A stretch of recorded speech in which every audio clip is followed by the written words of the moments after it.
I'm gonna crash this down to 1,000 and see how that helps.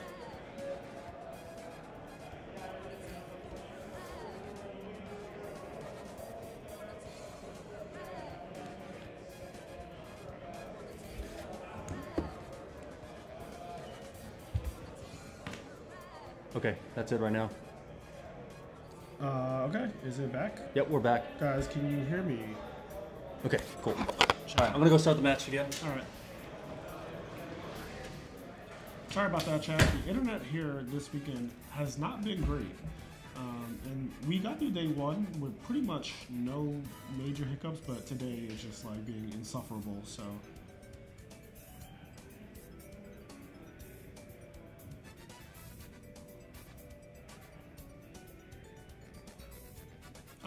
It is just factually incorrect that Forks takes more turns to start than Dream Frogs. Like, I don't even know, like, I don't know where you're getting that from.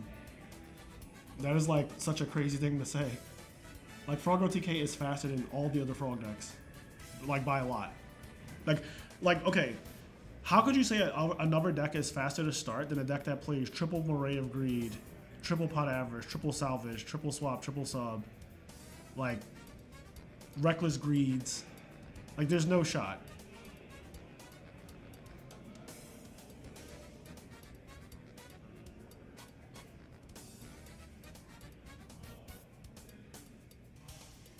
The Hero Frog is not faster than Frog OTK.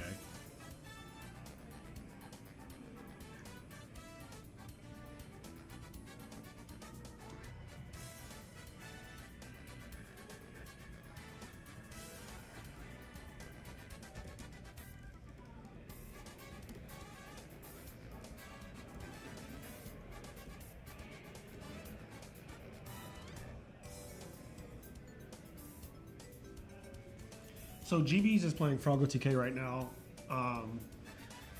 I would assume that the GB player is going to win, but anything could happen.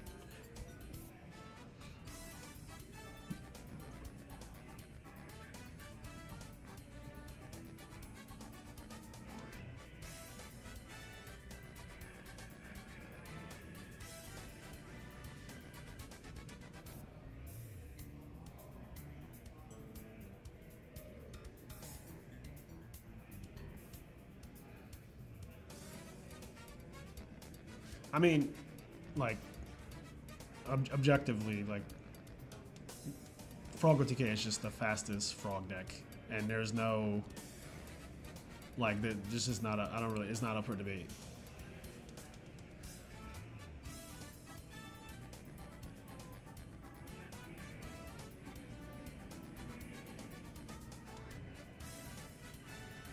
Oh, Eric lost game one. Thank you. Thank you. I love when the chat keeps us honest.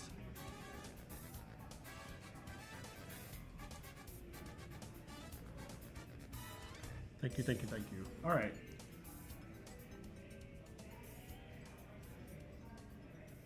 Yes, we are back.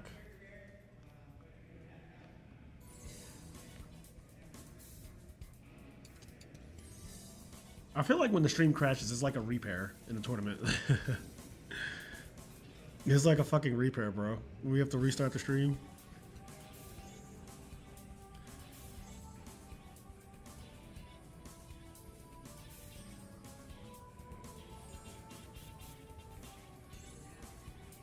Thank you, Jesse. I appreciate you saying that. Yeah, I actually played in SJC Edison 2010. I played with Machina Gadgets. So Machina just came out. I played a 45 card gadget deck, so I was using 9 gadgets, 45 cards. So the theory is that every 5 cards has 1 gadget, and you only need to see 1 gadget to like play the game. And you draw 6 on turn 1, so your chance of seeing a gadget in your opening hand is even higher.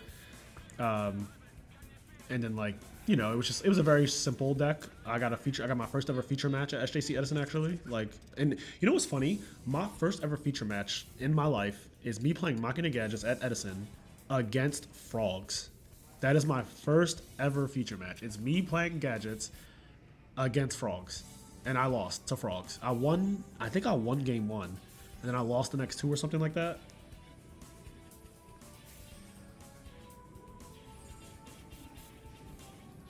Yes, those are actual playmats. They're not those. Well, I don't think they're for sale though.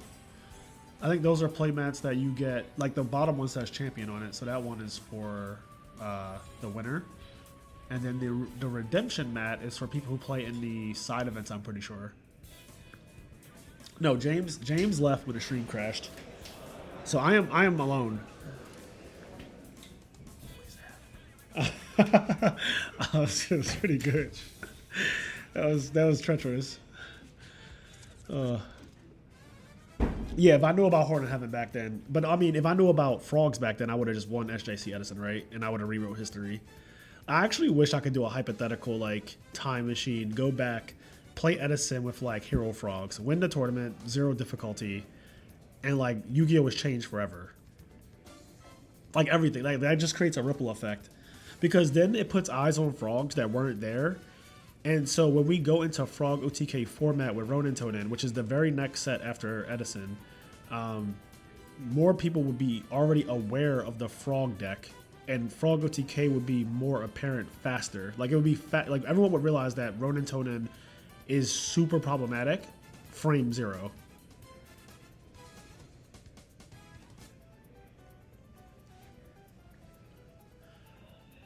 Yeah, we might be streaming another, like a side event after the finals. I'm not 100% sure because it all depends on like how long this. I mean, this is top 4, so there's only one other match after this one, which is the finals.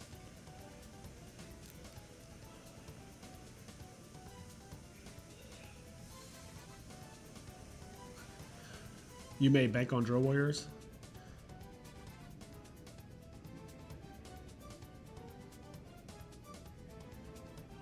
What's your opinion on Alistair versus... Are you saying like the conversion side versus non-conversion side? Is that what you're asking? I'm not really sure what you mean by still forks.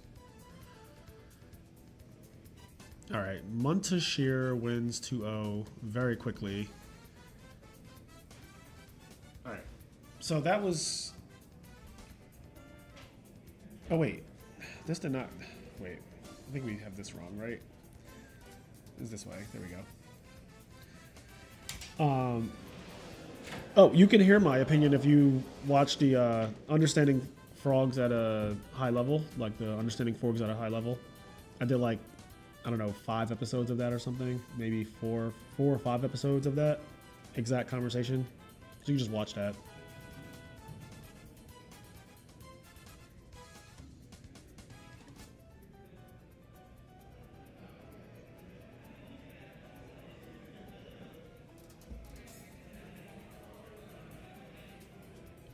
I have 3 tops with Frog OTK, and they are all with the conversion side. I have not topped with non-conversion. I haven't really played non-conversion in a tournament either, though, in my defense.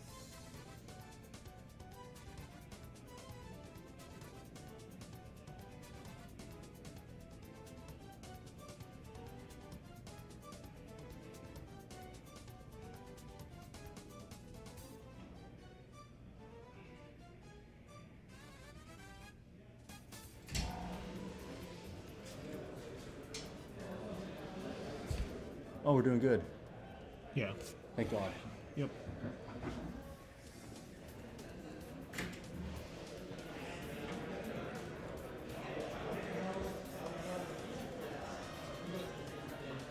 Hey. Hey, nice to meet you. I'm Mutashir. Oh, nice. Hold on, let me switch the face. I Oh, did not know all you good, were- all good, all good. I'm like all out of sorts. I didn't know you were coming, but congrats, you just made it to the finals. Yes, sir. Value Turbo. Yeah. You're like the 280th person to make it with Value Turbo. Yeah, it's the best deck. Well, that's what you think. Yeah. You can get the fuck out now. I'm sorry, I know kidding. I'm kidding. But how do you feel? I feel really great. I mean, I think I'm playing well. The deck is just it's loving me right now. I'm drawing really good, so I'm just like meshing both. What'd you play in top 16 today? So top 16, I played I played the Polyfrogs. Oh, Nicholas Nunes. Yeah, I played him, and then after that I played Jeremy Blackwings. Okay. And then You just played a mirror match. Yeah, mirror match. So how did the because the Polyfrog is the most unique deck in the top cut. How did that go? that was honestly pretty scary. He kept searching stuff, but I had Raiko and Sork. Okay. And then I was just getting turns. I drew the deck Devi as well because I main 1. Yep. So just the deck Devi was killer. So he activated Poly. I chained the deck Devi, Oh, and he no. had like no targets. So Yeah, so it just result. It just yeah, it just fizzled out. Yeah, that's and then I bad. just beat him like that game 1. Game two was hard because he had like substitute double dupes. Yep. But I drew traps and I had like a Reiko for his Apso. Okay. So I was just like playing it slow. I guess waiting for like a big push. Yep. Because he also dusted my dad away. I still had Road of Value, but I was just playing it patient. And then once I had like my cards together, I just. You are from New York? Yes, sir. Okay. Born and raised? Yep. Are you excited about the Knicks? Of course. Okay. Knicks and I think they have a game tomorrow. Hopefully they can win tomorrow. Yeah. Maybe Knicks in 4. That'd be crazy. It would be in the Garden too. Yeah, right? exactly. The city's gonna burn down. Oh yeah, you should like board up your Yeah. house. Like I don't know where you live, but you should board up your house. It's funny. I was just in New York last week. I just went for a day trip. Yeah. And like blue and orange everywhere. Like the energy in New York right now is just like it's insane. So, yeah. Like everyone's united. It's so like it's beautiful. Honestly. It is nice. I do like everyone gets united under sports. Yeah, exactly. So no more like beefing and everything. Everyone's like right now it's about New York. Yeah, exactly. And then also like next month you have the World Cup. It's also in the U.S. Yeah. Well, so. Philly. I live in Philly, and we're getting affected by like soccer's apparently going to be played in Philly for the first time or some shit. Yeah, so it's like, going to be insane. It's about to be wild. But you could end up winning this tournament to keep up the New York energy of just like doing really well in playoffs. So good luck in the finals. Thank you. Yeah, I mean, you're up against either Frog or TK or GBs. Yeah, hopefully the GBs. I hate playing against Frogs. Frogs is... You don't want to just... Because, like, who wants to play against that, right? Yeah. Like, no one wants to sit down and be like, oh, that's the matchup? You know Yeah, what it's I mean? like... No one wants to play against GBs either, but you rather, if you have a choice between two devils, it's like the less honestly, against Frogs, I'm just, like, waiting for, like, TT, my Dick Davies, or, like, Dad, something. But for GBs, it's, like... I have to play card for card. Yeah, exactly. Yeah, you get to duel a bit more against GBs. Like, Frog or TK is like, they draw broken, you just die. Yeah. And you have no agency. Yeah, exactly. Yeah, so that's not great. But, yeah, I mean, I guess I'll ask, like, how did you do yesterday in terms of Swiss? Like... Swiss, so the first 6 rounds I actually went undefeated. Okay, so you were cooking. So I was. So you were guaranteed top cut. Yeah, exactly. Okay. And in round 7, I versed James. He was playing Frogs, so it was a very tough matchup. One at the time, but he got the win over there. Yep. And then round 8, I played Christopher. Oh, Chris Lee? Yeah. Yep. He was playing hybrid, so... I thought was it hybrid? Yeah, I think it was... Because he it played was like Black Trooper Wings. and stuff, so Okay. I guess it was hybrid. Sure. Game 1, I mean... Viturbo just sometimes just struggles against Shura. Yes. So, like, I went Gruffer, pitch, Snicker, Value, or Value, but, like, I couldn't be a Shura. He had, like, 3 set. And in Game 2, Trooper, Mill 3 Darks. Oh, okay. Heavy dad judgment. Okay, all right. I mean, it was a great duel. Like, the first game was going back and forth. I tried going aggro, but, like, Shura with, like, traps is very hard to do. Yeah, that's, like, a bit much. Yeah. Yeah. I mean, And then, yeah, GG's. Is there anything special about your Value deck? I guess... Like, some people play, like, Shura, some people play Icarus Attack, some people play Lila. Like, there's all of these, like, tech choices. So I play one Icarus. Yep. I am playing the Lila. Yep. And I am So it's kind of very similar to the one that just won Detroit. Because that guy, he played Lila, he played Icarus. He played one Shura, though. I don't know if you... Oh, so I was debating between Shura or Hamster. Okay. But I just... Like, Hamster's just so good. Like, Hamster's Raico's... broken. Hamster's just so good. Especially, like, if they, like, Shadows attack it. Or, Yeah. like, a small monster attack the Hamster. It stays alive. You get the Raikou. They can't, like... It's a +2. Yeah, exactly. It's just too good. It's really good. And Raikou just summons Raikou. Yes. Like, Raikou's, like, one of the best cards in the It game. literally right is now. one of the best cards in the format. People don't respect Raikou. Yeah. Raikou deals with all the bullshit matchups. Deals with Absolute Zero. Deals with Monarchs. Deals with the mirror match. Like, Deals with back traps. row. Yeah, exactly. So... Mill's broken. Yeah, exactly. Win the game out of nowhere. Like there's Raikou is just one of the best cards in the format. So. And well, I guess I'm maining an oppression and a deck Devi. Okay, well that's kind of unique. Like the oppression could help you against the GBs. Yeah, it's just very like it's generic. Like so, like game 1, if I have oppression, I'm playing like a deck that systems a lot. The oppression would be really good. Yeah. There, So you're playing against either deck you play against right now in the finals. They both lose to oppression. Yeah. So that is good for you. Yeah. So you might end up having a nice clean shot. Championship on my belt. Yeah. Well, I'm gonna wish you good luck and let you go. Drink some water before the finals. Of course, so thank that way, you. You know, stay clear mind. Yes, sir. Take it, one game at a time. Yeah, of course. Yep. Thank you. No problem. All right, guys. I'm going to get us set up for the finals here.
All right, chat, I'm back. So the finals is going to be Froggo TK versus Value Turbo.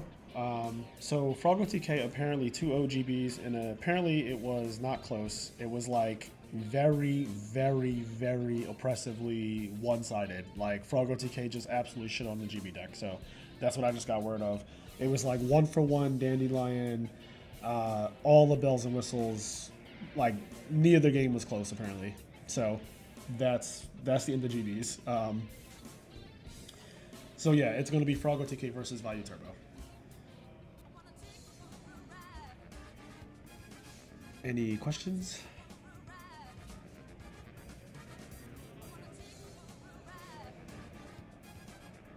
Try to move this over some.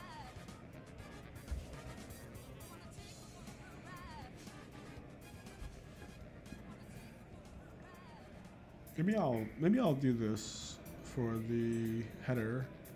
So I can like space him over there, and then I can put some space here, and then just move this over.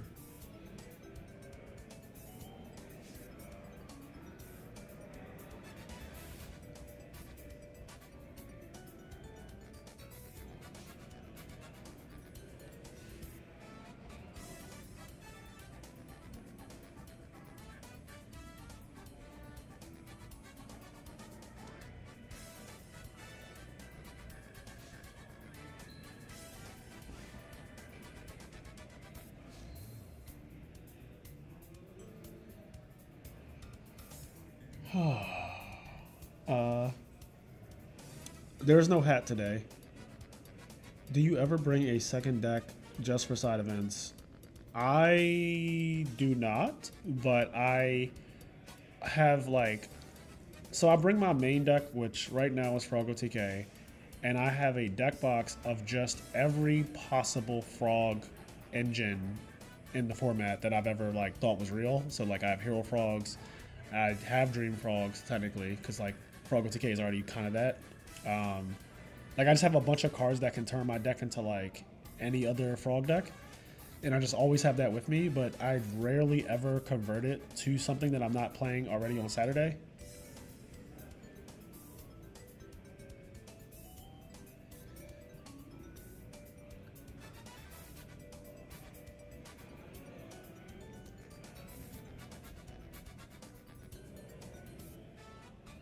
Yeah.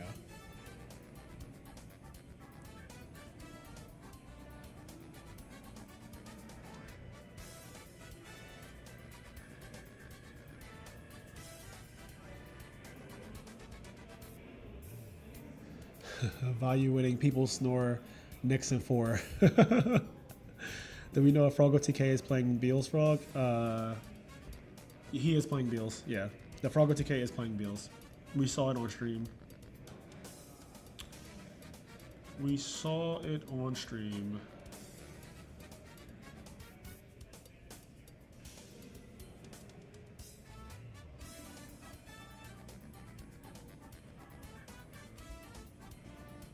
Yeah, it's actually, is the Dream Frog list, the Dream Frog list, it's not Dream Frog, the Froggo TK list, let me just take a look at it real quick.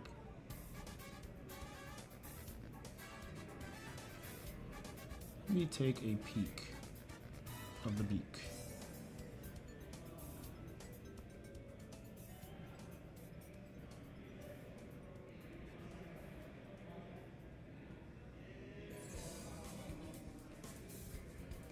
Because I know he's siding Ryza, like, that's, yeah, very standard list for the Froggo TK deck.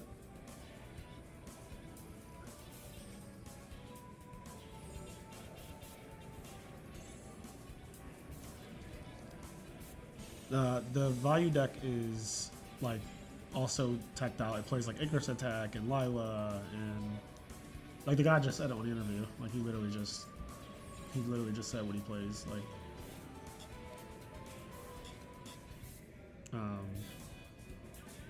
yeah, like he plays like 1 DDV instead of 2, and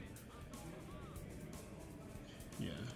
he main deck suppression, which actually is really, really good to have.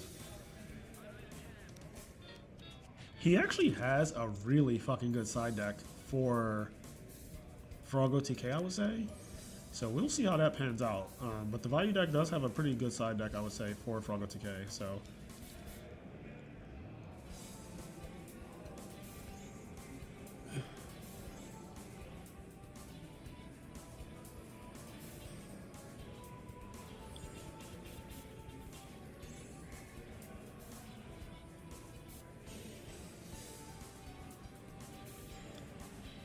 I don't know what we're doing after this tournament concludes. I don't know if we're ending the stream or if we're going to be doing like a different format, or if we're doing like a side event or something. I have no clue.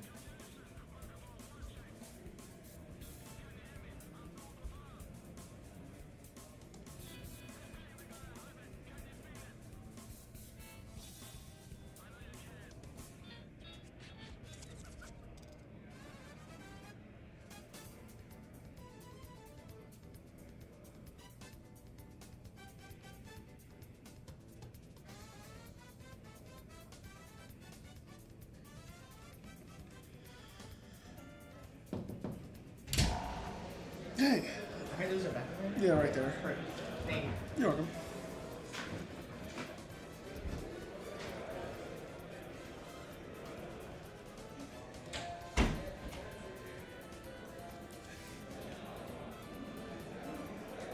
I don't play any other format besides Edison.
All right, chat. Let me catch up on what you guys are talking about.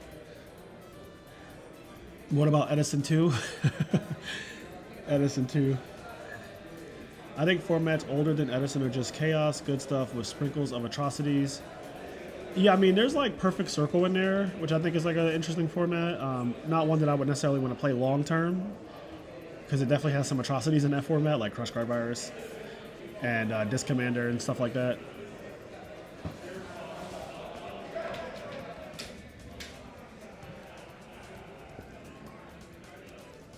Formats younger are ruined by common negates being introduced.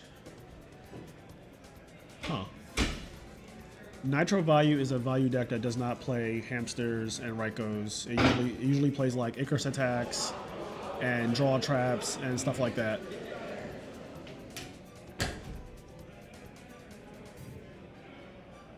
We did have one Nitro Value deck top, Televisual, aka Sushant. Do you like Yu-Gi-Oh! Around 2014, 2016? I mean, I played during that time, but I think that that's some of the worst Yu-Gi-Oh! Ever. Like, I think that, like, 2016 Pepe is, like, one of the worst formats of all time. And I got third place at a YCS in that format. That format is really bad, though. Like, there are some really, really bad formats. I just think that Yu-Gi-Oh! Gets worse as a game the longer it goes forward. Like, power creep in Yu-Gi-Oh! Is so bad. Fraser checking in. How's the stream overall? Let's see. Let's lower it down to... Put this 1,000. Yeah, let's give it a little haircut. Yeah, I guess the internet with everything right now is just being doo-doo. It's weird because there's way less people here, and I would expect that it would just be like a little bit better, but it's actually just like worse than yesterday in terms of the internet. Yeah. So we didn't have really that much of a problem yesterday. I hope there will be cash tournaments in Europe at some point. Europe has a really big like scene for retro Yu-Gi-Oh! I've noticed that like GOAT Format Italia and like the RBETs over there, they're really big. In terms of cash though, like cash is always harder to do, especially in a foreign country. I don't know how that works. Like I don't know what you guys' laws are about giving out cash, like literally straight up cash. Like here we're giving out $7,000 cash.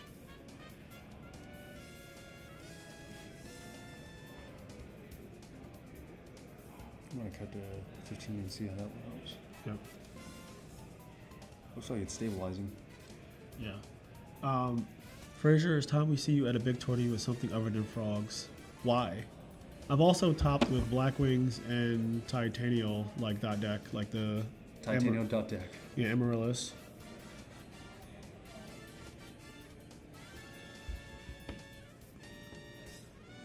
I play until Raikou becomes a bad card. Well, Raikou becomes a bad card literally after Edison. So if that's what you mean, Pumpy Heart, then I follow. Like, I think Raikou is really bad after Edison. After Edison is literally Frog FTK format. I'm gonna go check on Brandon and see how it goes. Okay.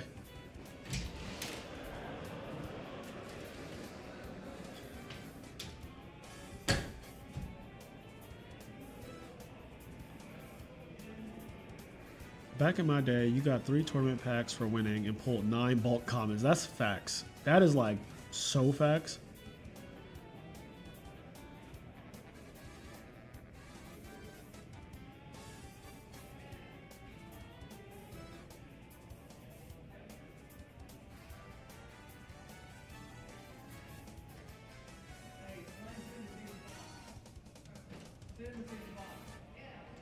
I was on Black Wings before Frogs. That is a fact. In 2022, I played Black Wings very heavily at locals.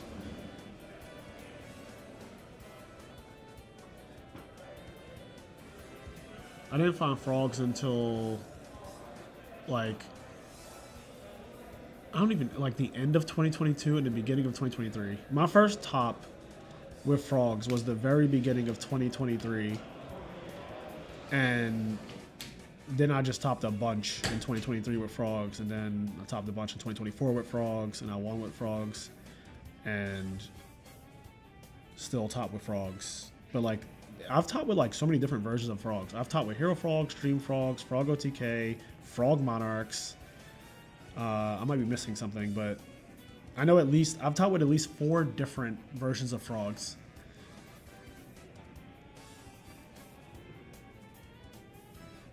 It is actually insane how much worse Raikou is in Tengu compared to Edison. Yeah, Raikou and Tengu is just, in my opinion, bad. Like I don't know why you would be playing a card that loses to Reborn Tengu, loses to Tour Guy, get Sangan, loses to like Summon Earth, get Venus, loses to Summon Venus, get Gachi Gachi, loses to, like, I could just go on and on and on. It's just like egregious.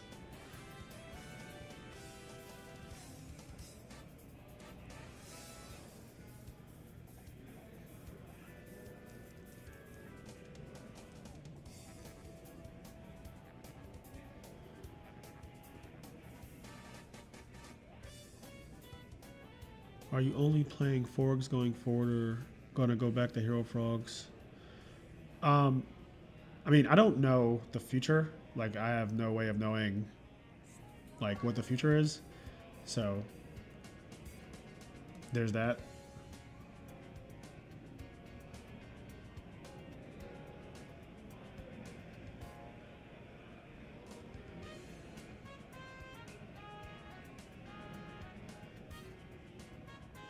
Redo is the next big format. You think so? It's always funny when people say like the next big format, because like they're assuming that there is going to be a next big format.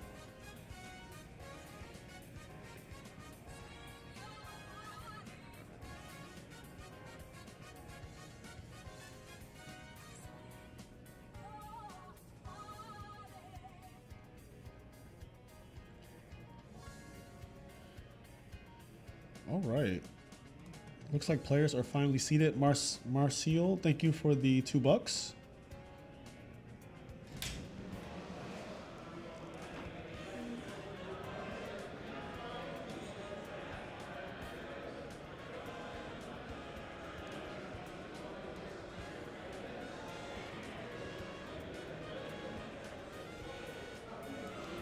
I get so tired watching Wind Up in Dark World, so I disagree. Support message, thanks for all your answers. You're welcome. Edison is such an anomaly. Yeah, Edison really is an anomaly because the decks are all pretty close in power level. Like, you can play Vayu, Blackwing, Frogs, Lightsworn, Diva Hero, Machina, Gigavice, Dragon Turbo, Trap Dragons. Like, you can play all these different decks, and they can all beat each other. Like, they can just all beat each other. Are you cool if we start? Yeah, you guys can start. Yeah, you can start whenever you're ready. Oh, hey, we got James Ark back. But I'll do this with you. Oh. If you want. No, I'm done. All right. I'm going to leave right after. That's fine.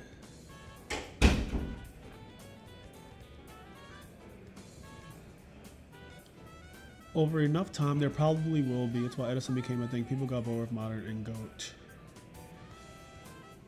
Do you want Frog OTK or Vayu Turbo to win? I want whoever plays the best to win.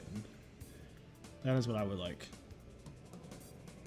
Edison does not have anything as oppressive as Shockmaster. That is a fact.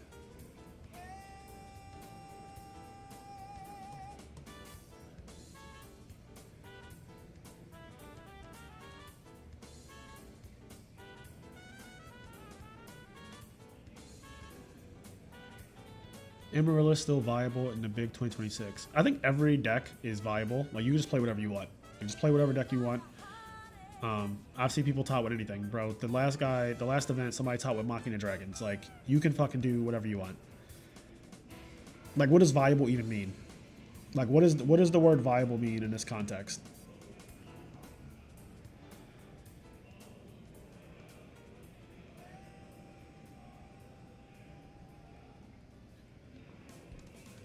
You haven't lived until you've activated Fiber Jar. You know, Fiber Jar is one of my favorite childhood cards. I packed a Fiber Jar Ultra Rare as a kid, and I thought it was a terrible card at the time. And then I put it in my deck. I played against my best friend, and I remember when he attacked with Injection Fairy Lily on my face down monster, and I flipped Fiber Jar, and everything got shuffled back in.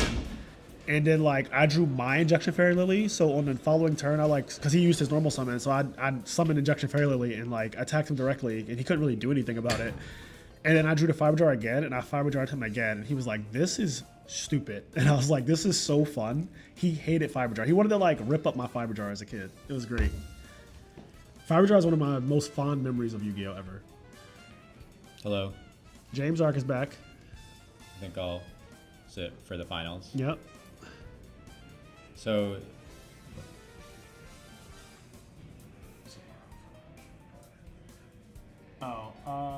No, I'm good. Thank you. Thank you. I appreciate that. Fraser, you usually play you're usually on the frog side. Yes.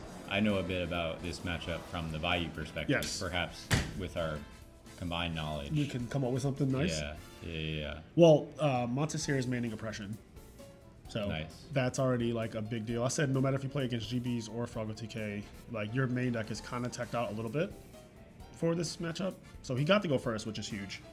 That is actually Like extremely important. a very big Usually Ford can't Ford needs like 8 cards to kill you. You know what I mean? Yes. Like so it's like unless they specifically open like these really ignorant combos of like 1-for-1 dandy. Or, to actually kill like going second like on your turn 1, you need like an insane hand. yeah. I mean, and also you need Storm if they have any back row. Yep. Or the back row has to be like fake, like, and by fake I mean like Yeah, prisoners. yeah, prison bottomless stuff like that. Something that Brio can go. Yeah, things that just don't matter when they're back there. Like Torrential does matter. I actually think Montessori opened up Torrential. I didn't see his hand at all. I think I caught a glimpse of a Torrential. I'm rooting for Montessori, not just because he's playing Vayu. He's from New York. Yep, I asked him in the interview. I was like, "Oh, you're from New York. New York is doing pretty good these days." Half the top row is from New York. Yeah. I mean, you guys are close to. Yeah. So you more age. Yeah. He has Gores in hand, I Yeah, I believe. saw that. It's the chibi one. Yeah, and I think he redrew a Duke, I'm pretty sure. I could be wrong on that. Seems like he might have potentially set the Duke. I think he has. It could be sub, but it also could be the Gores. They kind of have similar color palette. Yeah, especially I don't know Chibi. Like Chibi Gores is a card that if I saw it in your hand, I wouldn't necessarily know that that's what it was because I'm just not familiar with that card. Dandy. Oh shit, it was Dandy. Kind of baited him there. Solemn. Oh, value. Okay. If he really had the balls, he could have attacked with it, but he also risked prison there. Yeah. This can wall for damage. We just swing. He doesn't have another monster to pressure. He maybe sets another flip here. So this is one of those times that the double armory death thing can happen, but doesn't. Yep. It's another one, potentially this is the dupe. But you might have Caius here, and no, he just armas. But send, make thing, maybe as a deck dev. He milled Brain and Solemn, so those are... Solemn, I think, is pretty relevant, but Brain doesn't often come up necessarily. People complain it's always frogs and birds. There's literally 5 meta decks in this format, not all birds and frogs. I think that if you watch Edison content and you complain about frogs and birds, then like this is not the format for you. Yeah, I mean, it's just like, what's the point in like complaining? I mean, there's like good decks in any format, and people are gonna gravitate to them. I don't know. I don't necessarily think they crush out like your ability to play any other deck. Right, that's what I was saying. Like there's like no point in coming to an Edison dominant channel and being like, I don't like birds and frogs, because that is dominantly what's in this format. It's like going to Tengu format and being like, why are people playing agents? Yeah. I'm trying to see what his hand is. Swap salvage. I think he has Borg. I'm like so close to seeing all the cards, we just did it very slightly slower than I could see. Oh, That's the wrong one. that was the old one. Right? No. Well, it's the wrong one. Wrong one for him, for sure. Salvage, Gores, and what is the last? What the fuck it's is that? It's one of the QCRs, but I don't know what it is. I don't know what that spell is. It's one of the new like rarity collection things because it has the like weird text on it. Yeah. So what did he actually hit? Borg, swap, Duke. So maybe if he had special swap first. Yes, then that he was the could've correct thing sent to the do. Sub. Yep. Oh, he has Foolish, so he can still sort of get access to sub if he wants. Yeah. But this is pretty rough. Like it's pretty like cope. You know what I mean? I would describe it as. I think he played this game wrong already. Like looking at what his hand is. Well, do you think he MST'd the wrong card, or do you think he just should have? He still maybe could have like. Well, the guy went summon fucking Armwing, set a back row behind it. Like, well, why are we touching that one? The one that you set turn 1 is the one that you actually felt would protect your life if you could protect your life at all.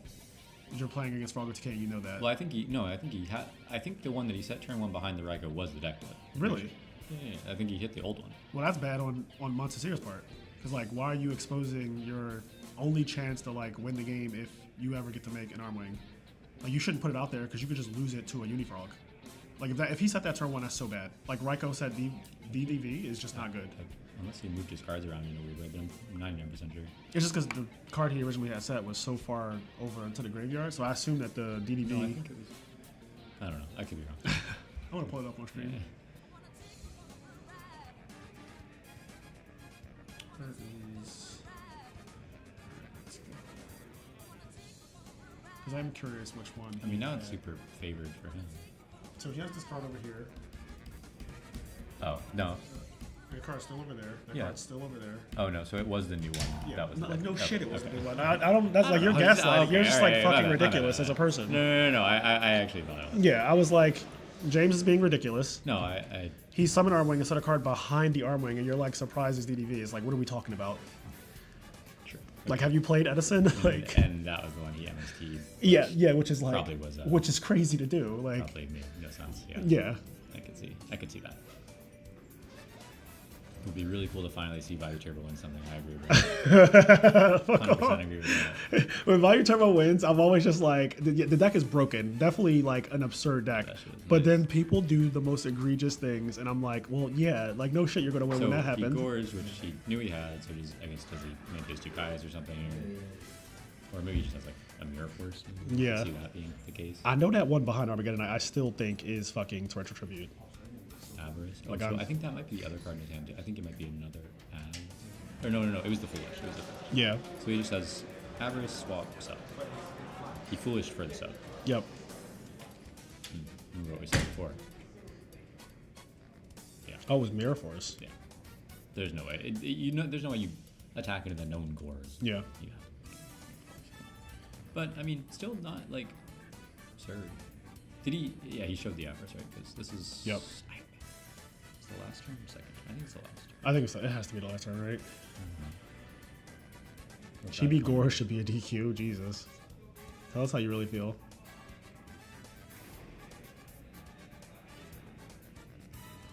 Performance Dex wanted to go first. It has to do with drawing going first versus not, I think. You're talking about the OTK decks going first or second. Like, he's talking about modern Yu-Gi-Oh! Just like, But I think if the combo decks could draw going first, they would. yeah. Like in modern, you also don't draw a card going first. So Yeah. like, there is also another trade-off. Like, So swap. He sub combos, then bounce the sub, right? yeah. And he's holding on to pot. Perhaps somewhat odd. I don't. Why is this the line? I don't This game really- should have been over already. I agree, He has Alistair. Borg Engrave, but I don't really like. You're kind of just giving him another turn of development. Like I don't. Get this right. Frogro TK was created less than 2 years ago. Yes, it is a newer deck. It is one of the newest decks. I think the only decks newer than it are like Gigavice. Why did he? Oh, No, so he's still under it. this is the last turn. So that's why he's not avaricing also. Yeah. But like, what's going on? Does that not bring back Tree here?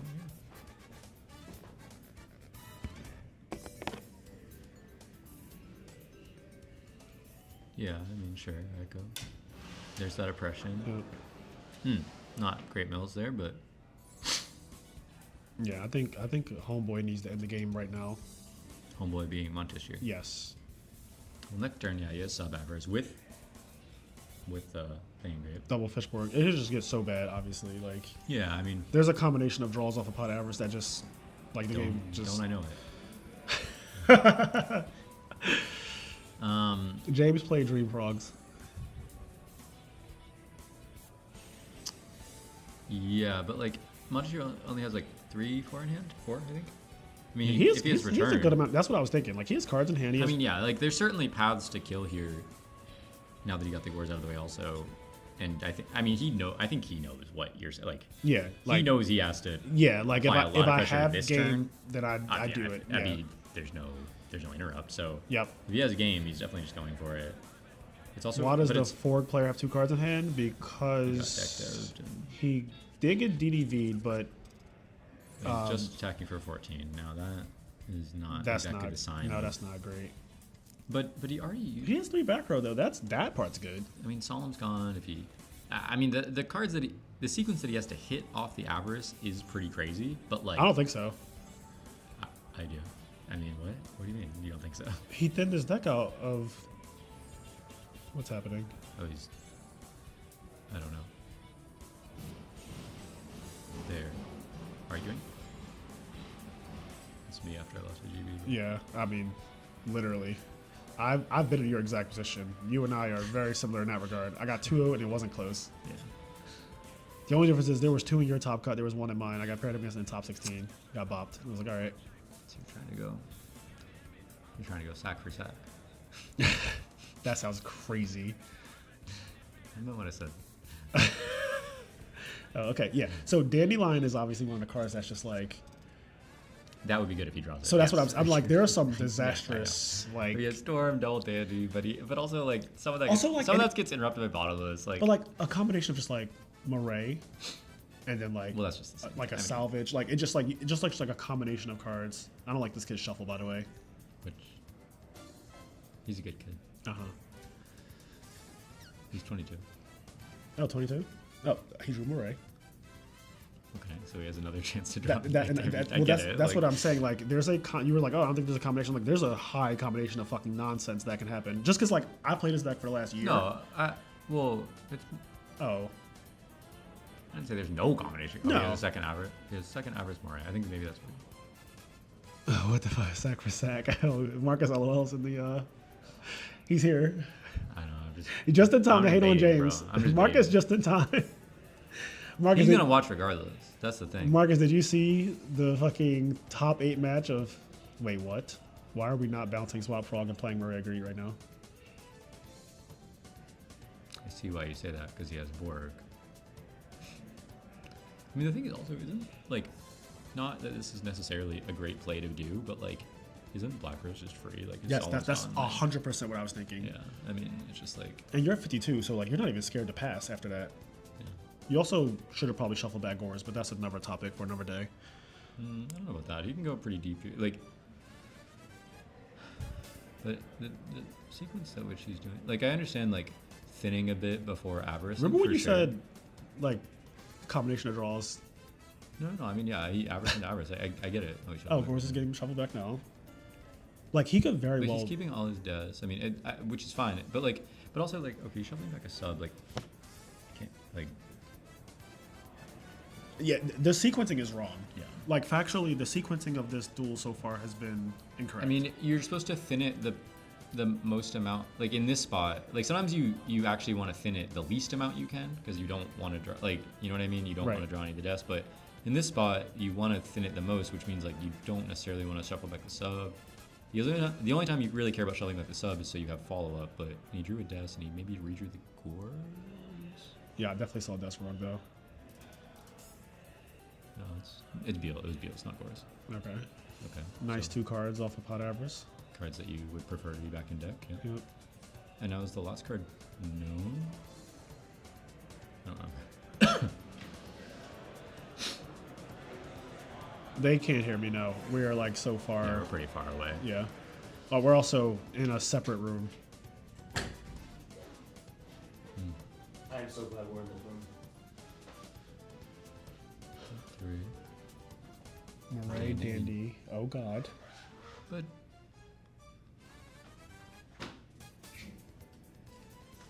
oh, he just shot me. So if he finds heavy Well, storm, he did draw some. But so like, I mean, If he- I don't if know, he like, finds heavy but, storm, like, the game's but I'm over. saying like, Or but- Trinate, the game's instantly okay, over. but in that spot, see, this is where I get a little, I don't want to say confused, but with the Forge stuff, like he drew sub, like isn't like, I mean, I guess he has multiple salvages left in deck, but like, isn't just like Black Rose and then you have sub Fishboard next turn? Like, yes, and your opponent has no fucking like chance. he has like 2 in hand. I mean, I don't know. It's a little bit like you could get screwed over by that, but like that's definitely like a safer option than just like Yeah. Moray. But I don't mind it. Like that's kind of what I meant before. He drew another Avarice. Okay. Yep. Okay, bro, but like I know that this is like what people are like. Oh, that's what the deck's supposed to fucking do. But this type of shit is not like. It is though. Have you just need to play this deck more. This is what the deck does, no, bro. but it's not supposed to do. This is the like deck. 6 in a row. Like. This is the deck, James. It's Like, supposed to, yes, I get it. It's supposed to loop into multiple of the +1 things, but specifically Avarice into Avarice into Avarice into Moray is not. Like if he hit salvage, well, if it he was hit, it like, was 1 Avarice into Murray, which that's fucking 5. We're drawing 5 cards now. Like Avarice into 1 Murray is like. he didn't that's- thin the right amount. He, I know he's not playing it correctly, but like. the I problem. mean, I Oh get it. no! Is he synchroing?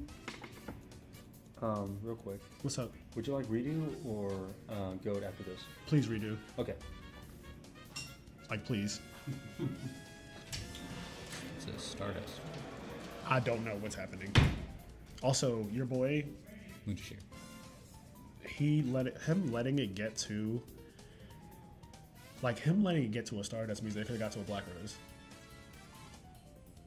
Right? Because you can't possibly make a Stardust without that. I mean, he didn't bottomless the des. Right, so you let it got to a Stardust, you could have let it get to a Black Rose. So the game should already be I mean, I think he knows he's testing for bottomless. So if he bottomless is there, then at least in this case, even though he Stardust negates, he's using less cards initially. I'm not saying that was a good plan. That is something that is true. Like he is using more cards in the short term. Like there's no way you make a Stardust here though. Like there's no fucking world where I wonder you if use hold bottomless there is right ever. Because if you're just banking on him messing up. I mean, he's messing up so far. But the thing is, like, the cards set in the back, like, unless I think he might have had to draw a return like this past turn. Oh my god. No, well, Alright, that's what I said. That's what I said. But like, that's why I said what I said. It does get to a point. Like, I know they're supposed to loop into drawing all the plus ones. Yeah. Like, I get that, but when they do it into like 5 of them consecutively, I'm like, dude, I know that's how it's supposed to work, but that is not fucking how it works. Like, That's not how it works when you're playing like this. well, Like he's like not giving himself the best chance to do it, and it's just happening yeah, anyway. I mean, I think there's a lot of like little micro decisions about the amount. A good to be a little more constructive perhaps is like I started doing this thing actually only recently. Before I would kind of just do it based on vibes, but it's like, what do I want my deck to be post like after I activate the avarice? Right. You know what I mean? Right. So you're gonna count. I mean, you're gonna have minimum 5 frogs back or whatever. Right. But like if you want to have 7, that means you have to leave 2 in deck before you avarice. Like. Right. But you don't need to leave extras. You know what I mean? Like, so I don't know. In Forge obviously it's different because you want to leave the desks. Like I get that, but He could actually just win the game by playing this shit slowly. Like he actually, could, but it's actually crazy to try. Like I feel like that is a much bigger risk than like doing. Not really, because right now DDV's gone. You said Solemn's in the grave, right? Someone's in the grave, but he could lose to return. I think. It needs to be return plus Plague Spinner, I feel like. Yeah, no, I get that, but He's bringing back Stardust. I'm just confused. Like if these are non-interactive like traps or whatever, I'm confused like what Mujishir could have had. Like because brains also. How much gone. money do you want to bet on him remembering Stardust? Like, do you think that there's any chance that he knows the start? Like, do you think there's a chance he's going to forget Stardust? I'm worried. Because Frogger TK, There's always a chance. there's always a chance. I think he's never been a Stardust. I think Moonshire could have like a dead Icarus. Obviously, he could have a battle trap. He could have returned that he drew this past turn. I wonder what he's trying to do right now. That's what I'm saying. Like I'm just like obviously, if you're playing this deck, you kind of have to have the end the end goal in mind. But and so the route we take to get to that point, I'm a little unclear on. I feel like we're just freestyling, if I'm being completely honest. The Mirror Force is gone. Yeah, Mirror Force is gone. So, and Moonshire doesn't have Gardener, right? No. Yeah.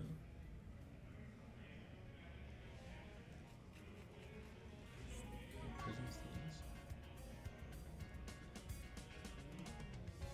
Takes them. I don't see Dark Arm anywhere for No, what it's worth. I think he's off. Like I think he's at too many decks too. You think so? I'm pretty sure. But and this was one of the old sets, so I don't really think this can be returned. But yeah, I mean, I guess you can just. Alright, in phase, bring back Stardust. Alright. Yeah, I mean, Alright, I mean, this game state is... pretty hard to lose. It is pretty hard to lose. I do think that guy should have died this turn, though. I just feel like you probably could have cleared more of his cards in a safer way, and maybe you still end up on a board like this. If he but, let you make Stardust, he would have let you make Mistworm. That's all I'm going to say. you know, Like, if you would summon Death Frog and he doesn't bottomless, immediately you go summon Beel's Frog. Anything? No? Alright, Mistworm. Every back row. Gone. Back to your if hand. he had already been through his averages by that point, so No, he played an average after the fucking Stardust came out. We watched it happen. He would Stardust summon, negate, then play the third Avarice. And I was like, yo. maybe you're right. Like, it gets to a point. I mean, triple deaths Mistrum is game, right? Yeah. That is that is very much... So, it seems like that's And- something that could have happened. Yeah. But, okay, yes, see, that is a card that I thought he could have that could do something here. And he banished an Armo. I mean, Armo's a card you banish anyway, in case you ever turn. But if he... I mean, this is unlikely to be returned. I think that the Frog TK player just loses to not having any more Avarices, though. Like, he's... Like...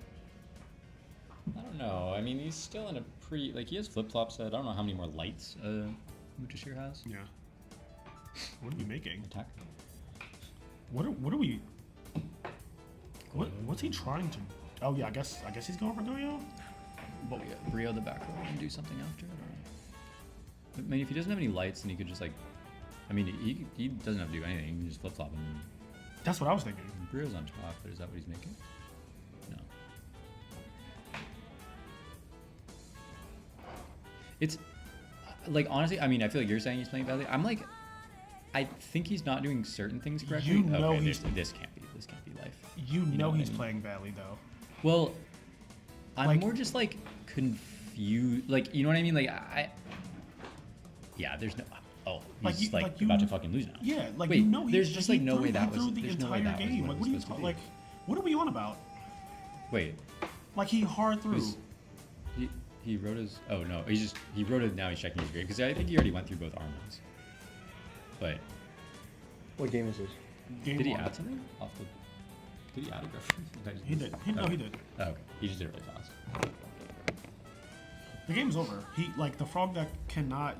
I've never resolved 3 averages and the person didn't die. By the way, that's not a thing. Like it's not even. I don't even know how it could happen. It's not in the realm of possibility. He's tilted or nervous. For both. Hey, Randy said we can do redo. Sure. Anything over again. It's top Yes. 2, by the way. I 100%.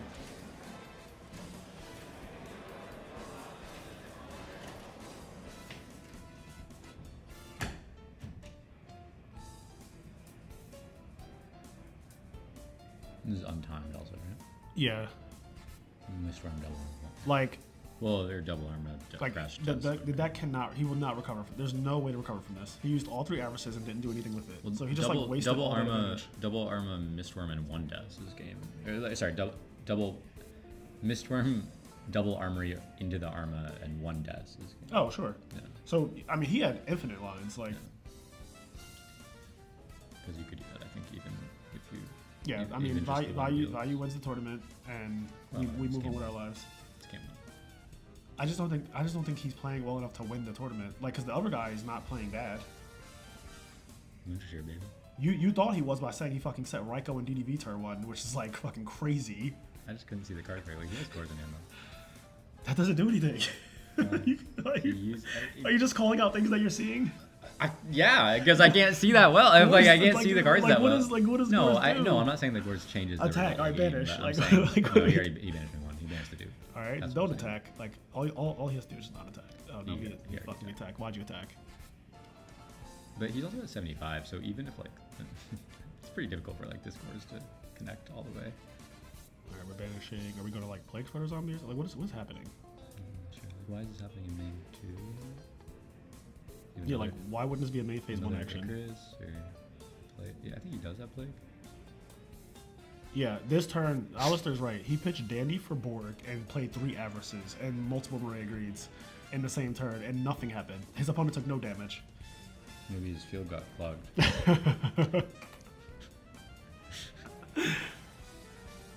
Yeah, I could see why. He drew more than 6 cards. I could see why maybe the line he went for wasn't optimal one. I think he drew Storm now. Is that what that was? That's great. It just like it is kind of interesting. I mean, because like crash the graphic. He has Gardner. I mean, yeah, but honestly, I would just keep it Gardner too. It's like okay, well, you can't fucking do shit. So Yeah, this is wasn't that like his game if he had? this is actually like Wasn't that his game if he just normal summon attack the Treeborn and switch the yes, sword? but he also I think he's aware he can't lose. Like I think your boy understands that he just cannot lose the game. I genuinely, Okay, with this fucking Gores gun, I'm still trying to fucking kill him. I agree. Like the right players to just win, right? But like, I also think that he. See, now you're defending. Yeah, well, yeah, because like when you can't lose the game Yeah, anymore. okay, sure. It's different. I mean, the thing that or my comment on that, like, I mean, yeah, I agree that probably the line that he did wasn't correct. I think that it's interesting as you're going through the looping of stuff. I mean, regardless of how much you're drawing or how lucky you're, like, whatever.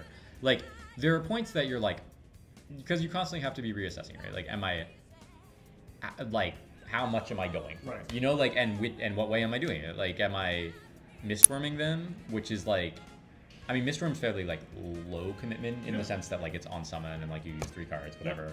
But like, am I brioing? Which, I mean, if they have whatever less cards, it's the same. Like, you go Black Rose as well. We said that. yeah, and like, am I trying to reset and try to play next turn? He could have gone summon Death Yeah. Frog. You don't bottomless, right? He Yeah. goes special summon swap, right? Make Fishboard. Still has Treeborn in the field. But I swap think, effect, bounce, substone to my hand. yeah. But I think the point that I'm like, I'm realizing in real time. That's why I'm like beating around the bush. But like, I think the point I'm trying to make is like, you're supposed to be kind of like reassessing as you resolve all these draw cards. Like, what can I afford to go to? What's the right thing to do? Yeah, Blah, blah, blah. 100%. And I feel like, but what I feel like went wrong there actually is like, even if he I feel like he reassessed incorrectly. You know what I mean? Like he reassessed it and changed what he was gonna do or something. But the thing is that every time you like, I mean, you're supposed to be deciding what you want to do and sending the right shit accordingly. You know, like sequencing your shit according to the information you have. Whereas like, I feel like he like changed his mind a bunch as far as the line he was going for. Right. But in the midst of doing that, like he sent stuff as if he was doing the mid-range line. But then, like, you know what I mean? Like he, Yeah. actually, he sent stuff as if he was doing the full kill line because he Yes. left all the deses. Yes. But then he went for mid-range and it Yes. fucked up his draw. Like, you see what I mean? Like, It was actually a very confusing sequence of things to watch. that's what I'm saying. Yeah, you could just say it's a very confusing sequence of things to watch. Well, I'm You're long-winded. commentating, bro. You're just like you're long-winded. Well, He's just saying what it is. Force is just not the deck to you can't be on top of your mental. I don't even know what do you think about the mental game. That's not a thing. What do you think about the mental? What's the bro? score? So Mujashir's up 1-0. It was a pretty long game, 1 minute. I needed some time, but yep. I mean, Bayou's up. Yeah, I Bayu- oh, think yeah, let me- Bayou's playing. let me fix this Mujashir's playing like relatively clean, and I think that objectively Fork kind of threw that. Yeah, so. objectively, Fork should have won game 1. I also don't even agree with him For setting Dandelion turn 1, but that's also just, just another thing. You'd be swinging. We'll just pass. I'm playing against Value Turbo. You set up Monster turn 1. Like, He's why am not I the letting? type to swing. Why am I letting you mill? Why am I letting you do anything? He can still mill even if you don't set it though. Yes, he can at the cost of him fucking revealing his Raikou for no reason. Yes, he can do that. And the Raikou's an attack when I'll double arm and kill I mean, he you. doesn't. I'm just saying he doesn't pop. Yeah, no, and that's what I want. Flip your Raikou, leave it on the field. I'll double arm and kill you. He can absolutely do that if he wants to. If that is a thing that you can do. You I can, just didn't know if he knew that part of it. It's in Arana, so it's like, you can flip It your works differently Raikou, later. mill 3, and pass, and I'll fucking put 2 army arms on that trap thing, doesn't and you're count. dead. I mean, he converted his head apparently, but as you, I guess, are supposed to do, right? Two set. I just can't see what trap he is. Mirror Force. It's Mirror Force. Mirror Force. I swear to God, it looks like he has fucking Machine Dupe in it. Now, I know it's not Machine Dupe, but that is the card that it looks like. Well, I don't to know what me. some of the because some of the cards were like the Japanese shit on them and all that. Yeah, like that's the new. That's what I was saying. The new like QCR stuff. What time is it? I told them I was gonna leave by 2. It's Yeah, 135. this is gonna be done by 4. I hope.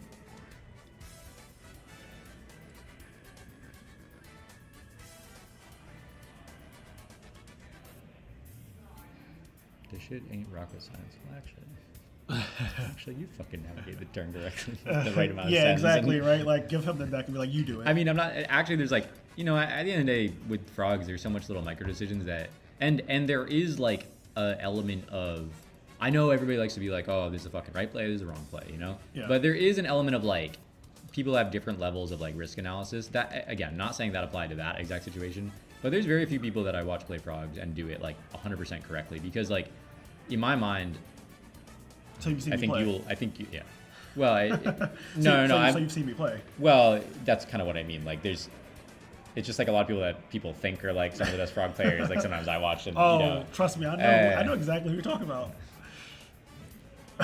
Say no, we're no, not. I'm just kidding. we're joking. But like, No, we're not. I feel like as much as leaving the right amount of frogs in deck and like whether you're sending tree or sub with your swap on the turn you're supposed Yeah. to, like, even though that's like really small and micro, it's a misplay. You know what I mean? Yes. So it's like, No, 100%. those are things that like very rarely like cost people games in tangible ways. But like, as far as I'm concerned, like, it'd be the same thing as like if you Arma send the wrong piece. Like, you would obviously call that a misplay. Yeah. But like, if you're going through if you're resolving sub and you're doing it in the wrong sequence that leaves you open to TT, like that's a misplay. Yes. You know what I mean? So it's like, I've seen you resolve a substitute combo at Maryland when you're playing Dream Frogs, yeah, and like you went undefeated, and like I've seen you resolving the combo, and you blatantly not playing the Torture Tribute by not going swap frog, send substitute.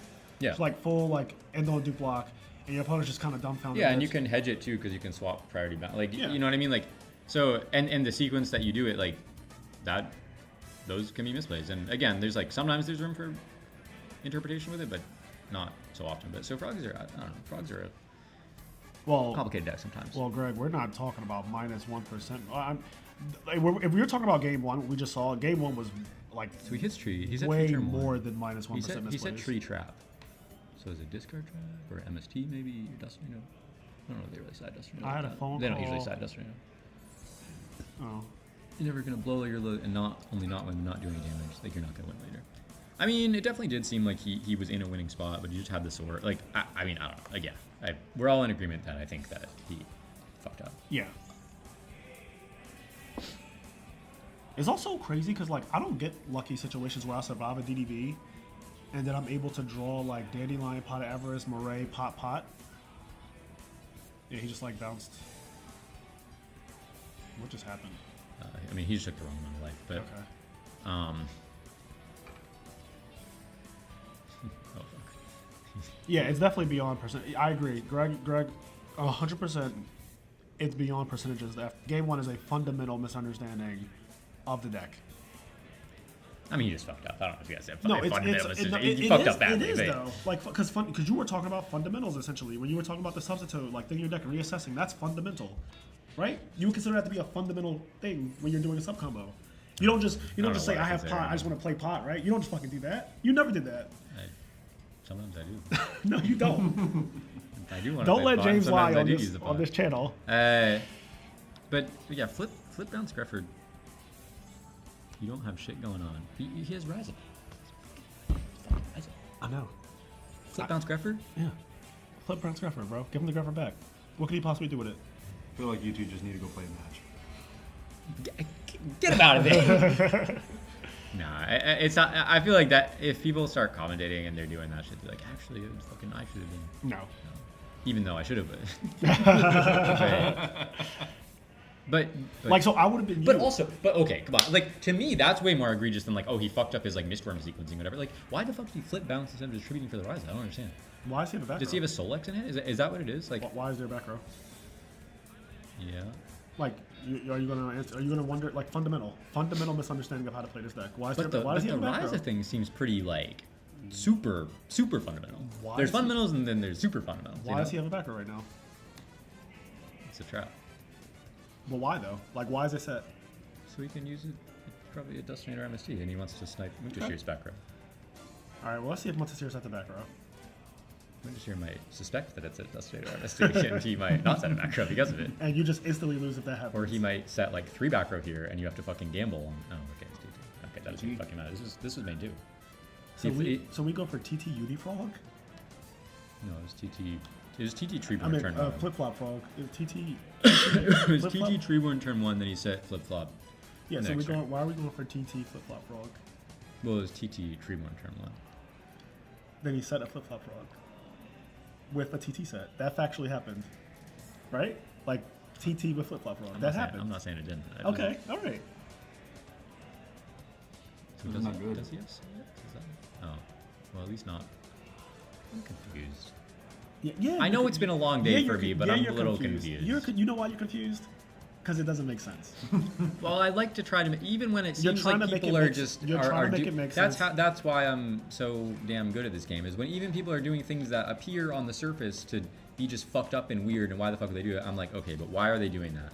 So I apply that, and it's because they have some niche card in hand, whatever. I'm trying to apply that here, and Yeah, it's not it's not particularly making, working. yeah, for it's me, not. It's and- not working because it doesn't make sense. There's no reason he should have TT so set it's with the confusing flip flop me. frog set.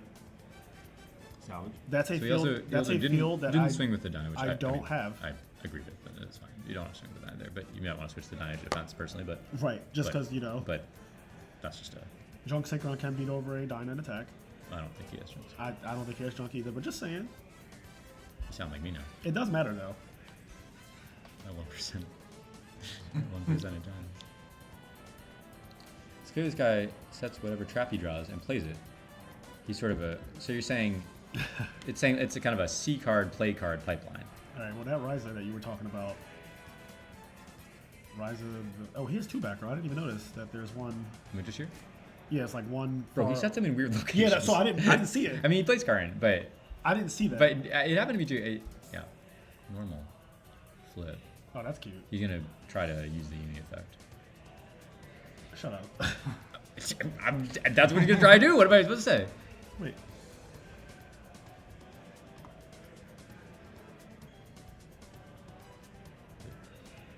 Oh, Got his ass.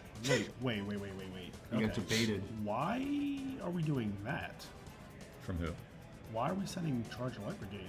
So he baits his. Oh. So he baits his Uniprod, bro. What are you talking about? Like, His deck has a lot of shit for frogs.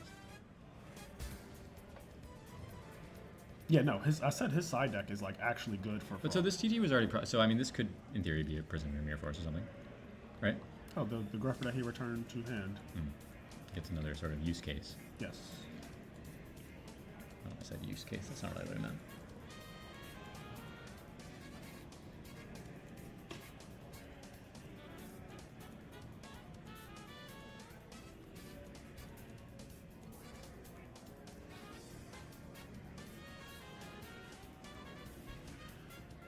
All right. It was forced though. So we have Mirror Force and Torrential now. But, okay, so I mean, despite all being Don't said, fucking say I mean so. well, I'm just saying, despite the Frog player is in a great spot. What could go well, I wrong? don't know about a great spot because he still has dead avarice. He drew a prison. Like he's not. The thing is, when you board in so much traps, then sometimes you're not able to He's like. in a great spot. prog- He sets Treeborn. He has a Rise in his hand. Like, how is that not? He's in a great spot. Let's give it to him. He keeps setting back row. I do not know why. prison. He's in a great spot. He's Why? in- Why though? Banish the monster. That attacks. I don't understand why he keeps setting back row, bro. It's like tilting. Actually. So, you would say, you hold the back row. in this position where I have set Treeborn Frog, Why? because both your diners are in the graveyard. I'm Yeah, not. basically. I'm not afraid of anything that you summon from here. There's not a single thing you can summon right now. that I'm So afraid of. you could potentially say, I'm gonna let you summon some guys and attack through my cards. Then on my turn, I'm gonna bring back my Treeborn, Yep. and I can set my prison, No, and I you can could- use my hold on. prison. You could use your Treeborn. Let's get to the first part. Yeah. Sack for Ryza. Sure. Well, yes, but I can bring back my even more. I mean, yeah, obviously you're tributing for Rise in this spot, but like, Yes, I'm bringing my I can Treeborn. I I'm can tributing set for my Ryza, Treeborn and then I can and set the prison behind the Ryza, so Yeah. that when you go summon Armageddon Knight, send Plague Spitters on me, stack, and they go your guardian here's attack. what I'm gonna say from I go no. from my knowledge of playing frogs, even outside of, I mean, my deck is much more similar to a post-conversion side fork deck. Yes, what that it is actually- literally yeah. Your deck So is basically so usually you would not set the prison or whatever. You let them do their thing, attack through your guys a little bit. Then you get to bring back your Treeborn. You get to set the prison after, so you still have a turn. Because in this case, if they use like a low value monster to attack over your Treeborn, you're faced with the choice. Do I want to use my prison, or do I want to sacrifice having access to my Treeborn next Right. turn? So that's really why we're saying usually it's better to set the traps after, so you can bring the Treeborn back and still have a turn of use out of it, rather than like be forced into the situation where you get stuck behind your traps. Now, Mujashir is doing something, I'm going to say a little sneaky, where he is not giving him a card to Ryza or Monarch or whatever. And I would say, I would echo Lacren's in the Yeah, chat, that's and I would say exactly he what seems he's like the value guy is trying to accumulate resources for a big push. And I would agree with that. He did mill one deck dev already, which is usually that's like a card you're trying to like, draw. you know, or make a push and have backing your board. He keeps MST. I didn't Can't see tell what what the card back that row is, was because but it's far off the stream. it was the prison. We saw it earlier. It was the prison. I'm 99% sure. But yeah, I mean, usually, honestly, pretty valid strategy against most frog decks. Set GDV. Yep. And honestly, if they're not pressuring you, you can kind of wait around Yeah. until this happens. But like any good frog player knows that this is the win condition for What's going on here? value, and you don't let them do this. Sometimes you don't have a choice, brother. You do have a choice. You could have not set flip flop to ritual and had him have a grepher so you could get a Ryza out and pressure. Sometimes you have a choice. We're setting He has salvage. We're setting charge of the I light believe. brigades for God's sake. Like your opponent is setting charge of the light brigade. It's the year 2026. If you're nice with it, are you summoning Duke here? You said if I'm nice with it. You said am I summoning dupe? So we're stopping Oh, that from he's happening. Garnet. Okay, he Garnet's the uni. Yep. Yeah, I said if you're nice with it, are you? Rise up, face down. I mean, he still has his TT left, so could, in theory, be TT. But I think that's I probably don't think that's getting TT flipped up at this point. immediately. Yeah, it's not because you wouldn't even. You may be thinking it might be Salt. Not maybe. That's a fair It's probably solid. Icarus. I mean, thinking what he's gonna That's target. not even. That's fair too. Yeah. I think that was Treeborn. Yeah. No. Yeah, right. Or was the Treeborn? It was another Treeborn, right? Is two Treeborn graveyard?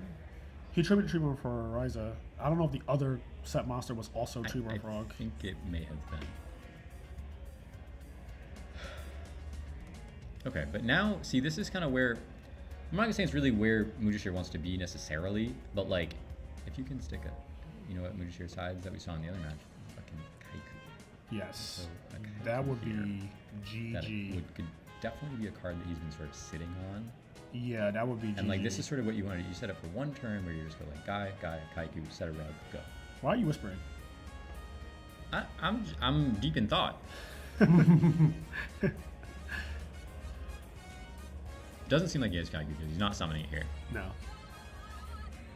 I think he's trying to find a way to push the game this turn. He does seem to be looking at the iPad. He is staring. He's an at, iPad kid. He's staring at. He's an iPad kid. He's 22. He's an iPad kid for sure.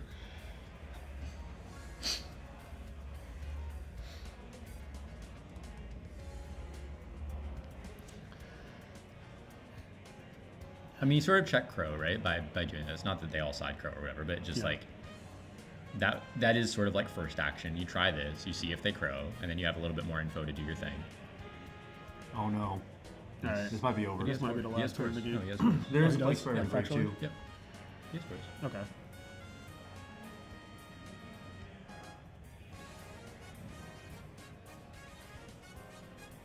Gardener. So you're a little like he's thinking, you know. I mean, this is just what you would do. Like, I believe if James Ark was in the situation, he'd be doing the exact same Might be thing. what I would do. I don't know what everybody would do. Oh, it's what your boys doing. Sack for He's- plague. So you're not recycling the plague. You're doing this. But he doesn't have another value engrave on top of this. So is this for like? Looks like a big Is he? push. He's about to just lose. Is it? gonna Is it lose 3 the darks push. now or something? Or there Oh, is well, that another would be value? crazy if he's at 3 darks. Or there is another value? Maybe. Oh, because he just been dumping them, but he hadn't been using them all game. Yeah. So this is. I mean, this would be lethal, and he made the colossal. But also, you could probably make the dark end and still clear the. You know what I'm saying? Like. Yeah. Is there more? Oh my god. So that guy's 3100. Well, yeah. I mean, but you hear what I'm saying, right? Like if he. Because he's gonna go armor over, and then armor direct, and then he drops the gores, and he's gonna colossal attack the. I mean, the if I gores. was. But if he made dark end instead of the colossal, then when the armor swings. All right, he made Wait, the I right don't think. decision. No, I don't think it's right. What? I think it's the wrong word, right? Isn't Darken also presenting lethal? That's what I'm saying. So then you just attack with everybody. He has to drop gores in the awkward spot. That's what I'm saying. Yeah. You just say it then. Why don't you just say it? But that's what I'm trying. But he did Just say he that. did this in the wrong order because even the way he did this, which was wrong. Like, but yeah, this you're is- supposed to this go armor over, then armor direct, and then colossal over the thing. Now he can't clear both. Yeah. I'm in a complete agreement. You just say Okay. he should have made Darken because it clears gores and token. Well, Dark End's the best play. Even as, but I'm sorry, at the point that he'd already made the colossal. That's when I'm like, as played. Okay, so after the misplay, This is not. after the misplay, Yeah. this is still wrong. You're saying? the attack sequence is still It's still wrong. wrong. Yes. I don't think I'm being that unclear with what I'm saying. No, I think You're just it's a fair, taking it's a fair fucking assessment. forever to say it is the problem. So then we're. What the fuck are you saying? You can. I literally said. So you're just saying make Darken an attack, and like Darken presents lethal, right? He's at 68. So you summon Darken. You go attack Armor Master. He has to drop. He's going to drop Gores on the first one. You go attack has the to. token. Send the other one. I have a Garnet and a Darken on the field. That's fucking broken. Yeah. Set any trap. Win the game. The only it's not even like that is the right play, but like the only thing is that Dark End. With a Garnet, I'm Yeah. like, what are you doing? I mean, it's just like having multiple bodies that are all bigger than a Monarch Yes. is usually good, but Yes. it really would not have mattered in that spot. Yeah.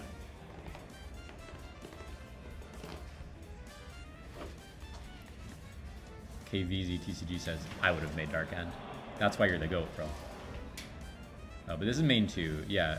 I think with the Colossal, maybe there was some idea that like he could get him below 1k.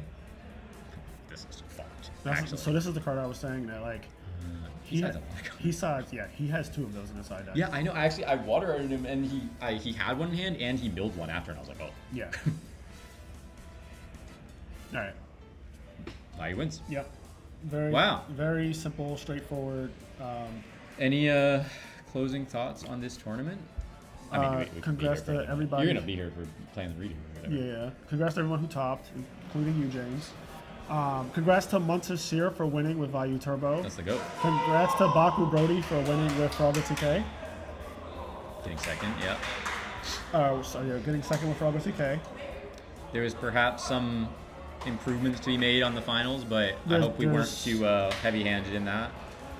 You like to keep it real. Well, I do too. I just think that like saying that the play is this is what you should do is just what I'm going to do as a commentator. I hope it's helpful for them, I guess. Yeah, because like if you review it, you're like, oh, that I could play better here. Yeah. Like, I'm not saying your play is wrong just to say your play is wrong. I'm saying your play is wrong and this is what you should do. Maybe to there fix were it. small things that we were missing. I don't really think there were. No, there was not. Just I want to give myself the out in case there was. no, don't give yourself any outs. Okay, well, that was fun. You I'm probably going to leave saw soon. somebody literally. Well, anyway, it was fun. I'm probably going to leave triple pot of soon. avarice, and Double Beret agreed, and Dandelion did the scar for Fishboard Blaster, Yeah. and do no damage and lose the game. And then you also He beat saw- GB, by the way. He beat creamed GB. him. He Oh, opened up- was it on stream? I He, didn't see no, it. it wasn't. Oh. He opened up 1-for-1 Dandy. It was 2-0. It wasn't close. He beat GB. So this is why That could've been me. This is why I can't play Dream Frogs. Yeah. Because you don't have that. Just like I just. I played those. I play one for one day. Yeah, but you can't do anything with it. Well, You don't- he can't either unless he draws Fishboard. What do you think he's gonna do? His deck is designed. He doesn't play anything but the shit to do that. Okay, He whatever. can't do anything else. Whatever. I play traps. I'll be playing my And traps. they did so good for you. I'll be playing my traps. All All right. right, goodbye. Goodbye, James. Guys, that is the end of this tournament. Congrats to everyone who made top 16, as I said. Congrats to Monteseer for winning with Value Turbo. Very adorable kid.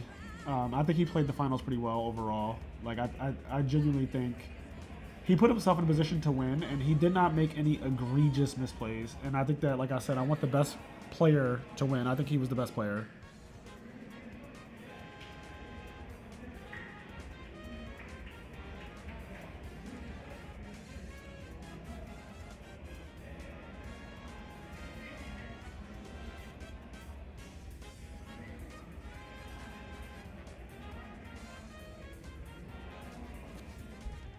Yeah, the frog player actually could have won both of those games. Just looking at the cards that he had. Yeah, James takes so long to make his point, the game state is already changed before he finishes his thought. Exactly. That's what I mean. Like, James sucks at commentary, basically. He's not good at it. Because he just goes on and on and on and on and on about one minor thing without actually giving the point out ever. So then he just never says anything. And they've already moved past that point in the duel. But his brain is trying to process the thing that happened like 2 minutes ago, and he's still talking about the thing from like 3 minutes ago. It's a mess. And I'm like, just say he should make Darken, bro. Like, it's very straightforward. He should just have made Darken. You don't need to fucking spend 16 minutes on a dissertation about, oh, well, if he did this and like he did that. It's just like, he should have made Darken.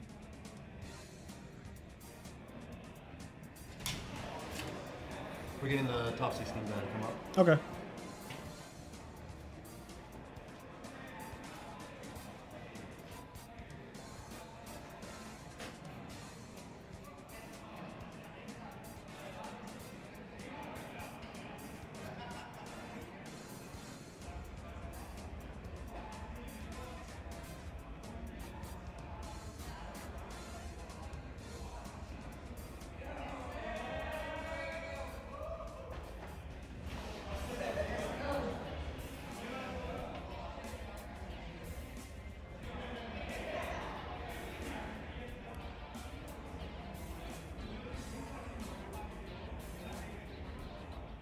Yeah, James is a really good player, but he's really, really bad at commentating because he's too long-winded. Like, he'll never get his point across.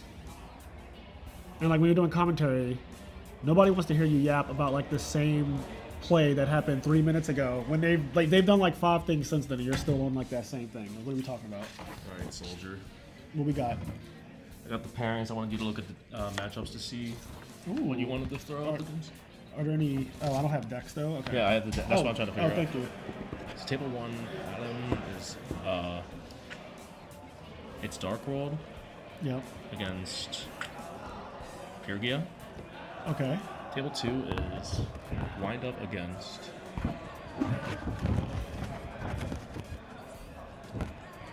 Pure? I think it's Pyrgia. Let's throw Pure. Wait, no, just pull it. Three Is it okay if I is- bring my friends inside? No, we're not okay. doing that. Never mind. My bad. Jason. I just want you to mention that he wanted to go home last night. He wanted to leave? He wanted to You leave didn't want last to night. compete today? Yeah. That's crazy. Yeah. You're just, fucking... Just let them know in the interview. Well, they hear it. Got on my side. Got on my side. That is crazy that you wanted to leave. Can you perhaps move over there for a second? I'm gonna do, guys. We have the winner here. Yes, sir. Congrats, you took Thank it you. down. Grab me. Value Thank Turbo. you. Yep. How do you feel? I feel amazing. Great, honestly. I think overall you played the finals correctly. Your opponent did not do as well in the finals. Yeah. I feel like game 1, you probably know this, but like he resolved triple pot average. Yeah, triple pot. And I was like, wow. I know he's trying to dig for something, but Dandelion and like Moraes. Yeah. Like you're supposed to die, obviously, but like he didn't see the line. And Yeah. part of Yu-Gi-Oh was like you can only play who's in front of you. yeah, So that was your opponent. You 2-0'd him correctly. Yeah. Congratulations. of course. Thank you. Shout out to anything you want to do? Yeah, first of all, I want to shout out to all my cousins who came, Sahiba, Sajidba, Babuba, Sahiba. They honestly, like, they gave me so much support. Like, this is for advanced. I mean, like, in terms of advanced, like, they always provide me with the cards and support. Yeah. But thankfully, like, Edison isn't, like, as expensive as advanced. So, Yeah, like, Edison decks are either like $100 or $5,000. yeah, 5,000. Yeah. So, like, thankfully, I mean, they brought me here. Honestly, last night, I topped and I was like, I kind of want to go home. I just kind of want to chill. But they were Why like, though? So you topped and you were like, I don't know if I want to play tomorrow. yeah, because we didn't book a hotel. Yep. We just came here for like practice for Pittsburgh. Yeah. Oh, so you're going to the Pittsburgh? Yeah. Okay. So I'm going to Pittsburgh. We were just like, oh, it's gonna be like a day 1 trip. Yeah, Like, you're going to be the round 1 feature match in Pittsburgh. really? Well, you're the reigning champion, Oh, so true. So I was like, oh, I already topped like. you were happy with that. Yeah, Is I was this your happy with first- that. Is this your first time? This is my first major tournament, Edison tournament, and I won. Congratulations. Yeah. So, listen, that's a very nice feat. Yeah. Like I said, I think you played it very well. We got to see 2 of your matches. I like your patience. Yeah. I think that like you understand the value deck in that way where you just kind of like sit there for a while. Yeah. Let your opponent fuck up. Yeah. Or if anything, like let them commit. Yes. So And then once you they just commit, I capitalize. just Yeah. try You to did it break their right. board and. I can tell you're a student of the game. Like you understand the game. Like you get it. And you're 22. Yeah. Damn. Really, really young. Yeah. I play tests with my cousins, Sadman, Sadat, Sizuba, all my brothers. Yep. I'm wearing. We have a local mosque that like I'm repping the brand. You know, Nice, I was wearing very green nice. sleeves, so Yeah. it was just it What was my day locals- today. What locals do you come from? My locals is Gamer's Choice. Yeah. Shout out to Gamer's Choice, but James Chow, right? yeah, Yep. they just don't do Edison anymore. for some Yeah, I reason. heard. I mean, yeah. People be dropping Edison. Yeah. Here we out here though. Hopefully they bring it back. Shout out Gamer's Choice. Shout out to all the New York competitive players. There was a lot of New Yorkers who Yeah.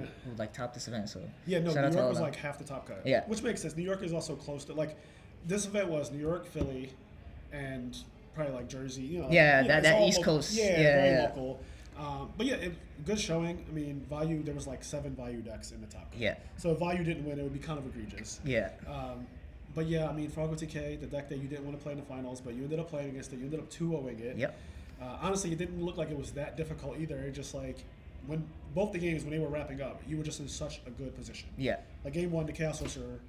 I was just sitting on it because I also had Necro engraved. So it's Yeah. like you have to somehow out my sorcerer, and if you have to like either attack it, I just Necro.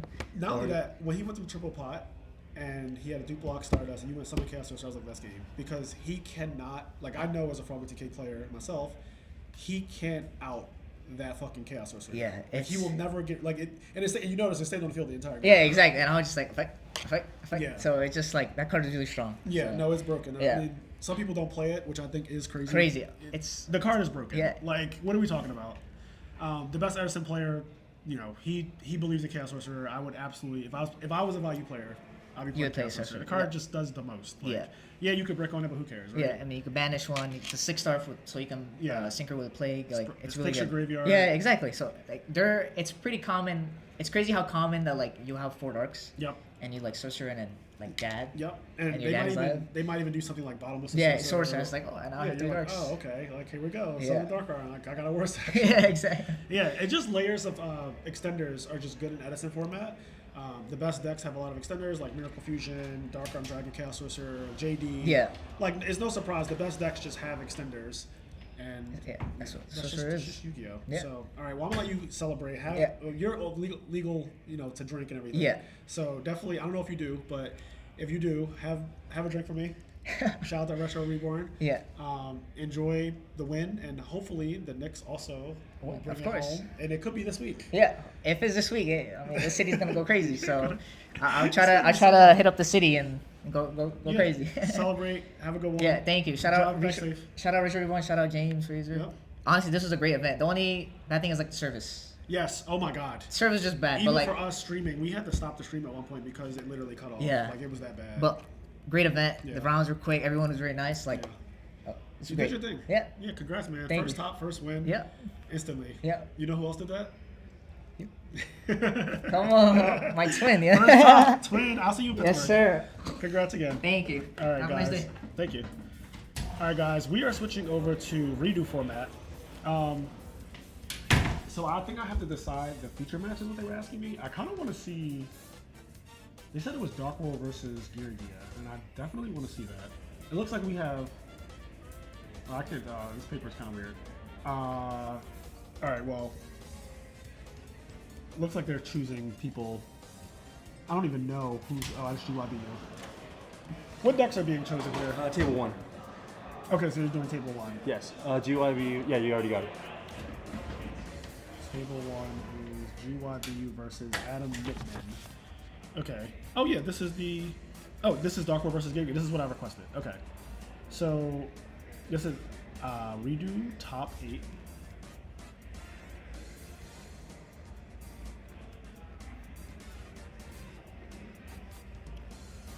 This is Adam Mittman versus GYBU. Who that? That's the boss. Nobody. Nick Collins is in the building. How you doing, sir? Swag cast.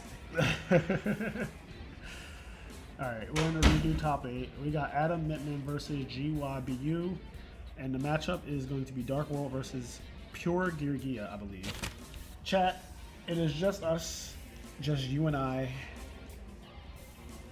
A win is a win. I agree, Ruben. A win is absolutely a win. You can only play who's in front of you. So, like, at the end of the day, whoever your opponent is in the finals, like, if they misplay, that's on them. Like, when Sizzle won Orlando last year, I remember walking up to the finals, and his opponent went Summon Rescue Cat, get Sam Knight, get Test Tiger effect, target Sam Knight, summon Marmillo, pop face down Raiko. And Sizzle was like, Marmillo doesn't pop face down monsters. And his opponent was then forced to pop his own Marmillo in the finals of the tournament, and they lost. And like, they absolutely should lose too, because that's an egregious fucking misplay, right? So like, stuff like that happens all the time. You go and play who's in front of you. It's Yu-Gi-Oh. How's it going? We're about to, oh, absolutely. We're starting the redo top 8, I guess. That's where we are. I got the score set up and everything, but yeah. Should be out here soon. It's only 3 rounds, technically. Yeah. So, Guess I better go pay.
All right, GYBU is going first, opening up Arsenal into Gear Armor.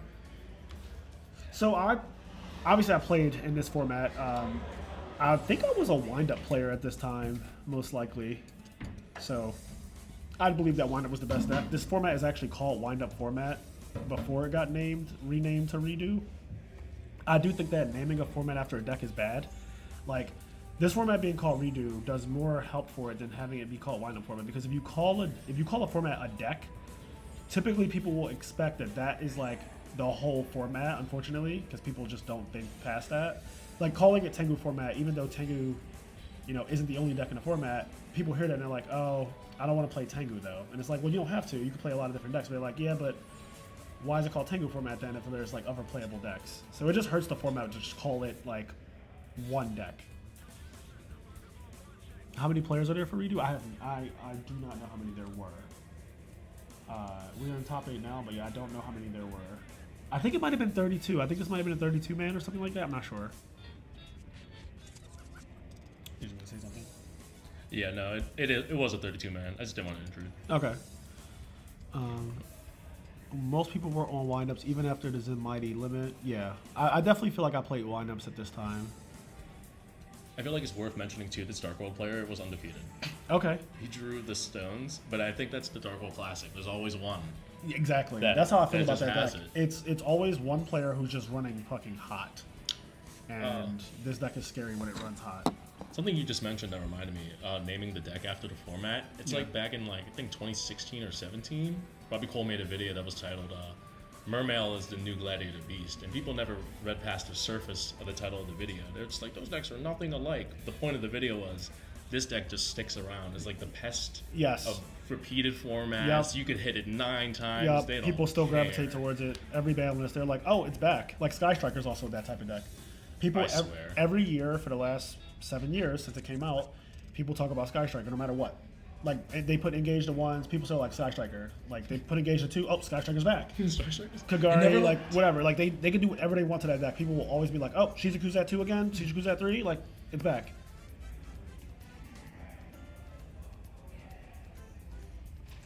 Yeah, Adam, I know Adam Mittman. Definitely a solid player. Is Adam the gear player? He's a Dark World. He's a Dark World guy, yeah.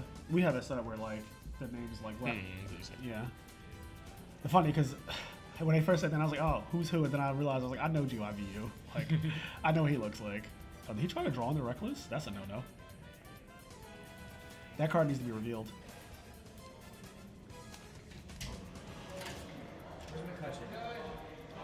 Here. What's up? Can I get you to verify each person's play then? It's also interesting that he drew under Reckless when Reckless Greed is on, like, he literally has Reckless Greed outside of the graveyard so that he knows that he's under Reckless Greed. Like, that is very weird to me. Like, because that's not even really a legal thing to have that Reckless Greed like that. But the fact that he's doing that and still drew a card is like I don't know, that's just strange.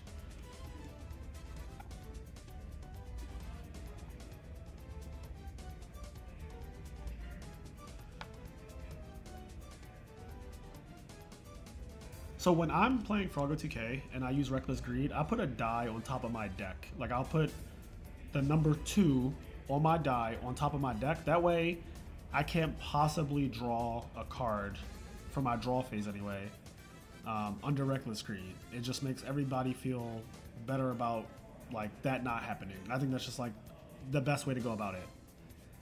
Yeah, like, put the die on the deck. Like, having the Reckless Greed just floating on the field like that, I think it's just raw. Like, I would be like, you can just put the die on top of the deck.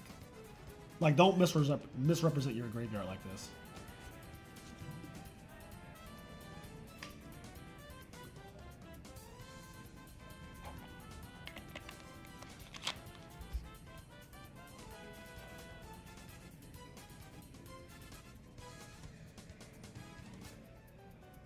I think this was advertised as the 32 man. I think the side events this weekend are advertised as 32 player cap. So there's like a GOAT 32 man, there's a Redo 32 man. Yeah. There might have been other ones. There might have been an Edison one, I'm not sure. Finally, people who played Redo, commentating Redo.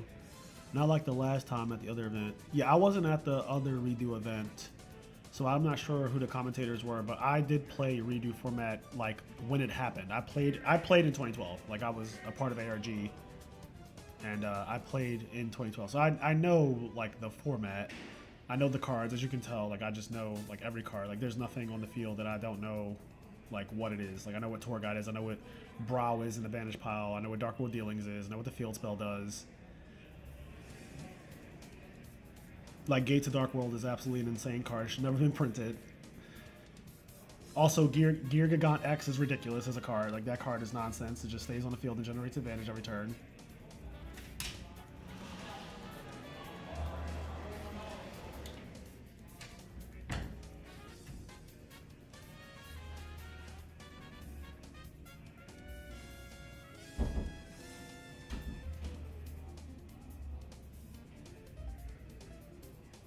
Favorite deck in redo?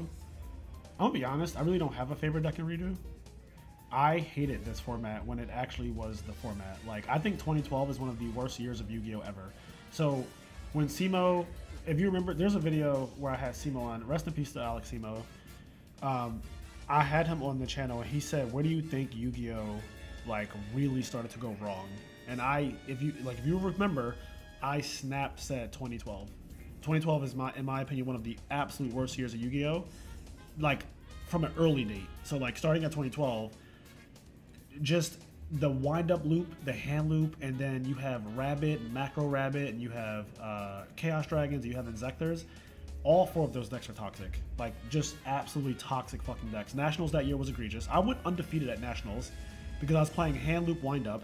And I just hand looped 9 people in a row day one. Like if somebody has a picture of the standings of Nationals 2012, you will see first place, Mark Velez, second place, Fraser Smith. I went 9-0 day one, and none of my rounds were close. It was literally just take your whole hand and win the game without much interaction at all. It was very, very toxic. And like, I don't think that is Yu-Gi-Oh! That I would ever want to revisit. Now, obviously, this format here, September 2012, they toned it down, but like, this format still has like the snowball problem, but it's a lot more playable than obviously Nationals 2012.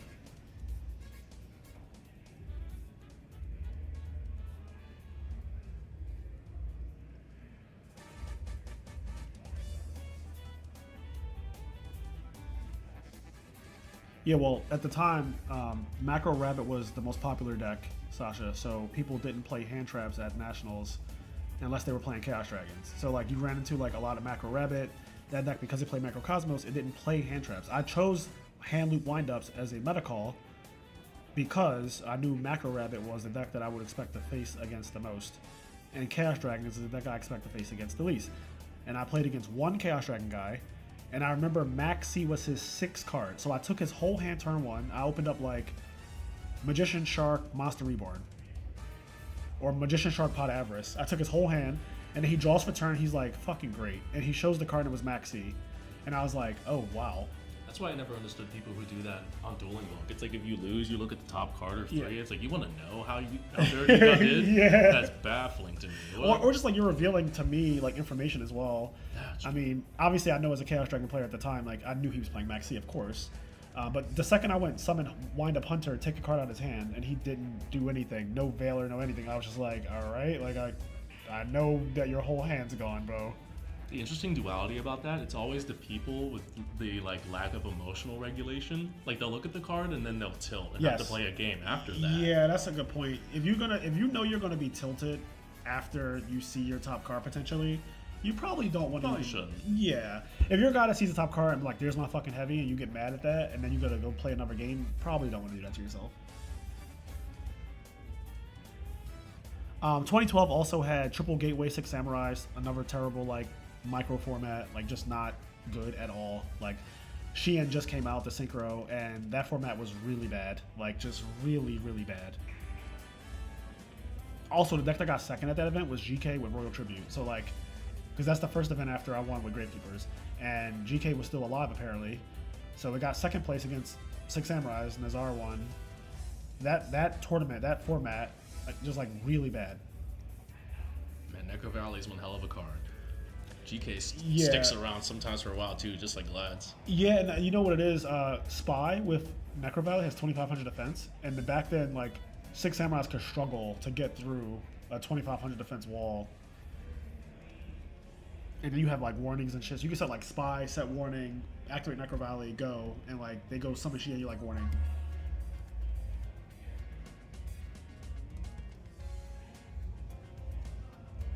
Yeah, full power 6 Samurai was a crazy deck, for sure. It was the set that made me buy my first case. I was like, I'm just gonna hurt my locals. I Yeah, guess. not hurt my local. Just resident menace. Yeah. Anything good on your side, Fraser? Yeah, I'm good. Perfect.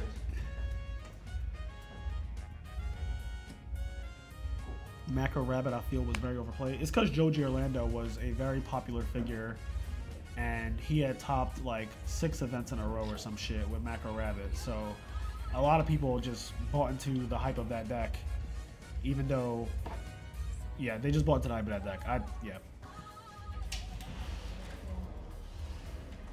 Like 2012 is a really, really bad year of Yu-Gi-Oh! I'm sorry. Like I lived through it. I'll never forget it. Like it just factually had a lot of toxic Yu-Gi-Oh, bro. It started off toxic with the triple gateway, Shien, 6 Samurai stuff. Then it became hand loop wind-up format. Then it became like, it was also Macro Rabbit sprinkled throughout that, which Macro Rabbit is also toxic as fuck. It's a deck that plays a floodgate as like its main thing, and then it summons a guy that protects the floodgate. You cannot convince me that that's okay. I will personally say, to add to that, is that not just was the competition toxic, the toxicity also came from how rampant the theft was at that time frame. Yeah, that's just old Yu-Gi-Oh in general too, Yeah. like old Yu-Gi-Oh. But just talking about the format specifically, like as someone who lived through the format, like, ugh. James Zark lost in top 8 to GBs. He got 2-0'd by GBs, and neither game was close.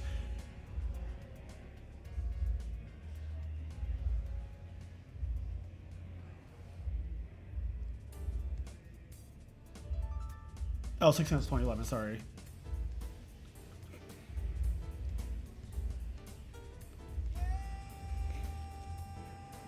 So 2012 is just...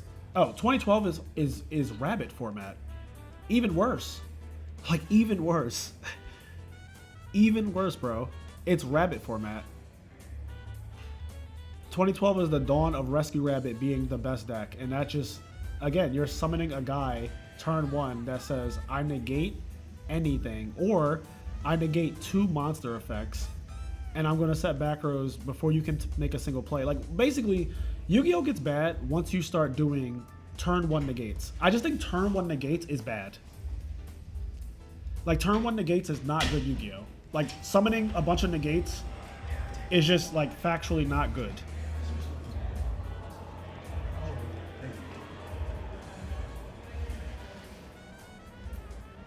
Yeah, Exectors were toxic as well, for sure.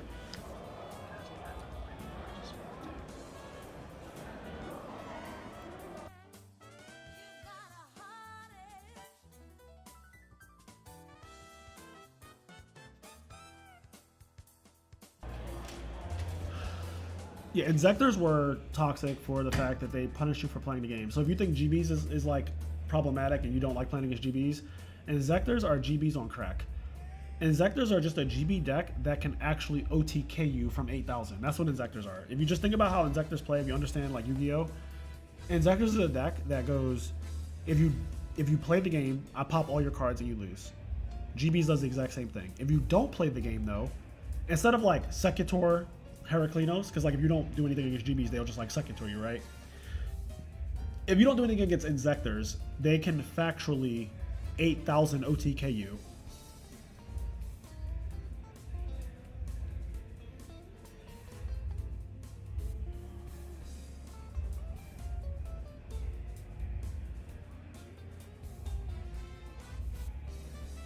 Exector also made shit like Prison and Bottomless Trap Hole unplayable. Yeah, Exectors also made Maxi bad.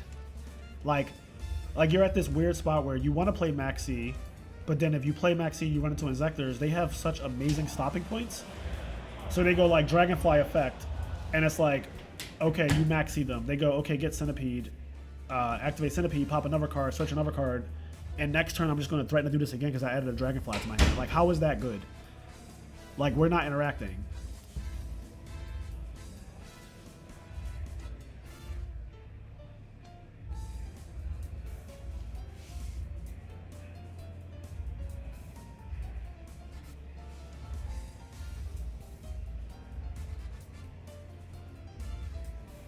Yeah, the sword combo also like what's the 6-star insector called? Gigamantis, I think. That also just led to like OTKs. Like, all right, I'm just gonna OTK you. Gear Gia wins game 1 against Dark World. That opened up pretty well. Like the Dark World deck. First of all, Dark World getting to play the game is already like good for them. Also, if I'm being completely honest, like if I'm being so real right now, if I'm just speaking so like candidly and being completely honest, I think that Gear Gia is just absolutely the best deck in this format.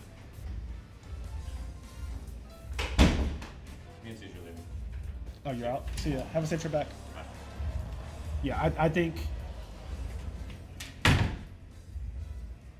like so 2012 Yu-Gi-Oh is a lot of Floodgate Yu-Gi-Oh, which I do not prefer. Like a lot of Floodgate Yu-Gi-Oh is in this year, and Gear Gia is the deck that is borderline impossible to Floodgate. Okay. Good shit. Yeah, you will be casting, I'll be gone, but yeah, I'll catch it in the next Okay. Yeah, like, so you could floodgate like all the other decks. Like Dark World gets floodgated out. Obviously, windups get floodgated out super hard by Rivalry goes in. Dark World, Shadow Mirror, D Fisher, Macrocosmos, like all those cards or whatever.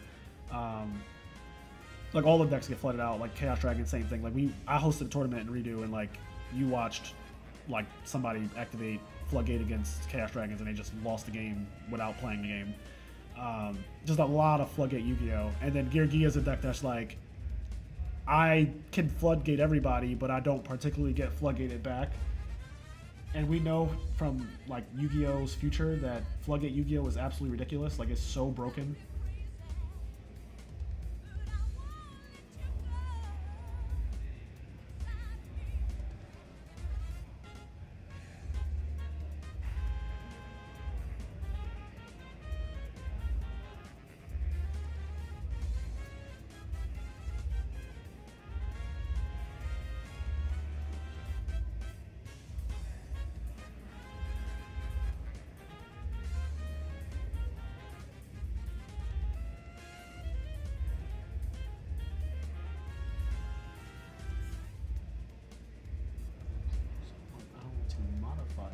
I want to see his deck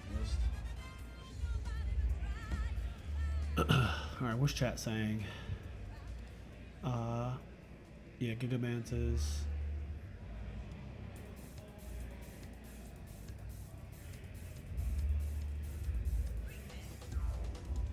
Yeah, Zektor started popping their own shit, you knew you were dead.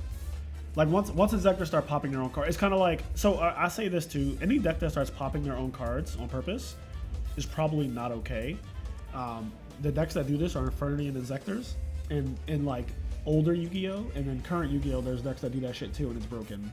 Like once you start going like summon Diamond Dire Wolf, pop my Lavavo Chain to make space, like how is that good? Like how is that good for the health of the game?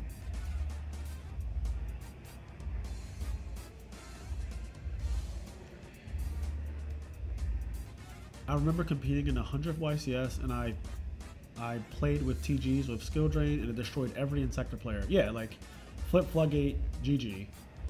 Can we please play Shaddoll format? Burning Abyss and Shaddoll's match were skilled. I agree. I think that is definitely a more skillful like format, because Floodgating wasn't as ridiculous during that time.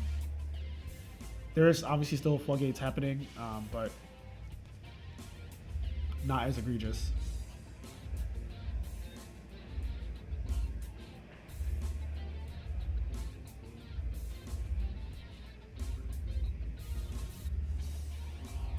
Yeah, Gear Gia can play some really good cards. Like, Gear Gia gets to play both Gozen and Rivalry if they want, because they're all Earth and they're all machines, so they have like perfect typing, like Black Wings, just like perfect typing and attribute and everything.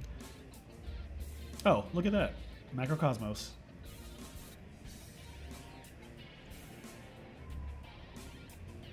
All right, well, Now what? We're going to detach to banish, make that guy 25. That's Leviathan. If you didn't know, it's Ghost Rare, but Leviathan Dragon.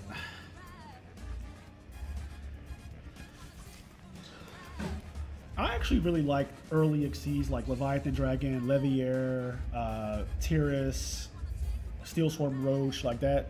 You know, before it started to get like Zen Mighty and Dolka and Lagia, and then it just obviously gets way worse after that too, like Shockmaster and shit. Like, also yeah, fucking 2012 has Shockmaster in it, bro. like what? All right, Torrential on the armor, and he's flipping Compulse. Okay, very good. So like, if the Dark World player doesn't draw an out to this Cosmos though.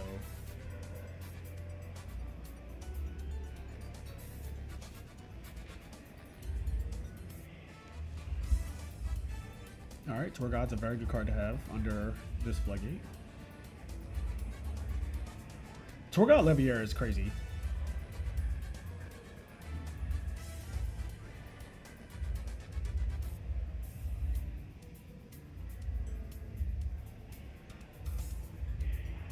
Yeah, Bumblebee. I actually really like Bumblebee in Redo. Bumblebee is a deck that I would have as a like secondary deck. If I play Redo, I would just play Gear Gia because I think Gear Gia is the best deck, and I don't really think it's particularly close if I'm being honest, for all the reasons I already mentioned. And if I had like a fun deck, my fun deck would absolutely be Bumblebee. I really like Bumblebee because I like how fast it is. But if I wanted to win a tournament, I would play Gear Gia every time. Like I would never play another deck besides Gear Gia. I think you just lower your chance of winning a tournament if you just play something besides Gear Gia in this format. Like, you significantly lower your chance of winning by not playing Gear Gia.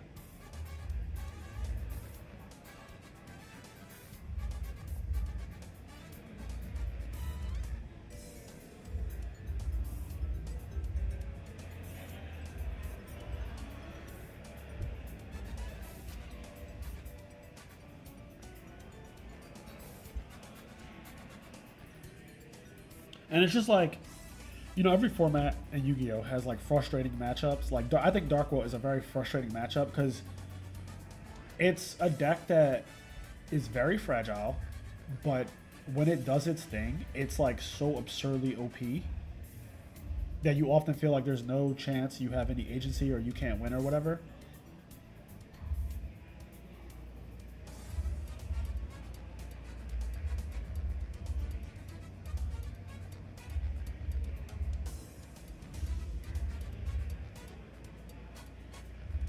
GYBU is getting a search here. This card, I think the Xyz monster is outrageous. So Xyz monsters like the King of Feral Imps and Girgagon X, that every single turn they generate card advantage, and then in the case of Girgagon X, when it dies, it also does something which is crazy. These cards are just broken in all of Yu-Gi-Oh! Like they always will be. Like the Zodiac, Broad Bull. Like you just can't have cards that say like summon from my extra deck specifically, and like search, and if it stays on the field, it creates more advantage the following turn. So it creates a condition on a game where you need to clear it immediately. What kind of asshole would be playing Dark World and Redo? And Dark World when it works is just broken. But like Gear Gia is the deck that plays the game the most. Like you don't brick as much, and like you get to side deck the best cards. And the side deck cards in Redo are way stronger than they are in Edison. Like basically every side deck card in Edison, like every deck that they get played against can play through them, right? The fucking side deck cards in this format, I just think you're just not playing through these side deck cards, bro. Like you're not playing through them.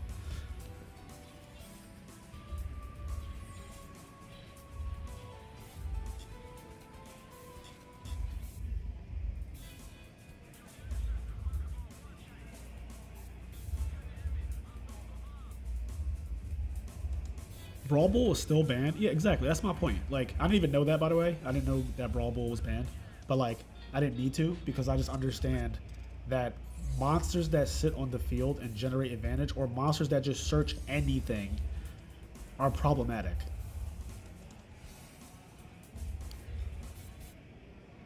Like, I'm sorry, but Girgagon X should not have been legal after like one format. It just really shouldn't.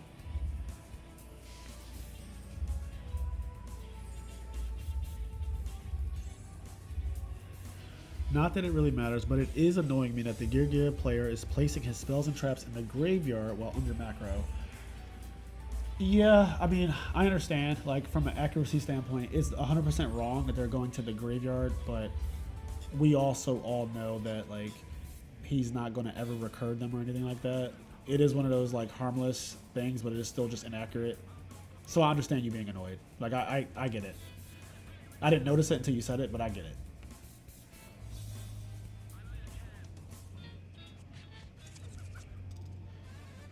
Ain't no fucking way Brawl Bull should come back, especially with Luna Light running around and Modern like a crackhead. Redo was the last format I played before I took a break because cards started getting pricey. I forget how expensive cards were in Redo format. 2012 was, well actually, so 2012 is Rabbit format. It's like Macro Rabbit, it's regular Rabbit, it's Wind Up, Zector, Chaos Dragons, 6 Sams, have like, you know, whatever, Gear. Yeah, there were some expensive cards. Logies and Dolkas I remember were expensive. Rabbits were 70s at one point.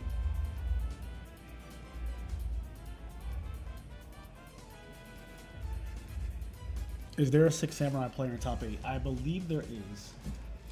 So the top 8, is this right? 1, 2, 3, 4, 5, 6, 7, 8, 9, 10. I don't understand the paper that's in front of me. So until that one of the production people comes back in the room, I'm not really sure if I'm reading this right. But I believe, looking at this, that there is a 6 Samurai in top 8. Tour Guide was well over $100 at its peak. We had a tournament at my local for 3 tour guides for first place. There was other prizes, but that was the first place prize. And somebody offered like $420 for the 3 tour guides. And the guy was like, no, I want $450. And he got $450, like just to give you the full story. Like we had a tour guide tournament, and actually Alistair Constantine, if you guys remember who that is, old school, Alistair Constantine got second at that tournament. But it was a triple tour guide tournament, and at the time tour guides were hovering over like 170, and he was like, I want 150 for each, so 450. And somebody tried to bargain that they wanted to do like 420. I was like, no, 450, and he got 450. Yeah, tour guide was like 20 when it came out at first, and then when people realized that like, oh, it's the future of Yu-Gi-Oh. Yeah, Vayu versus Froggo TK was the finals. Vayu took it 2-0.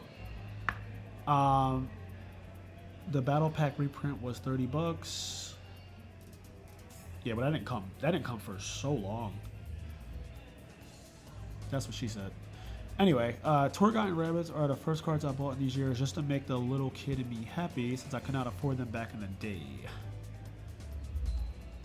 No, deck lists are not released for Edison Top 16 yet. I will be doing a Top 16 deck list video when I get home.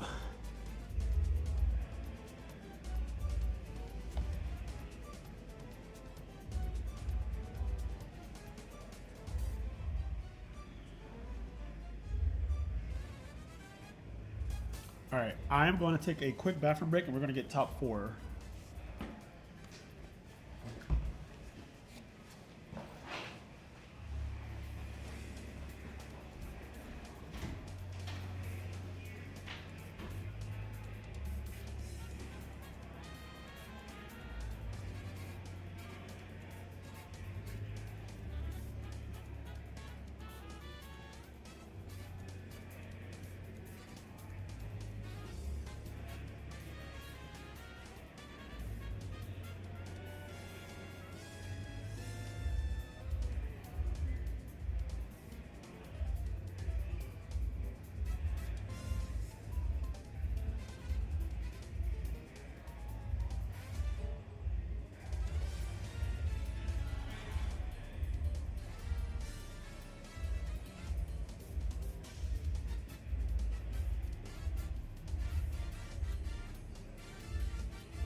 All right, chat.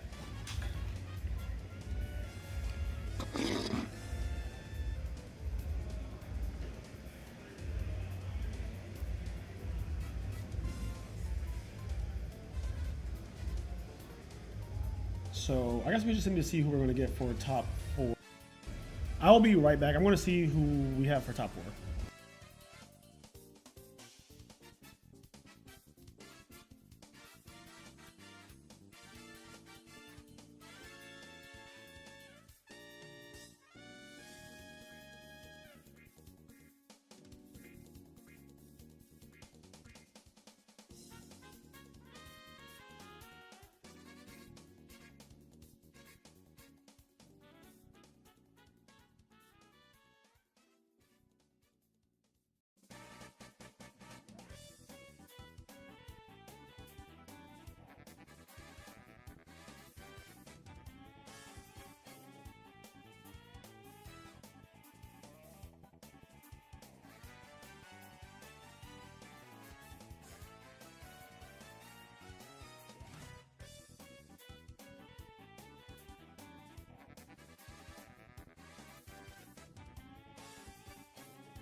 All right, chat. I am back. We are going to be doing top 4 for redo very shortly. So top 4 is going to be wind-ups. I said I really want to get the wind-up deck featured because, you know, why not? This format was originally called wind-up format. I just got to get the names of the players, which I do not know yet, but yeah.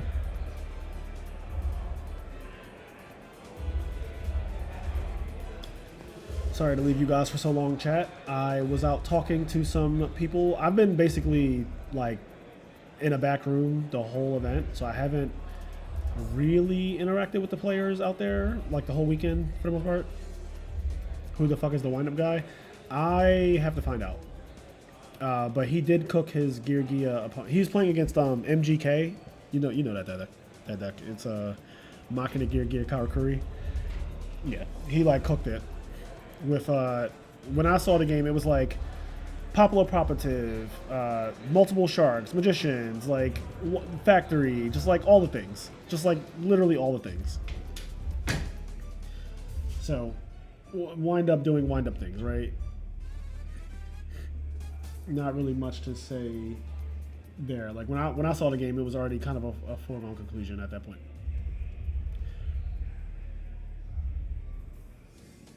Foregone conclusion.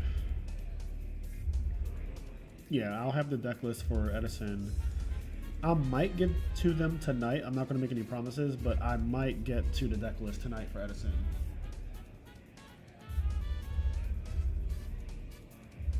Let me see if...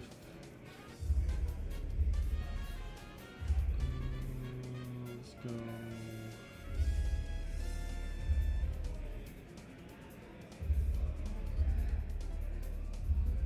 Yeah, Value 1 versus Frogger TK in the finals.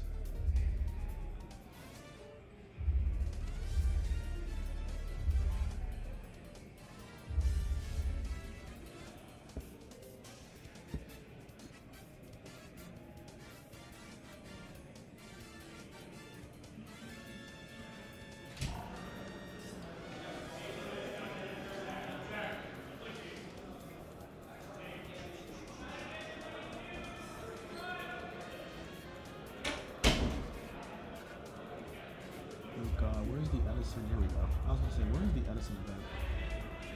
Bruh. Yeah, last event, people definitely could just walk up to the commentary desk, which I wasn't like super opposed to. It only mattered if, you know, I was mid-sentence and like they're kind of bothering me at that point. It's like, all right, well, that's probably not okay.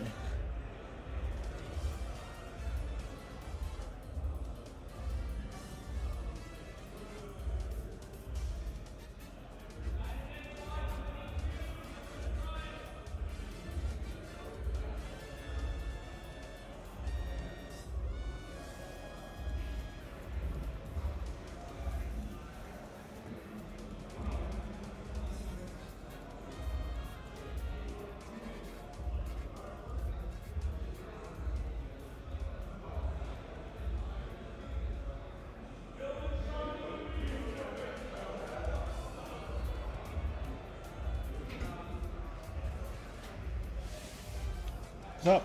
What's up?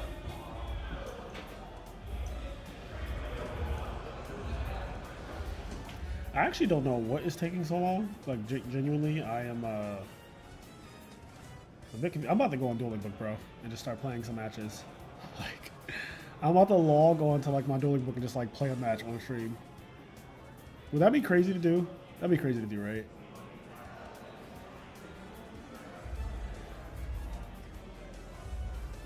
Like at this point, just like go frog, go TK somebody real quick, or something.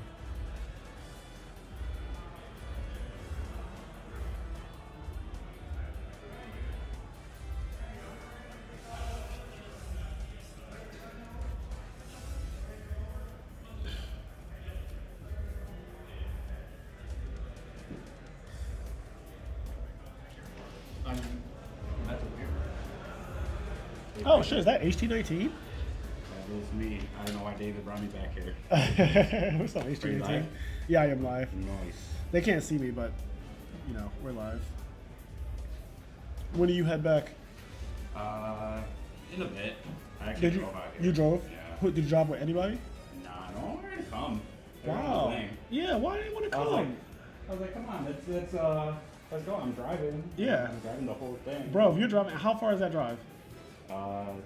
It took me 13 hours or 13 14 hours? hours to get here. Okay. yourself? Yeah, but it'll take me like 10, 11 to get back. Okay. Yeah. I love road trips. Maybe not 13 hours at this age, but I've done like a 15-hour road trip and shit like that. Yeah, it's so awesome. I hate driving by myself though, for that far. Yeah, I mean, it can be scary. That was fine. I left really early, like at 3 a.m. Yeah. So like my tire time was really early, but as soon as like the sun comes up, like it's pretty easy. Yeah. And I Did you win- just you listen won to like something? podcasts or get on a call on Discord or something with people, and it makes it really easy. That's perfect. I mean, I do the same thing. Where are you waiting on a mat or something? You getting a mat or something? Yeah, I'm getting a mat off, David. Oh, nice. Can you get another?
so I'm not really All doing right, much on we are here. Let me transition this real quick. I wonder how much people are trying to sell them on.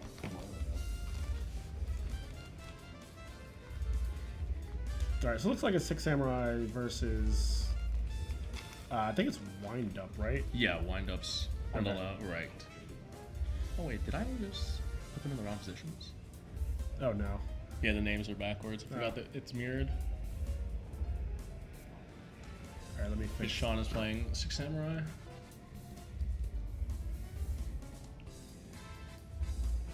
Also started the timer on Neuron on screen because prior I was using a TV for the players. That doesn't help the viewers whatsoever. Well, we've seen this throughout the entire thing. The timer? time? Yeah, that's Oh, been- they were yeah. playing with it last time? Yeah, Okay. that's been on it for like the entire Edison tournament and I missed everything. it. Yeah. It's Six Sams versus Wind Up, I believe. Chat. Yeah, windups. All right, see you, HT. Be safe. For sure, thank you. You too. Always What's good next seeing for you. Always you? nice seeing you. Will you be at Pittsburgh? I'm gonna try to go to Pittsburgh. Yeah. Okay, Thing is, I'm actually moving. Right Okay. Now, like out of state. Oh wow. So You're working What state? I'm moving to Vegas. Oh Moved to shit. Vegas. Yeah. Okay. Holy shit. Texas, So, baby. Chicago's because I there. got a new job, and my new job starts that Monday. Oh wow. So it's gonna be like. Yeah. Okay, well we'll see. We'll see what happens. If you can't make it, I understand. Because like there's only like a few more events that I'm gonna for sure know that I can go to. Yeah. And after that, everything's kind of like Different, yeah. I might just take a break. Yeah, after that. that's fine. Hey, I mean, you Curtis. you competed a lot. Are you saying that the Chicago dream is dead? No, there's plenty of people in Chicago. Yeah, that Chicago keep is- the dream No, alive. you. Yeah. I know your dream of Chicago. All right. There you Alright, go. see Take ya. care. Be safe. What's the Discord name of the Six Samurai player? I have no idea. These two are local players. They played each other in Swiss. Also, it's a rematch. I hate rematches. Like, I hate being on the side of I could potentially lose to someone I already beat. Like, because Right. they want to win too, because it's the rematch, and they have like this chip on their shoulder. Oh, they need that lick back. Yeah, dude. exactly. They need their lick back, and I don't like giving lick backs. Pause. Wait, phrasing. Indeed. All right, where are we at? 4 back row, 6 samurai. So he did say something about he wanted to play against Dark World because he could make Notoria be set 4. But unfortunately, Dark World got eliminated already.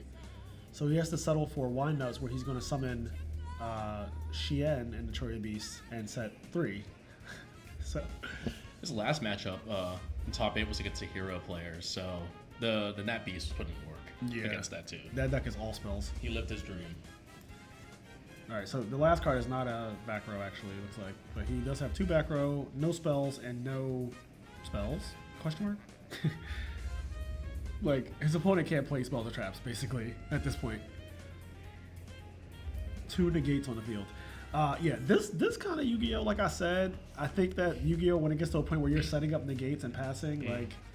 It feels very like advanced style where you put up omnis and it's just disruption in general, except in this format, it's not hand traps, it's just actual traps. Yeah, like that game just now, he just summoned 2 negates and was like, go ahead, and the opponent just like, I lose, I guess. Even if you do like break through the Shien with the spell and traps, it's like, all right, now what's your push going to be against their traps? They could stabilize so easily with double edge. There's something, there has to be something unpleasant about somebody going the Notoria Beast turn 1 set 3 or 4 or any number, obviously any number of back row, because even just 1 solid warning is skipping your turn, right? Right. It's super annoying. I don't know how often Six Samurai opens up hands that make like Notoria Beast or Shien, but I assume it has to be pretty high. Yeah, the hero opponent asked after the round concluded, it's like, what does your deck lose to exactly? It's, well, Chaos Dragon and also primarily itself. Yeah. You just open 5 and go, darn, I can't play.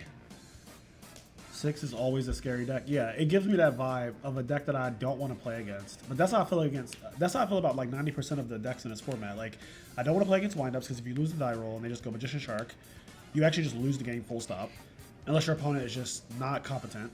If you play against Dark World and they open up playable, you also could just be out the game immediately without any agency whatsoever. If you play against Six Samurai, they open up Shien or Notoria Beast like we just saw, and you also just get cooked that way. So there's a lot, like, I'm scared to play against almost everything. Even Chaos Dragons is hard to break with the Red Men and Pulsar. Is it really? Sometimes it is hard to get out of loop unless you just are straight up like, oh, I could Dark Hole the field and then clear the Red Men after. Yeah. 28 is A lot. not the easiest thing in this format. We don't Yeah. just get to make free Colossals. Like, usually a 25 body in the Shien is so hard to clear because a lot of the format is Gear Geigen. Like, Yeah, the Wind-Up's their biggest monster they think is like Shock. that's crazy. Yeah, Like, windups have a problem with big monsters. That's like their thing. The only reason like Geargia has a chance is they have Fortress in the kit. And even then it feels bad because, like we were just saying, the Samurai player sets back row.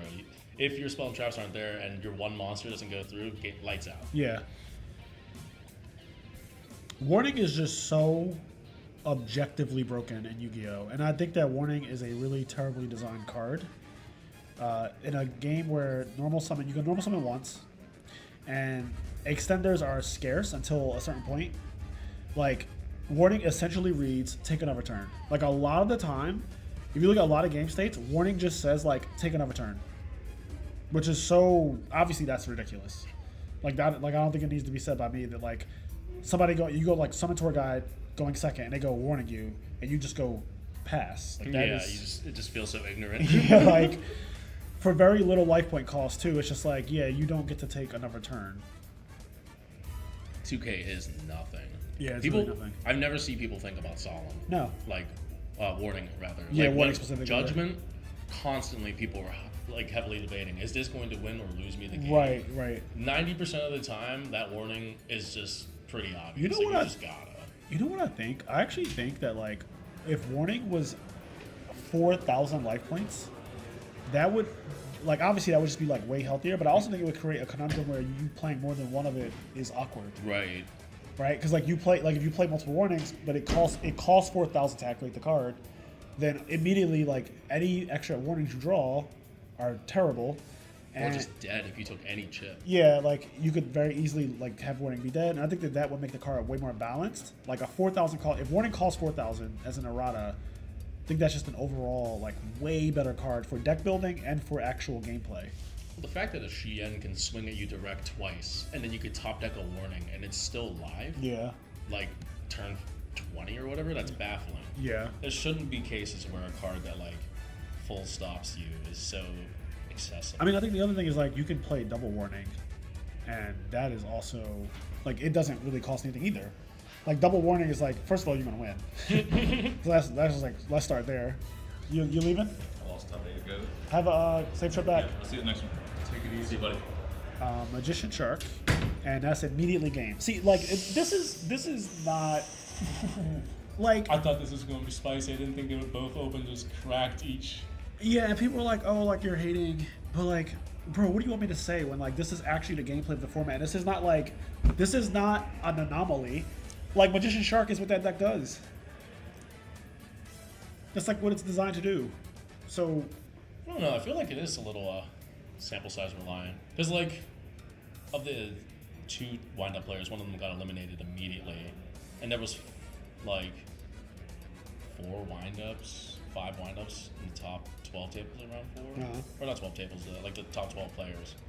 So, like, they fell out pretty easy. I don't know. I feel like the deck can break sometimes pretty hard. It doesn't recover as easily. I don't know. But, yeah, it's really I swingy. think, Because okay. the games are either super How- grindy and take forever. How 'cause is they're it on okay Gear for somebody to show you 2 cards and you have to pick your cards up? And that's just like a thing that happens in this format frequently. Blackjack, maybe. Yeah, I like don't know. they're just like, Is it okay? I'm sure. like, he just revealed 2 cards to his opponent Hmm. that, like, he could have also opened with them, but I guess he drew one of them just now, and it was just like lights out immediately. Like, that is just factually not good for anybody. Like, imagine flying somewhere, right? And, like, your opponent reveals 2 cards out their hand, and you're like, oh yeah, like, I lose. Insta. The way I see it is like people get in Edison, people get upset about like, oh, they had Rain Kaias, they had the one up dust shoot. But it's like, for how many times you got beamed by a dust shoot? How many times did you destroy someone else's day and completely forget about it? Yeah. Because you weren't the victim. But not only that, like- how many games actually are played back and forth is the problem. Like, so what we just saw, game 1 and game 2 were not back and forth at all. Right. And that's what I'm complaining about. It's like, there was no back and forth. Like, we're in game 3, and they've been playing for 11 minutes, and actually not even 11 minutes. They've been side decking for the last 2 minutes. They've been playing for 9 minutes, and we're in game 3. Right. Unacceptable. I'm sorry, it's just like unacceptable. Yeah, it's such a weird format because you don't get the middle ground. It's either you guys both bricked enough Where it's like we're when you grinding do go like back and crazy, forth, and right. then like we're about to go into time, Or we blow finish each our other match out, in 20 minutes, right? Yeah, like they're in game 3, and there's been 9 minutes of actual gameplay. There's a debate in my mind about the balance of the format. If most of the decks have cheese factor, is it an Right. acceptable limit? Right, because then it's like, first of all, you can't complain if that is the general gameplay of the entire format, because everyone's complicit in that. If it's one deck, like for example in Edison we have like Frogger TK with Gigabytes, Right. and those decks are egregious, but they're like they are the exception. Right. Most decks in Edison do not do what those decks do, and those decks have a trade-off for doing that. And they don't always like win or anything either. Right. Like you're not seeing Gigabytes win every tournament. You're not seeing Forgs win every tournament, even though it probably should have won this one. we don't talk about We that. don't talk about that. It's too soon. But like, my point being that you're right. I feel like this format and a lot of other ones, the problem that I see often is that there isn't much back and forth. And yes, the players are complicit in that. And they're like, I want to play in this format where there's not much back and forth. But like, is that good gameplay? No. Yeah, that's the debate for sure. Yeah. It's like, oh, you had Return. Well, you had Miracle. This is like, Yeah. we all have the crazy bomb. Like I would like to build a deck and then actually draw some of it. Like I don't know, maybe that makes me crazy. Like I want to actually see some of my cards. I don't know. We sleep 40 of them up. Why did I only see 8? Yeah, like it just the other problem though. So like you're saying, the nature of this specific matchup is what we just saw those last 9 minutes. Well, I was about to say we were potentially having a real game because he didn't open Shien, but okay. Floodgate Yu-Gi-Oh! We're back to that. So this is the other part of this format. And floods have always been a problem. Yes, but the problem here's the real problem about Floodgate Yu-Gi-Oh! With retro. Back in the day, Oh, we were ignorant. we didn't understand just how absurd floodgates really were. And as Yu-Gi-Oh! Went on, we got like Mystic Mind and shit like that, and people understood like rivalry goes and are ridiculous. Oh no, I think the start of it was emptiness. I bought Yes, 90 plus 2013 copies of 2013. Vanity's Emptiness from my local for 25 cents a piece. Yeah. Straight up bulk common price. And then overnight they went to $8.10, and then a couple weeks passed and it's like, oh, it's a short print common. Yep. There's no supply. $20-$30. It just continuously gets more and more egregious with the floodgates. And like so you go back where Konami didn't correct that, you know, it's like they just did a ban list, I think at the end of last year that banned 7 floodgates from Modern. It was just a ban Yeah, list that and just it was just floods. It was just floodgates. It was 7 floodgates, I think, or maybe more, but it was like at least 7. And I was like, that's kind of crazy that there was a ban list just for floodgates alone. And that many different it wasn't like one deck No. was utilizing them all. No. They hit the entire field. Yeah, it was like a lot of different floodgates for different decks, and I was like, the fact that these were just a thing for so long, if you go back, you get to play them again. So like now we're playing Rivalry Goes in a lot. We're playing Macro and D Fisher a lot. To Studio Rat Newman. What's that? I saw it's I a don't even know. freaking like little frog guy. Like let me look at Is he broken? He's a floodgate? He's a flood, yeah. Never even heard of it. Always. Floods that prevent you from playing are much different than floods that prevent you from playing plus break a board. I agree. I'm never going to argue with that. Like Mystic Mind is probably the most egregious Yu-Gi-Oh card ever printed. So like, you know, I think a modern version of Mermail and like the water decks were just like Testudo, Erod, Newman. Neither player can special summon monsters with 1800 or more attack, and it has 1800 defense. so they would just like special it for free from deck or like mill it in the special from graveyard because Yep. modern's just full of extenders. It's like, oh, why are we using this 20-plus-year-old card? Oh, because it happens to be a floodgate. We remembered That's like the crazy. barrier statues. Yeah, so Resurgence. Like, are you joking? I complained about, so they banned the Bear Statue of Wind first, right? Because of Foundries. And my immediate complaint was, why not all of them? Why makes no sense. Why are we going to wait until the water one and the fire one and the earth one? Like, why are we waiting to see what the other ones are going to blatantly do at some point? Unfortunately, I think you know the answer. Capitalism. How are you going to sell that new Mermail support if you can't play Water the water statue. statue for 3 months, you know? Yeah, that's so fucked. So classic. Yeah. Konami.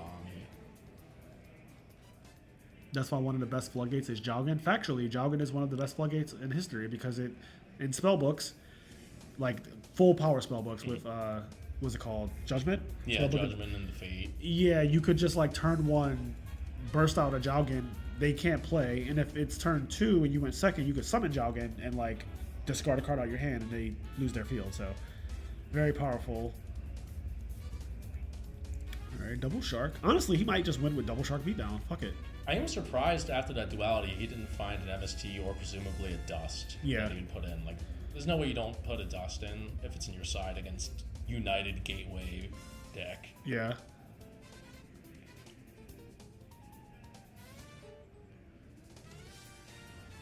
It's strange being on this side. Usually I'm blowing up your stream in the comments. Well, first of all, the player on the left, the 6-hammer player, he's in a really bad spot though. Like, these games where you just draw all of these kind of cards, and you get beat down by nothing. So, for example, like comparing it to Edison, people will flip oppression against GBs, but then the GB player will just start summoning like Laquari, there he is, and just start attacking because they don't have a choice. Right. And if you can't defend yourself, which randomly happens often, you just lose. There's definitely an asceticism somewhere. Okay, summon Kagemusha, which is a... Oh man, do you need space because asceticism's in hand, or is he fishing for it? Curious. Alright, he's Not going holding for the factory. So there has to be a push, surely. Compulse. Oh no. That's a good compulse. That's a hugely good compulse. Yeah. Because even chain ascent, why would you... Oh. What the fuck? What is the disadvantage to this? He has one more in hand for discard trap? Oh no, I understand. Oh.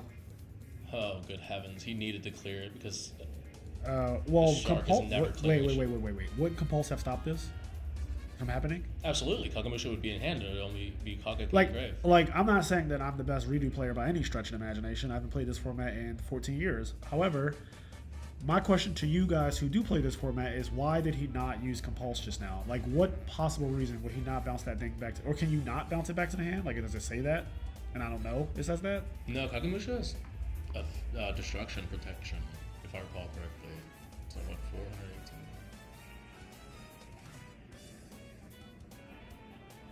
Look at how I cute can't is that. fathom any possible reason why you wouldn't compulsory that. Yeah, and I'm blatantly not good enough to know why you don't Compulse a Kagemusha. This is what could have the response been, and also what was the line of play if it was asceticism in hand? Because if he goes I guess if he goes asceticism, you chain the compulse then, and they get neither monster. Yeah, but they go Well, MST. that's They go MST. right, that should telegraph a lot to you. So now he's just losing the game. I am so... Okay, sure. It's so weird how this swung, because moments before he did that play, I was thinking to myself, half of his monsters don't clear 1500 by themselves on normal summon, and like he'd have to top deck a Keyzon effectively. Your or an opponent Initiate. your opponent is down bad. They go normal summon Kagemusha. The Musakami. No, how does that... That is so hard to read your opponent having. Yeah, it's like... I know it's like a negate anything card, right? It's destroy. If a card destroys a card you control while you control a face-up 6 samurai monster, negate and destroy that card. Oh. So you earlier he had, like in the top 8 matchup, he had Barky and Shien set up, and they went to they used the Shien negate already to bait it, and then Dark Hold, and then it was like Musakami. It's like oh, because you have a 6 samurai on field, I could just stop any MST. It stops Solemn Warning as well. Yeah. So Warning destroys. I cannot believe he did... No cost. You just have to have a samurai. That's all it... Yeah. It was dead for 4 turns there face down, but when it wasn't, it was huge. Yeah. Because that rivalry is not letting our man play.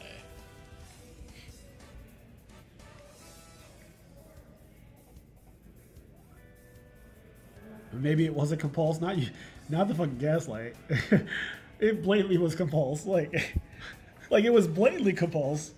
No, it was compulsory evacuation device. Oh, it absolutely Come on, was. man. I just don't understand why he didn't chain it. Like, I don't even play this format and I would have chained it. Right. Because there's only 2 possibilities for why they would normal summon Kagemusha. The quick spell, the special one from deck, or to kill it and make the double edge and like live. Yeah. Could have been a misprint. Shut up, Adam. God damn it. Beat him. No. I love Adam Shack. My best mate, Adam.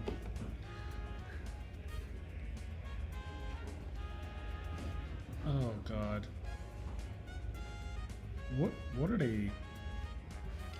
One thing about what losing that level. I want him to spread that graveyard so bad so I can see his. Yeah, there's the compulse again. It's not a compulse, Frazier. This is a psyop now. They took a draw from United first. They did take a desperate draw from United for 1. Which also that is a tall tale sign that you're desperate. Like, and that he was going for a push. Yeah. It's like if you need one more piece so badly, you're not trying to like play to not lose. You're trying to play to win. And that discrepancy is Do I think Geargia is better than Wind Up? Yes, because Wind Up gets floodgated way harder than Geargia, and in this format, the floodgates are stronger than they are. Like, the further forward you go in Yu-Gi-Oh, the more powerful like the interactions get in terms of snowballing the game. I think intrinsically the deck is less consistent as well because there's no card in the archetype that just says add anything.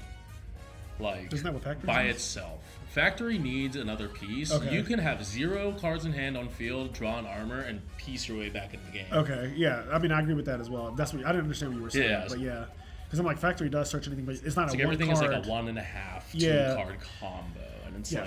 like in a deck that also still plays a lot of traps despite being combo orientated. Sometimes you just don't see the right orientation things. It's like when you're playing Hero Frog, you see all the frogs, none of the heroes, or vice versa. That's just bonus at that point. Can you guys see us? Oh, camera went rainbow. Okay, we're back though. Sorry, technical difficulties. Hey, it is June. Camera going rainbow kind of tracks. Yeah, exactly. We went rainbow for Pride Month. Happy Pride Sorry, Month. that's, Happy Pride. that's my bad, guys. Sorry. Shout outs to Escanor, happy Pride. Finding armor turn 0 is basically the same odds as finding a good wind-up opening. I guess I'm not built the same. It's just Geargia has so much more resilience. And gear frame. Like, you almost always have a turn 1 play. Sometimes the wind up turn 1 plays, I'm gonna set Magician and Warning and Pray. We actually saw that. Oh my god. Yeah, game 1. That's Like, when- literally, it's just like, I just Yeah. gotta pray. When he started attacking the face-down monster, it was a fucking magician. What else could it be? Yeah. Would well, you actively set a rat or a shark or something? Listen, I don't know. Yeah, that's fair. Nah, Scotty's real bad. Actually, Listen, people are. Here's my thing. So, like, clearly, you know, I play Edison, right? And people play other formats, and that's fine. Like, play whatever makes you happy. I'm a big advocate for, like, if you like redo format, please, like, do not let me stop you or make you feel bad about being a redo player. But, like, also, if you're going to be tuned into this channel where I'm commentating, like, I'm going to tell you the truth about what we're seeing on screen. What we saw on screen just now is Floodgate Yu-Gi-Oh! Like, after 2 swamps. after 2 games of literally nothing. Like, there was no gameplay in the first 2 games. They played 8 minutes, and it was just like the fastest. Bro, he showed him Magician Shark. He didn't even summon it. He literally went like Magician Reveal Shark, and the guy scooped it. Like, it wasn't. He was like, even- oh yeah, I know you got it. You've made it this far in the tournament. I'm pretty sure you're not going to misstep here. What Which, I- frankly, with this much time, I would give them the opportunity to, as Right. well just to, like... 'Cause why not? For understand, you're on stream, but... I don't know. I would milk my limelight in the camera. What I'm wondering though is like, why did he compulse? Like, I'm going back to square one here. Yeah, we really can't explain that. Do you want me to pull him in here and ask, like, so you could ask him? I almost want to bring the like. I almost want to bring like the loser of You the found match him, I'm in glad. Oh, you just... and just be like, hey. Oh, what was Barack Obama asking about it? No, I left it around so you... Like, It was I up didn't leave front, it at the so top. not- Yeah.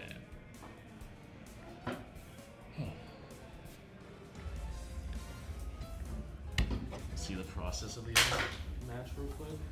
I was wondering where that went. My lap.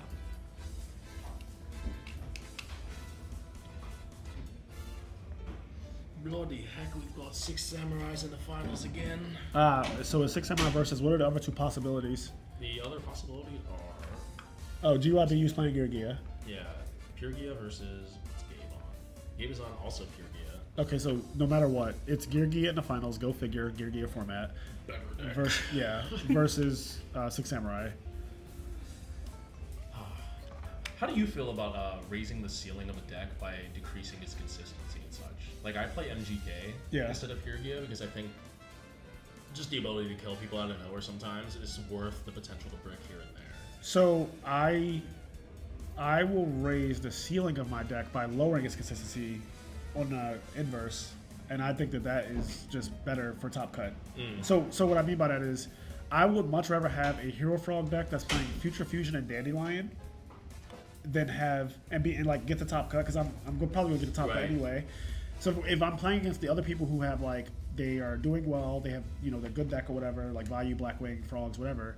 I want to have an unfair advantage, and so I'm willing to like lower the consistency of my deck to have it be spiked in the top cut, because that is how you win tournaments, like just factually. True. But think about that theoretically with like Gigabytes, because like that deck is so good at winning game 1. Yep. The problem is you play so many more game 2 and 3s. Well, and I don't it's, even know. The Gigabytes topic is so bad. Like, I don't even know if it's good at winning game 1 though. And we featured it this weekend. And I featured it so many times. And like when it loses, it's always the same thing. Loses. It's just the same thing. They just don't do anything. A whaling fish. It doesn't matter who is wielding it either. Which one's the whaling fish? The Gigabytes player sometimes. Oh, you God. Just open like nothing. We made a joke over here. It's like Gigabyte sucks. But, the water's wet. The sky is blue. Yeah, like when Gigabytes loses, it's every single time I've seen that deck lose, it's the exact same thing. They just brick up. Match is over? Yeah. Okay. Yeah. I'll be right back. 6 Samurais won, so we have the finals is going to be, so redo finals is coming up. Okay. I'm going to double check and go too. Yeah, and I need the players' names too and all that. Copy that. Oh, I got you. Next. So finals is going to be Gear Gear versus 6 Samurai. There's a logical reason to not compulse, I think. Okay, let's hear it. Like I'm all ears. You have my attention. What is the logical reason to not compulse?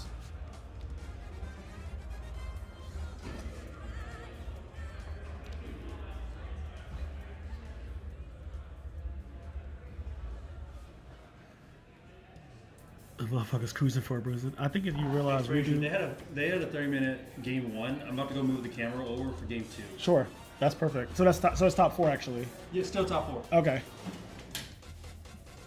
They had a 30-minute game 1. These two guys we just watched had a fucking 8-minute 2. They played 2 games in 8 minutes.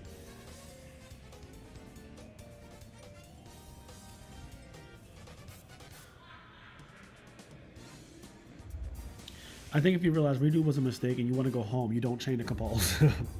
That's crazy. There's no reason not to compulse. Are you sure, Marcus? Because he didn't do it. So there had to be a reason.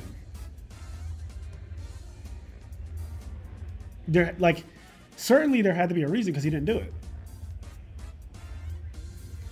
How do you think Kage sticks if he goes for MST? It clearly means he has a follow-up. Yeah, I don't know. Oh man. I wonder he glitched. I wonder if like when the camera is on, do people just have out of body experiences or something? All right, buddy, you're live. All right, so do you know who's who here? I want to say GYBU is on the right. All right, oh that's true actually. I actually know that body. Pause. I don't know who's. I'll double check. Yeah. Oh, it's Gabe Frank actually. They told me that. I think like a while ago, and I just remembered. So it's Gabe Frank versus GYBU. All right, now I just need to score. Doesn't matter. It's redo. Please, please, please, please. Game on the left. And do you know who won, what games or whatever? I'll double check that. There's 7 minutes on the time right now. Okay.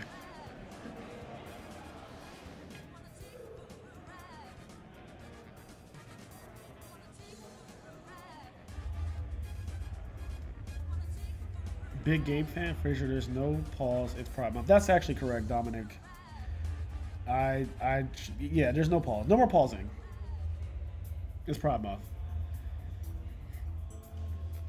Game 1. Okay, so the score is 1-0. Correct. All right, we have a Gear Gear mirror match of sorts. I don't know if they're both playing the exact same type of Gear Gear. Like one of them might be playing Pure, one of them might be playing like MGK, which is like Machina Gear Gear Karakuri. One of them could be playing like some spicy list. Houston in August, yes. I will be in Houston in August.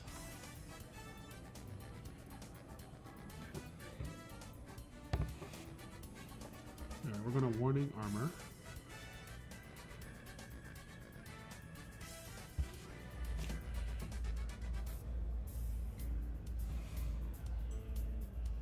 Normal summon arsenal.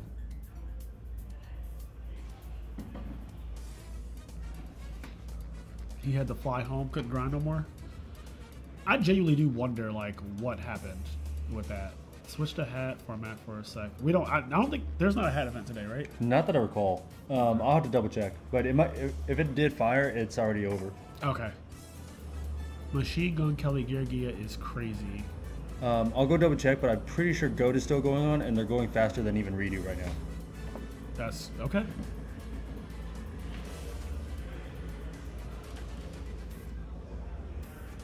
Uh-oh, about to get 2-0 by a guy who's trying to negate warning with a Stardust. That's not, is that what happened? There's no way.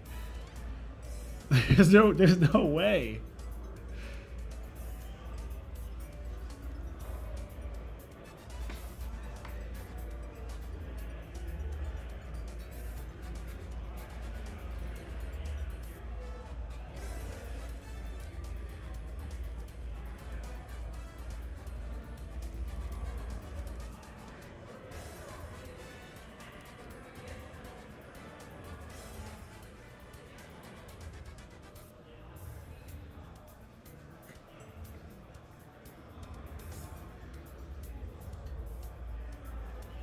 Activate another Fiendish Chain. Okay. Are we going to chain compulse so that this way it will resolve? So chain link 1, Gear Gear armor, chain link 2, Fiendish Chain, chain link 3, compulse. So the Fiendish Chain doesn't get to actually do anything to the Gear Gear armor, and it still will resolve now. So he can search Accelerator here, and then use his normal summon to summon out a guy, and then a special Accelerator and start playing the game. Still looks like he's a bit behind though. Like Gabe is very set up.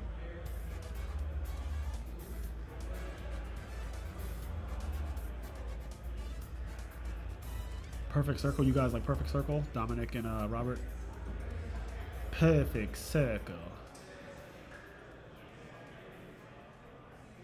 I did say if I ever played Goats, I would play the deck that got second place at Detroit.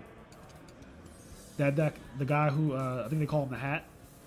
I would play that deck 100%. That deck is so fucking ignorant and so fast. I'm not about to be set Magician of Faiths over and over again. I'm not about to be fucking pitching for Thunder Dragons and like playing Graceful Charity and all that. Like, no. I'm trying to win today. Not tomorrow, like Chaos Turbo, today. I'm just trying to win. No hat fire today. Okay. Goat going faster than another format? No chance. As of right now, Goat is actually in the same round for top 4 as Redo, but Redo is about to finish top 4 very soon. Yeah. All right. We're going to continue to do our armor tricks. Perfect Circle was very fun to play with friends. Not going to lie, I'm not sure about the competitive aspect. I think we should do a Perfect Circle Major just to see how it goes. No. No? No. Oh. Unless you're funding it. Is it that bad? It's not that it's that bad. It's that, like, you cannot throw a major for a random format and then fund, like, you're paying $1,000 for the venue, $1,000 for all the staff, for the commentary, for the setup, for all. I say someone should. Okay, well, that someone needs to have an incredible bankroll to just be like, I'm going to pick a random format, like, and risk it, and just be like, because, like, also what's pricing, like, you got to pay for that too. Yeah. And then you have to have people. First of all, Yu-Gi-Oh players don't have. This is the other problem. People don't have like all the cards to play other formats. So people are like, oh, I want to play like Shadal BA, but like, okay, you need to find humans who actually own Shadal BA Constellar Knight cards, which they will over time if the format gets popular enough. But like, you can't be like, snap, play Perfect Circle next month for a major, or like even 3 months from now for a major, because people won't have the cards and they also just won't pick them up. I want to say when I was younger, I've always heard about Perfect Circle and Go. Well, back in the 2010 era. Yeah, Perfect Circle is a beloved format for sure. I mean, it's a malicious at 3 format, right? Yes. Yeah. I just saw someone playing Perfect Circle with Disc Commander. I'm like, oh my god. Yeah, it has Crush Card, I believe, as well. But yes. The interesting part is that now everyone has access to Crush Card virus. Yes. But in the actual format, like it was still unobtainium. Yeah, it's like 5 people had it back then, but now everyone has Crush Card. So the format is definitely intrinsically worse for that alone. Okay, what would be a banned format that you would want to play? Like I say, banned format, like a toxic format that you would want to play. Oh, I had an answer to this question recently. I would personally say I like Dark Strike Fighter format. It has to be a format that like isn't because like I like low key like Hat. Sure. Like I low key kind of fuck with Hat a little bit. Yeah. And that format is definitely like ignorant as hell. But like I think it's like a fun ignorant. I'm telling you right now, I love DSF format. Matches can easily end for no reason in 10 minutes. Yeah, and that's like a whole set. Yeah. I would dabble in Hat format honestly because I like Soul Charge as a card. Oh god, Soul Charge just reminds me of Rekindling. It's just so fun. Yes. Like I don't think I could play it for years, but I could definitely do like 6 months of Hat. Like I could get that. I can get down with like 6 months of Hat. I'm trying to remember what Hat is. Ice Hand format, if I remember correctly, right? It'd be. What is hand, it? Or hand artifact. Yeah, Artifacts, right? that's the 3 archetypes. Then it'd be like 2014, I'm sorry. It's 2014 Yu-Gi-Oh. Yeah. Hat is so goofy to just play Soul Charge piles. But it's like that is a type of Yu-Gi-Oh that people do enjoy, and like again enjoy like whatever you like. Like if you like Perfect Circle gameplay, if you like Goat for like people love goats. People love Yugi Kaiba format. Yeah, like if that's the type of gameplay you like, fine, like enjoy it. The problem is like when you're trying to run a business or you're trying to do anything that is not literally negative money to run an in real life tournament. Even locals, it's still a risk to even fire like a Time Wizard format at times. Yeah, 100%. My local died. I remember the last one I went to, we had 3 people, and they were like, "You guys can play round robin," and I was like, "Absolutely not." Like, the business didn't die, did it? No, the business is still alive and well because Pokemon exists. And One Piece. And Magic and all the other games that like people actually buy product for. Mm-hmm. So no, the local is still alive and well. Actually, they actually just got featured on the Philly game store, like or whatever they call it, like the Konami thing featured them recently. Mm-hmm. But like the last time I went there, it was me, Gary, and one other guy, and it's like that's unfortunate. Yeah, it's like well we're not. We do a fun Edison monthly, and it's just local monthly, realistically. Yeah. We do what we call Edison After Hours, which is basically we drink and play Yu-Gi-Oh! At a local. Yeah. I mean, I think anything you do with your friends can be very fun, right? So like I don't need anything besides like you get me, McCabe, Silverman, like all my friends together in a room and we could play Yu-Gi-Oh! Or not. We're gonna have a great time. We could also play any format at that point. Yeah. And we will just like even if the format fucking sucks, we will still just like laugh and have a good time because we love our friends. If I could risk a style of game, I would love to do. And it would be so risky because of how much time that is involved. I would love to do something. I forget what they call it, but it's based off the WRGP in the anime. I forget what they call it. But basically, player loses, and when the player loses, the teammate comes in, and they play with whatever's still on the field. In a nutshell, I forget what it's called. It's in Smash. I'll have to circle back. I'm sorry. Crew battle. It was a crew battle, and you're basically doing each game with no sides. Yeah. So each player has their own style deck. Comes in. So let's just say one plays Blackwing, next one plays Lightsworn, and then the next one plays Glads. Yeah. Same thing on the reverse side.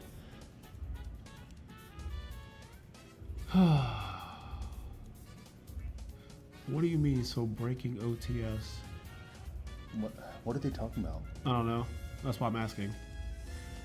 Bad formats are some of the most fun to play with friends. Yeah, I mean, I think people were talking about when I mentioned about like alcohol. Like the locals that we're playing at it does not do OTS, and they do not support Konami. They actually hate how Konami operates. Yeah, like so. Yeah, there's a lot of locals that just like, I am a card store. We do not fuck with Konami. Which No. And even to a core level, like it took me months to actually like coerce them into doing Edison format, but they will not tolerate like modern. Part of it has to do with like somehow our that local store heard of a 20-year story of a child that actually lost a game and then decided to throw a chair through the window. And so they just like no Yu-Gi-Oh ever. Yeah, punishing the whole community though for the actions of one person is kind of silly, but sure. Yeah. So and that was again like 20 years ago. Must play tier format to get no flu, so it's enjoyable gameplay. That also just can't be enjoyable. Oh no, not tier limit format. I would honestly like to see how people feel about the Sky Striker format. There has to be something that people still love Sky Strikers, and I'm not even a modern person to understand about Sky Strikers. I like the manga, and I would love to see like what can be done to actually see a format with Sky Strikers and other meta decks to be played. Oh shit! Game's over? Yeah, GYBU takes it. That's game 2 then. No, they just fucking fist bump. That is the whole thing.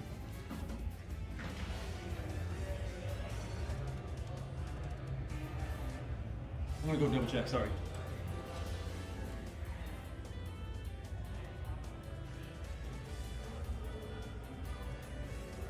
The thing is, like, if you want another format to become popular, you have to go to a store, bring decks so that people actually can play it. Because, like, again, nobody has these random format cards. Like, and then you need to find enough people who are like, even when you give them a deck to play. They are proceeding to game 3.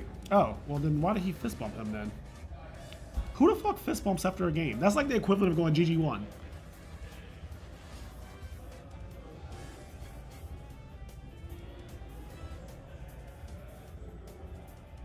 Why is this not the first time I've seen Dyna versus Gear? All right, so right now it is game 3, and they're going into turns. Yes, so Judge Randy is checking with TO to make sure that that is the procedure. Yeah, because I don't know when Konami changed it, but there's a point where when you go to game 3, you have to roll to see who goes first.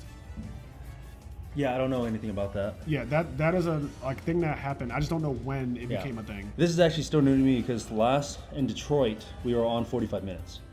So everything like 0, 1, 2, 3 is like still above my head, even though in Edison times it was 40 minutes 0, 1, 2, 3.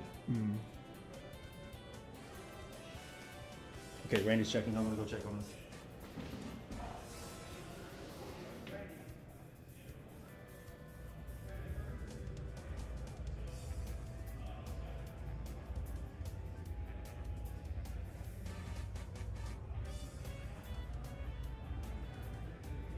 I do GG1 on Dueling Book for the memes. I like GG1 is such a meme that I love just saying GG1 on DB. First, it was like when I first had someone do it to me, I was like, that's so cringe. But then you definitely become what you despise. You know what I mean? Okay, so update. It is whoever lost gets to choose who goes first, and then 0, 1, 2, 3. If no one takes damage after 0, 1, 2, 3, Sudden death. Sudden death. Yep. Fair enough. Oh God. Please no, Tommy. I think I was more excited at GOAT than I was at Hat watching them. I agree, 100%. Machine Gate was the best thing to come from GOAT that moment. 100%.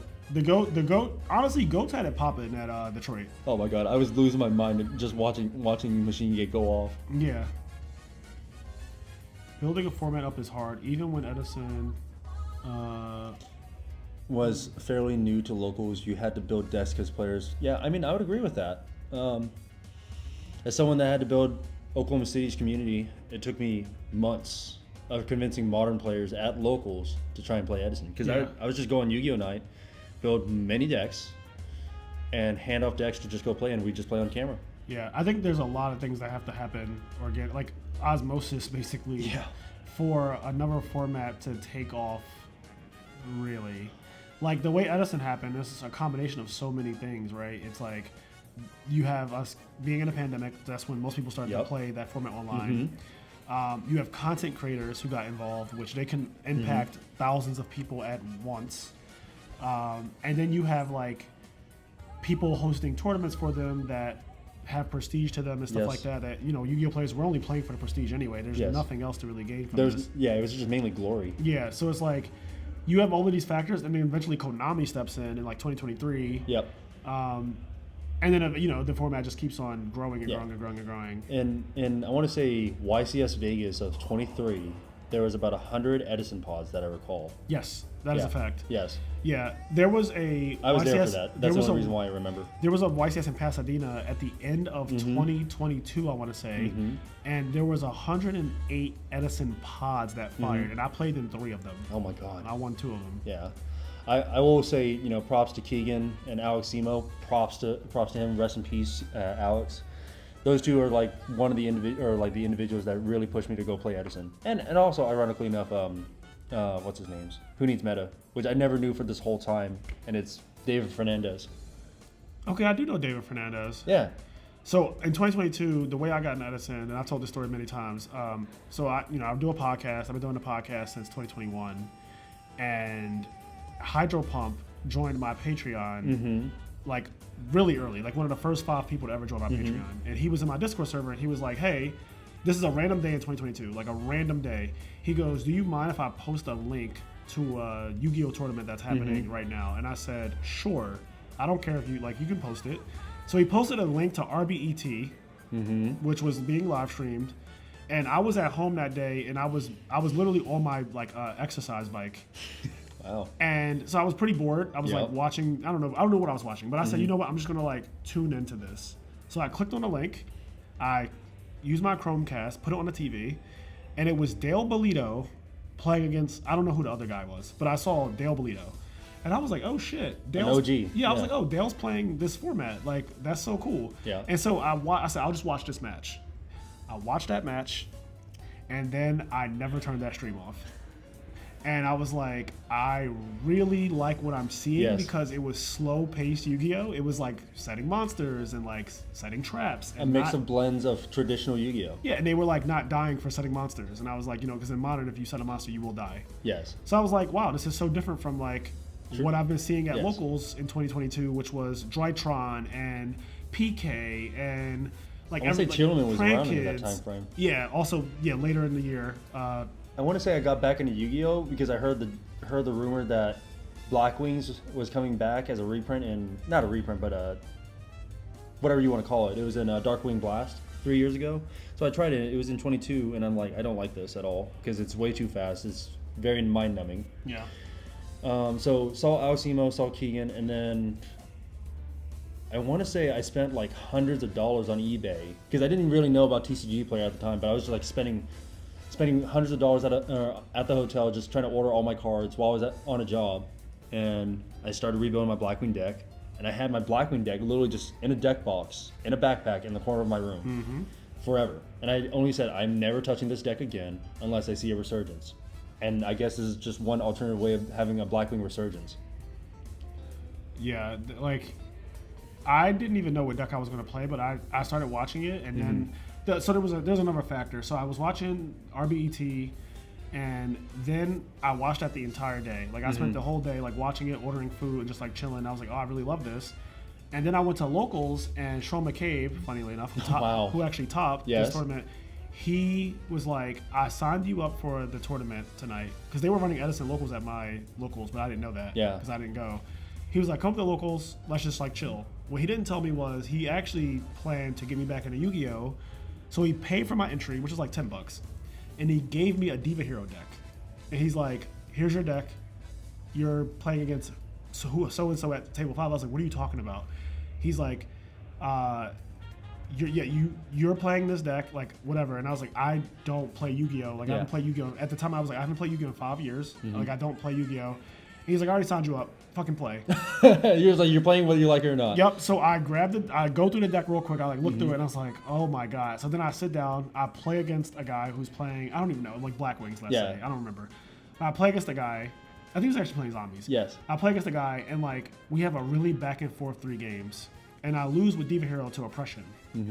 So GYBU folded. So I think Gabe is proceeding at this point. I'm gonna go remove my camera again, and could you switch back to face cam and while I do that? Nope, but I will. whichever. Yeah. So I ended up playing against a kid at my local who was playing, I'm pretty sure zombies, and like he like summoned a bunch of monsters and then flipped oppression on me when I tried to like play like I tried this, miracle fusion or some shit. And he was like oppression. And I was like, oh, I did not expect that. And I just lost instantly game 3. But I still enjoyed the 3 games that we had because they were very back and forth. And like, yeah, oppression fucking sucks, obviously. And then I played rounds 2 and 3 and 4. And I won those rounds. And I was like, okay, I went X and 1. Like I got prizing, which was nice. And at my local at the time, the prizing was like, if you go X1, you get...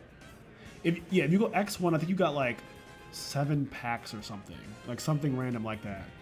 So I ended up getting prizing, and I was like, that's pretty cool. Even though the prizing was like modern packs, so none of the cards that I packed, I didn't know what any of them did. I didn't care what any of them did either. I just gave them to my best friend who like sells Yu-Gi-Oh cards basically. But I had a good time, and then I just kept going to locals every single week, and I kept changing decks every single week. Alright, Go-Cam's back up. Yep. I kept changing locals every single week, and eventually I found myself on TCG Player ordering like every possible Yu-Gi-Oh card in Edison For Edison format. What year was this? 22? Yeah, this is 2022. Yeah, mine was September 22.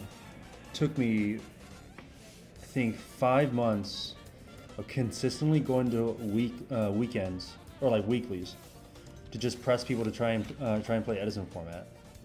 And then I was trying to rotate locals 30 minutes from my house and then 10 minutes from my house every single week. So I'd have one close to my house, one far to my house, just to actually help with like trying to get certain areas. And I would personally say that was probably one of the hardest things to do as someone that's just trying to push it locally, is just trying to get people that would be interested. And I'll personally say, for someone local, I want to just say, thank you, Sean Thorne, for sticking around for as long as you can. You've been through all the trials and tribulations, and as much as I can be an autistic asshole, thank you for sticking around. Because he's been through the ringer with me for 3 years of just trying to get people to play Edison. Yeah. So a combination of 3 people, like Keegan, Sean McCabe, and Hydro Pump got me back into Yu-Gi-Oh! After a 5-year. Like I quit Yu-Gi-Oh! With the intention of never playing again, by the way. What year was this that you quit? 2017. Wow. And I did not touch a Yu-Gi-Oh! Card for 5 years straight until 2022. And then I just, like, once that happened, I just became completely ingratiated with the game again. Like, now I'm just fully invested in Yu-Gi-Oh! Again. Yeah. But I was, like, off Yu-Gi-Oh! For 5 years straight. It's probably the best thing, too, for 5 years that you were just off Yu-Gi-Oh! I actually think it's a really good idea to take a break from the game. Yeah. Everyone. As someone who has officially, I took 5 years off. Like, it doesn't necessarily have to be 5 years or whatever works for you. But I do think it's a good idea for your mental health, especially, to just take, like, a breather, some amount of time off. And I do mean, like, a legitimate amount of time, though. Like, not a month. Like, I'm talking about, like, a year or 2. Like, of just not playing this game. My locals doesn't even see me anymore because the locals is finally taken off where I don't have to actually put hands on with it. Yeah. So Sean has taken over for quite some bit. He comes to me for like advice and management stuff. But locally, everything's been great, and I haven't been able to play locally because of work. And like you said, it's great to actually take a break. 1 second. What's the name? Is that McSweeney? Or is that Phil S? I forget the guy on the right. What's his name? I forget if it's Phil S or if it's McSweeney. Or not. That will be the guy on the right. Oh, Sean McSweeney. Okay. His name is Sean McSweeney. Alright. So it's Sean McSweeney. Got it. Yeah. Alright, I fixed it. Alright, so Gabe Frank versus Sean McSweeney. This is the finals. It is going to be Gear Gia versus, I believe, Six Samurai is the deck. Yes, Six Samurai. When I quit in 2017, I did not sell any cards. I actually do not, like, sell cards, really. Like, the last thing I sold, I think, was, this year I won a Trap Dushu Super Rare from LGS, Jesus. and I sold it for $310, like, randomly. Yeah. I had no idea that they were going to reprint Trap Dushu in, like, fucking 18 rarities or whatever, but I don't typically sell cards. It's not a thing I normally do. So I still have and had, like, all of my old cards when I quit. But So you're the type of person that believes that if you earned it, you're going to try and not sell something that you earned too. I just don't really, like, it got to a point where, like, I was working. Like, I've been in the business field for a long time, and like selling cards, unless I'm selling something like a prize card, the amount of money is just not even worth it for me personally to like go back and forth and it's just too much work. Yes. Like, to put it simply, like I just don't enjoy the whole like rigmarole of, oh, this is how much I want and you're going back and forth. It's just not my thing. Like I'm just not a good negotiator back and forth. I'm like, this is the price, you take it or you leave it. Like I'm not going back and forth. Right.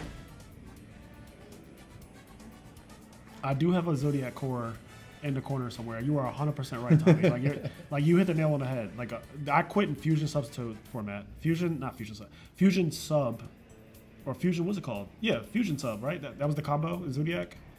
It's like Fusion Sub combo. They called it. Yeah. Fusion Substitute. Substitute.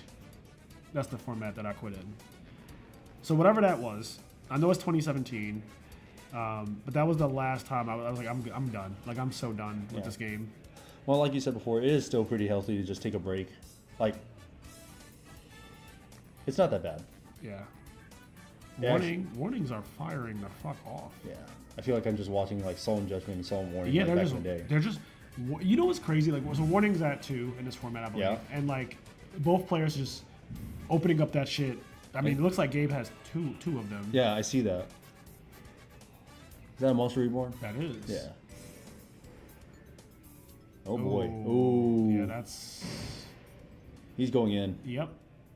Also, how many Sheins can you play in this format? Is it 1? Like, chat, for people who actually play... I'm going to look it up. It might be 1. Yeah, because he's Solemn Warning the shit out of the Shein, so, like...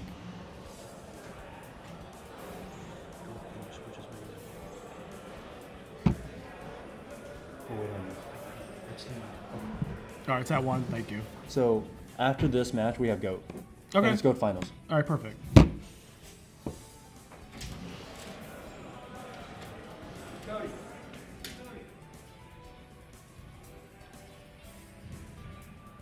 All right, game 1 goes to Gergia again. The just best deck in this format.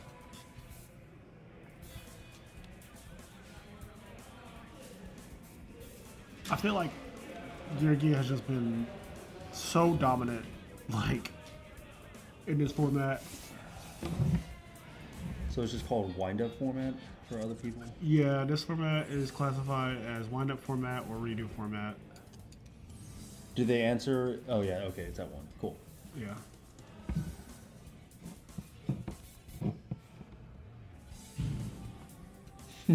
Shein is sadly very limited in redo. Was 6M still very powerful in this time frame? 6 Samurai in this format is not considered like the best deck by any stretch. Like I don't think anyone thinks that 6 Samurai is the best in this format. It is just a playable deck. Kind of like how Machina is like a playable deck in Edison. It's like in that same category of like, yeah, it'll top every once in a while. It might get close to winning every once in a while, but like if it wins, you're kind of like surprised a little bit. Sure. Because like you more so expect like windups or get gear to win. I mean, I would feel the same sentiment as Glad's because Glad's in a nutshell to me is like neutered. In Edison? Yes. Yeah, I mean, Glads don't win often. Let's it takes a good pilot to win with one. Yeah, the Glads have like what, 3 wins, 4 wins or something out of fucking the last 3 years. Like, yeah, exactly. Like it took. I don't think Glad's ever won an Ultimate Time Wizard, right? I think Glad's won RBT 1 time. Did Glads win an Ultimate Time? I forget. It all blends together. Did they win Providence? That might be it. Yeah, that Morph, might be it. Morph won Providence with these. Yeah. Yeah, and then we've seen many top, but never win. Yeah, Glads have like 4 wins or something. Yeah. And it's mainly reliant on if Bestiary gets banished. Like if Bestiary gets banished, the game's practically over. I don't think that that's what it really comes down to at all. But sure, I think that like, I mean, there's a lot more context to it. But I think at the end of the day, the better decks tend to float to the top, and I think that like Glads are not the best deck by any stretch of the imagination in Edison format. Like Glads. So the way McKay put it to me, and I agree with this, is that like you just don't beat other decks' good hands. So when Frogs and Vayu and Black Wings draw their good hands, you will not beat them. Like your Glads will not beat those good hands. So eventually you are going to get like you're going to run into a situation where you draw either too many monsters and you just lose that way, or You just have an opponent who draws like Dark Arm, Heavy Storm, fucking like whatever the good hands are. Like for example, today, Willie, who got top 4 with GBs, the way he lost the Froggo TK is the guy opened up 1-for-1 Dandy, and just like started doing like pot average, Murray Green, pot average salvage. Yeah, it's just a sinking ship at that point. Yeah, it's just like you're never beating that with GBs, Right. and you don't even have like an oppression or DDV or anything like that.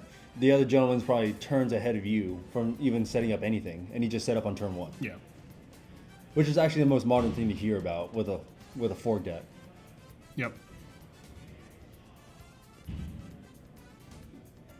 Like the deck is good. I have Glads in top 5, which I think is really good. Like if a deck is top 5 in a format with like literally 30 plus decks, that's really good. But it's definitely like not the best deck, and I really don't think anyone thinks that it's the best deck. Not even the people who play it. Like I don't even think that they think that it's the best deck. I think they just like I like the gameplay of this deck more than I like the gameplay of birds and frogs, which is fair. Yeah, I mean the way Edison is right now, I feel like we're just like in a Smash Brothers level of like rock paper scissors. Yeah, And- it is definitely giving that vibe of like triangle format-ish. Yes.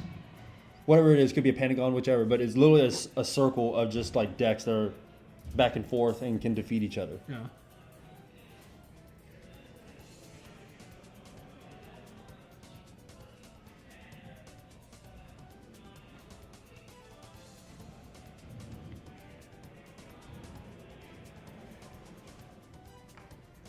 In online redo tournament, 6am have more wins than Wind Up and Dino Rabbit combined. Of course, it's a real deck. I don't know. I wouldn't know either. Yeah, I have no idea. We're guys that observe it. I don't even do that. You mainly push Edison, correct? Yeah. Marcus is the one that really pushes redo. Not even anymore. Really? Does he even post about redo anymore? I'm unsure. I haven't paid attention. I barely watch it. I'm subscribed to his channel. I have not seen a same video about redo in ages. I feel like. Yeah. When I get onto YouTube, I try and not watch other content creators. I'm like watching like my own other hobbies. Evolution, you don't even believe that. Who's Evolution? Just a well-known player and like member of the community in Edison format. Got it. 6 Samurai is fucking popping off right now. Yeah, no joke. Like he has just been doing. This is turn 1. He is doing the absolute. I feel like I'm just watching a modern format of 6 hands right now. I mean, he's solitaring for sure. Yes. Exceed? I actually love Shockmaster. So I actually love how, like, this is not interactive at all. No, this is a disgusting lock right now.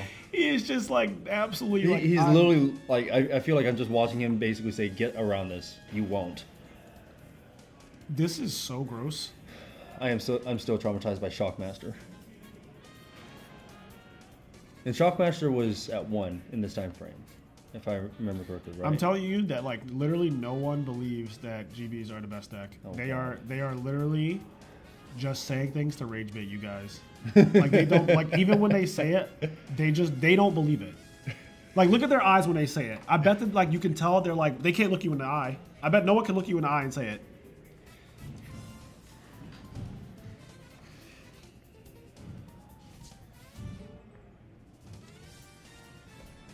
This format is like Edison, but if every deck was Gigavice or GBs. Oh God, stop. This field is so like so obviously this game is over and we're going straight to game 3 with no interaction, I assume, because like you can't play spells and traps. What's going on here? Are they pulling back? Oh, they're doing. Oh, somebody fucked up something. Uh-oh. I'm gonna go check on them. Uh-oh.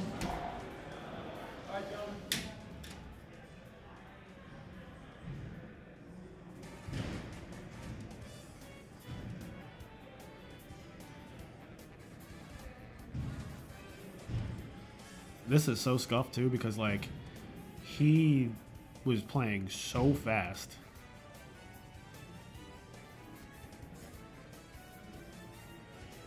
I always wondered when we see people on stream and they start doing like illegal plays. You ever wonder like if that's how they got to that point? Like it always is one of those things. It's like I wonder how many times that guy tried to rescue Cat, summon Mermillo, and pop a face down monster during the actual tournament, right? Like when I was watching Sizzle play the finals of Orlando, one of my immediate thoughts was, oh God, this guy summoned Romillo and popped people's face down monsters.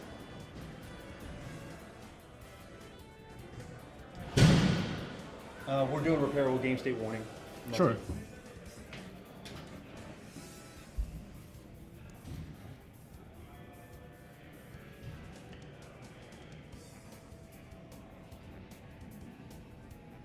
Yeah, it's always scary when like you see an illegal play happen and it seems to be done with confidence because it's like, well, shit, you think that that's how that works. Yeah. Like if they do it really quickly and it seems like they didn't even consider that might not be how it works, then like how many times did you do that? Yeah. Throughout the tournament is always my question. Yeah. Oh, he tried to versus you two, Marcus? Well, that... Yo, if he tried to do it against you and then he did it against Sizzle in the finals, I feel like at that point, like you were already told that you can't do that. Was this in a different tournament? This is YCS Orlando 2025. Somebody summoned Rescue Cat and went into Marmillo and tried to pop a face down Raiko, and Sizzle was like, you can't do that. Oh. And then he had to pop his own Marmillo. All right, we're going to game 3 with no interaction. Exactly. Okay, great. Cool. All right. This redo finals is going through quickly. Yeah, there was more time probably spent on repairing the game state than actually that game. Yeah. Once you make that mistake once, surely you remember it forever, especially if you play the deck so much. It was in top 8 too. Wasn't even like it was the day before either. Yeah. Like if you go somewhere in the middle, pop face down, I say you can't do that. You have to pop your guy, and then you get to the finals and you try to do it again. It's like, I don't know if like you have really bad short-term memory, or if you just genuinely think that this is how this should work and you're trying it again, or I don't know what it is.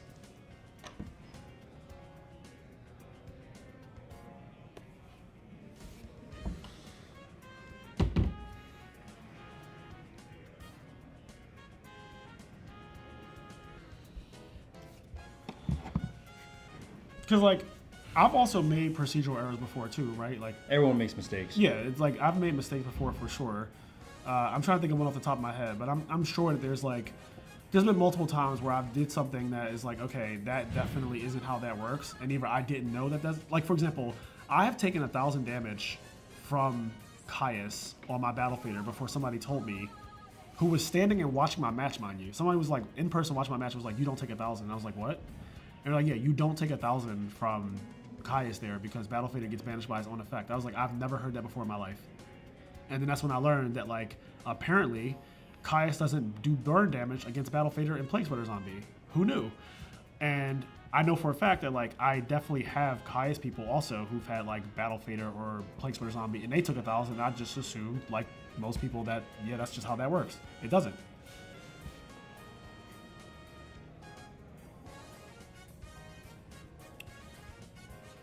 Why is Gabe just now saying what the fuck is going on? I taught that guy multiple GB rulings. He dust shooted me bad. Johnson Boss also saved him 2 to 3 times. Yeah.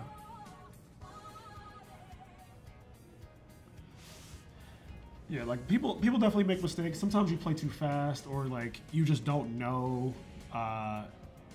There's all types of ways that it could happen, but like yeah, it came up yesterday actually on stream. Somebody summoned Caius against a Plague Spreader zombie that had used its effect, and it got banished by Caius. But because Plague Spreader has that effect on it, that if it is banished or removed from the field, like it gets if it's removed from the field, it gets removed from play. Yeah, it's a condition on its. It's a condition on a card. Yeah. So if you Caius a Plague Spreader zombie that uses effect, it doesn't deal 1,000 because Caius is not the effect that actually it didn't banished finish resolving its own effect. Yeah, it's really weird. Yes, and it's kind of a niche ruling that you have to just know. Exactly. Same thing with Battle Fader. If I summon Battle Fader and you go main phase 2, summon Caius on Battle Fader, I don't take 1,000 damage. Correct.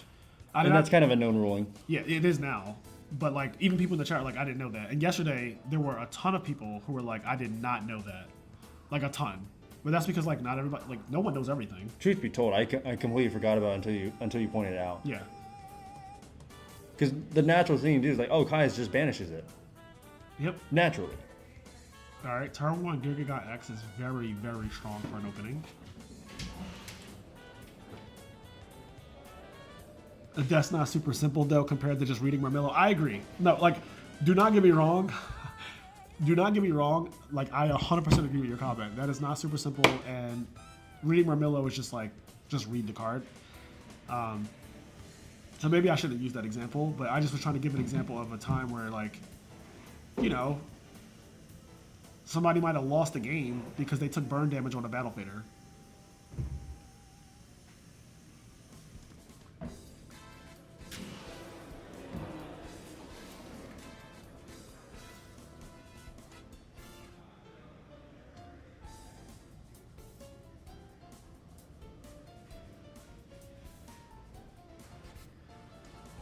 Also agree. There's a difference between making mistakes and trying to fish for clueless opponents. Yeah, if you go Marmillo pop face down monster and somebody says you can't do that, and then you try to do it again, I have a hard time believing that you are not trying to fish for clueless opponents. What I will say is that there's no fucking way he thought in the finals of a tournament where there were 25 people surrounding them that, like, he was going to get away with it though. So again, that begs the question of, like, maybe he just genuinely has bad short-term memory. I don't know. Solemn warning, there that card is again. So I honestly thought that this was over when Gabe opened up, like, Gigagon X set 2 back row, but Heavy Storm, Soul Taker, plus warning, and now all of a sudden we're back, baby.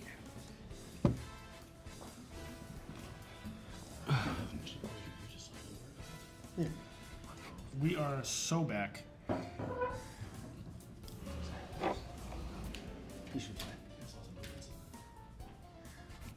All of a sudden, attack.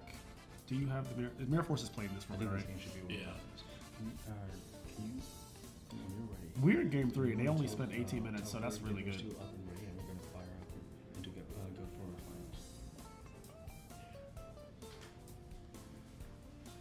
Living my life is going.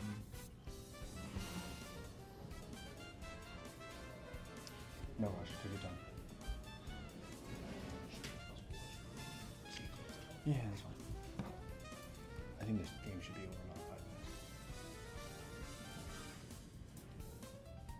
I don't know what Gear V player sees next. It might be over quicker than that.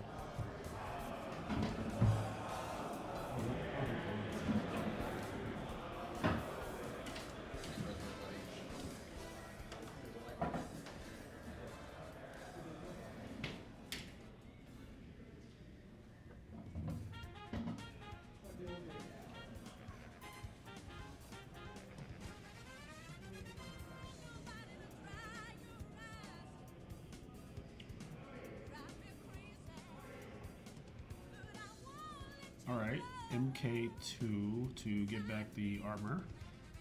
Pretty good. It's pretty stabilized, honestly. Yeah. Depending on what the back This is the most dueling we've seen in the entire top 8. Listen, I don't know what to tell you. That's not even an exaggeration. Like, top 8 was a scraping. Top 4 was a scraping. This game right now is the most dueling we've seen ever. There's no floodgates. There's no, like, omni-negate things on the field, or, like, whatever. Wait, what? Mirror Force is that too? Oh yeah, Mirror and Torrent. Oh shit. But is it played though? Mirror's played a lot more, I'd say, and Torrent is like a sideable piece. It just depends on what you're on. Yeah, because like some decks will play neither and still opt for Prisons, Fiendish Chain. Yeah, because my question would be like, Solemn Bottomless. Does Geargia play like, you know, double Mirror Force, double Torrential, or whatever? I think because of its unfavored matchups, like Gigan being 23 means it loses to like Chaos Dragon.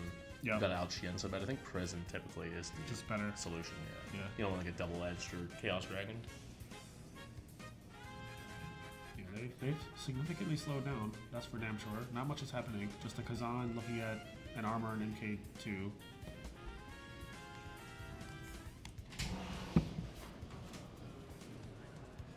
Yeah, somebody's in there. Yeah.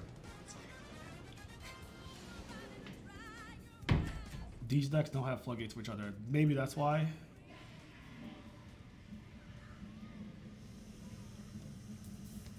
Well, Geargia could put Ghost in it.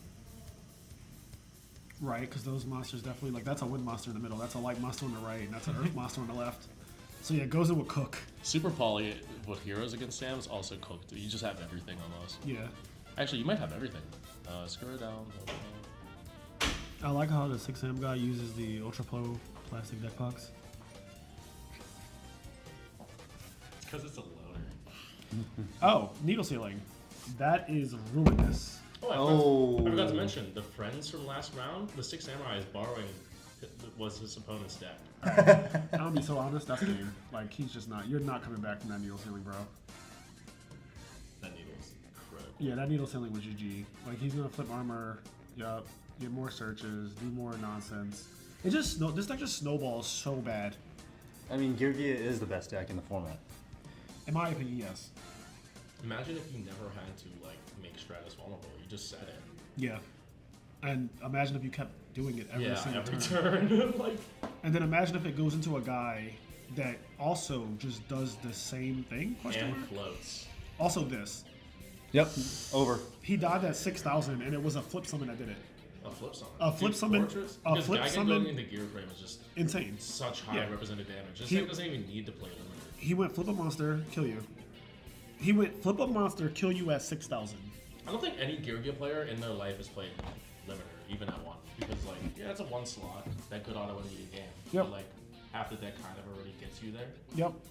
All right, coming up, guys, we're going to get the winner of Redo Finals. And then right after this is going to be the final match of tonight, which is GOAT Finals. And hopefully GOAT Finals is pretty fast. You said what was next? GOAT Finals.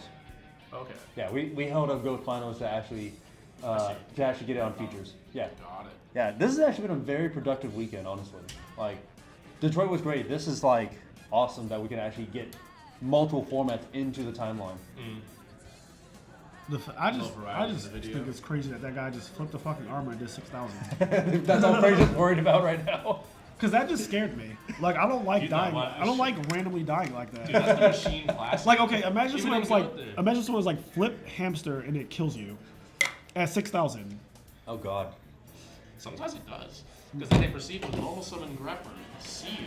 But that's not That's not always not guaranteed because of the hamster. Yeah, you're that's not for sure. you're not listening is the problem. Yeah, Like he it's- literally only flipped armor. He did not need any other cards. So like literally, if he That's had, what I was saying earlier. if he had no Wind Up cards, would not do that. yeah, Wind Up nothing, could never nothing straight else from that does. 2 3 Yeah, card he situation. flipped an Like, armor and he yeah. killed him from 6,000. And I don't even know how much damage he did. 25, 38, 40, 50, 61. Okay, so it was just over 6K. Just over. Yeah. But nevertheless, being able to get there. Yeah. So like, if your opponent warnings you at any point, like lethal was on the table. Yeah, like that's kind of silly, but What's also silly is Soul Taker being such a good flex spot in the Pulsar and Geigen. Yeah. Like weird. That card literally went from unplayed for 10 years to everyone needed them. I remember I needed it. And it was expensive. It was oddly expensive. Yeah. Oh, so awkward. Digging through bulk wins like, please, please, please. Yep. Alright, I'll be back from Welcome. Fraser. Gabe, How how's you it going? doing? It's I mean, been a while. It has been a while. Yeah, switch over to the face cam. All Thank you. right, guys. So we have the winner of the redo format Yeah. tournament with Gear Gear. No surprise. This is the best No, deck. it's the best deck. It's my favorite deck. It's yeah, the you know, best it's- deck by far, though. Yeah, I think so. It's consistent. It's the traps because the thing about redo compared to the other formats is just there's so many like warnings and like Yes. just things like that. And That with Gear automatically Gear- like skip the person's turn. yeah, and with Gear Gear like you set the card and You You just could you play- just flipped an armor and did 6,000 yeah. damage. Oh yeah. With no other cards. Yep. You Well, would flip one armor- I needed one machine, which was Sure. the card and then but Sure. yes. Sure. Flip armor, special accelerator, Gear Gear God, detach, Gear Gear frame, summon Gear frame, get fortress. Any machine kill you. Yep. This is you. Oh, thank you. You should have just took Oh, it. sorry, I didn't know. That was Thank you. good, yeah. Yeah, you guys are playing on the map that Yeah. So what were your matches through top 8? Or yeah, through top 8. Top 8. So in top 8, I played against Tim Pontes. He was on windups. Yeah. Good matchup for you. So he kind of bricked, I think, game 1, which Yep. was good for me. We were kind of having to slow back and forth, and then game 2, I had rivalry, and he just couldn't out it. Yeah. And that's where it was Oh, at. you floodgated him, right? Yep. Yeah. So that's one of the reasons why I think your Gear is just by far like Plays the the best. best floods. The yeah. best floods. Yeah, Like- rivalry, macro. And you can't like- do it back. Yeah, Like for you just like what is the The fun things game? like System Down and Cyber Dragon, like Ass. who cares? It's Yeah, like if you're playing that, I already won. You know Yeah, what I mean? Like that's- you don't have another turn. Exactly. So like, what are we doing? Because Yeah. like you just go set armor again, and Yeah. you can actually just rebuild your advantage. As Exactly. we saw, like you just rebuilt advantage. From Yeah, just I mean that's what I do a few times. Just set armor, just Yep. like wait a few MK2, turns. get armor, set it, go, meet Yeah. the ceiling, take everything, game Yeah. over, flip, kill you. So that was the most dueling though. That game that Oh, we just really? played. Yeah. So every game that we featured before that, It was like 5 minutes. when I tell you, everyone was just killing each other. Yeah. One guy literally went first, and he went reveal Magician Shark, and his opponent just scooped it instantly. Like he didn't even put him. He that's just, like, fair, showed right? It. Yeah, he just like showed it. He was like, "Here you go," and the guy was like, "I don't have a response." Just went to the next game. Yeah, me and so top 4 was against GYBU. He was Gear Game Mirror. We had a 30-minute game 1. What happened? and Why was it that long? It's the Gear Game Mirror. It just takes that long, you know? Yeah. You want to show something? Well, no, I was just gonna say which one's yours? Pink, blue, or green? Ooh, probably gray. Do you want? Oh, thank you so much. Yes, I got me a gray. Nice. Got me a gray judgment. Gray mats are nice. Yeah. Got me a nice gray mat. Yeah, I like, call me OG or whatever. The gray one, I mean, it's like the old Magic stuff rounds. You Yeah, know me. I yeah, use a the rounds. 9410 Exactly. to this day. Like, Yeah. I'm a fucking boomer, bro. I played retro. That's all. I mean, we're all boomers at this Yeah. point, right? Yeah, but congratulations on winning. Thank you. That's really yeah, nice. I had a bad day 1 yesterday. What did you play in I Edison? played Hero Frogs. I mean, best Oh, deck. that's right. Yeah, I love yeah. Hero Frogs. Yeah, same. It was just not my day because Yeah. there were 2 games. I saw 0 frogs, Of like course. nothing. Of course. I was dust shooted, owied like multiple Oh, times. so you played mirror matches and they were just like, Yeah. Oh yeah, taking just it. ripping my hand apart. One of them was like 3 break, 2 miracles. It was like, Oh, I got God. nothing. Yeah. Yeah, it's like it's really- like you don't even need to see my hand. I'm No. not playing. Like, Yeah. there's nothing back here, bro.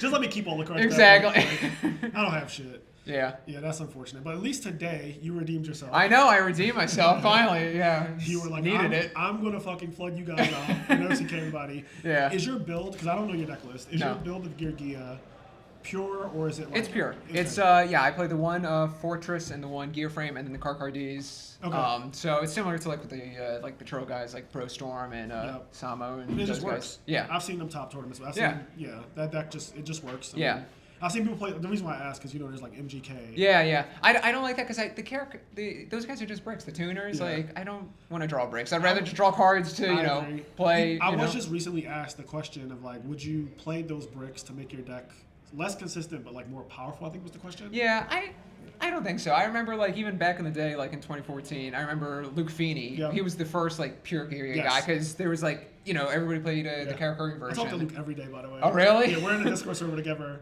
It's me, like Gary Yu, Yeah. Sushan, Oh my God. like Luke Feeney. Yeah. Talk to him every single day. Yeah, but I remember he was the first person that I remember playing the pure version. He's like, yeah, if you just have armor and gear, you should just win anyway. You don't need the tuners I and agree. yeah. I mean, as we saw. Exactly. You do enough damage anyway. If you do armor, then you're Yeah, good. you flipping armor and killing him gave me a jump scare. Yeah, I'm no, honest, I 'cause know. I don't know the format that Yeah. well, so when you did that, I was like, oh my god, he's dead. Like, it can't I got be- I don't either. I don't know too many of the other things. Okay. Like it's I have these dreams sometimes. I don't know if you do with like Yu-Gi-Oh, where like you're playing a deck that like you enter like a modern vet or just not in like a format that you know. Yep. And you're playing a deck that you know, and somehow you do well. Like I think like okay, I'm playing Gear and it's working out. Yep. Like I remember there was like a picture. It was a Simo tweet that he had where he was playing. He was given a Dino Rabbit deck, and he played against a modern deck, and he just won because he had oppression. Yeah, Like so, just that. Yeah. Yeah, like and it'd be like that sometimes. My first ever time playing Edison format, I played Diva Hero by Showman. Showman gave me a Diva Yeah. Hero deck. I played against so I was at AU. Yeah. I played against Lil Darren. Yeah. And he flipped depression on me in Yeah. game 3, and I just lost instantly. Exactly. And yeah. I still was like, I love this. But anyway, we have to switch. We're ready games. to go, but you Sounds guys good. can keep talking. On No, camera. we're good. We're No, good. no, I'm no. gonna- I I'm got gonna to switch start over. heading back, but Yep. yeah, it was good nice seeing you, seeing Fraser. as Thank you. always. Have a Congrats safe again. trip home. Thank you. All right, guys. I'm going to transition over, get this GOAT finals started. And yeah, so we have, let's see. Let me get out of studio mode real quick. All right, so we're starting off in GOATs. I don't know what the decks are. I don't know what the names are. But we will get that information hopefully soon. Hopefully soon, yeah. What's chat talking about? If Go Finals involve spies, we don't have time. We don't have time for that. TJ, you were insane. Chaos Turbo Mirror. Oh, is it really a Chaos Turbo? Okay, thank you. Well, oh shit, that's Cam Saunders on the left, isn't it? I kind of. Okay, I see it now. Cameron Saunders versus. Does anyone know the guy on the right by any chance? By just seeing his hairy arms or something? Speak now or forever hold your peace.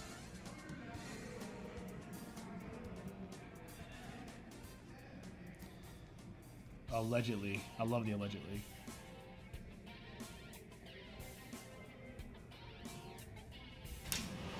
Do we know the name of the player on the right? I know Cam Saunders is one of them. Oh. Yeah. Do we know the name of the player on the right?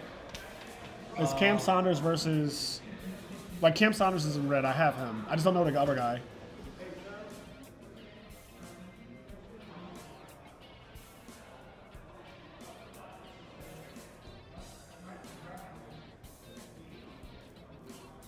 The other guy's Bluetooth.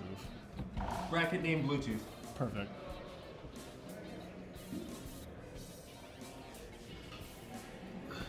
Yeah, rest in peace to Little Darren.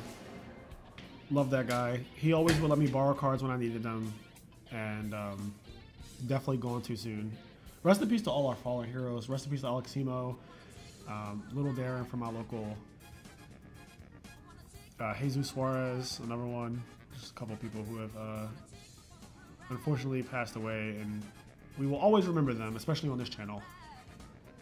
Simo was a big inspiration to me, as I'm sure most of you guys know. Like, I literally have copied many series from his channel even before I knew him personally. And then when I knew him personally, I was like, you're actually just a really good person.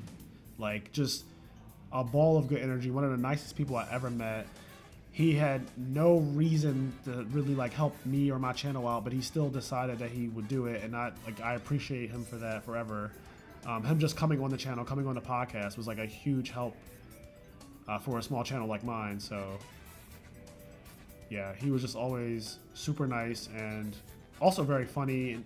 And the guy was amazing. Like, he's one of the people that not only will we remember him for how great he was and all of his creativity in the community, but if you knew him personally, you just knew he was just like an actually great person. A genuine soul.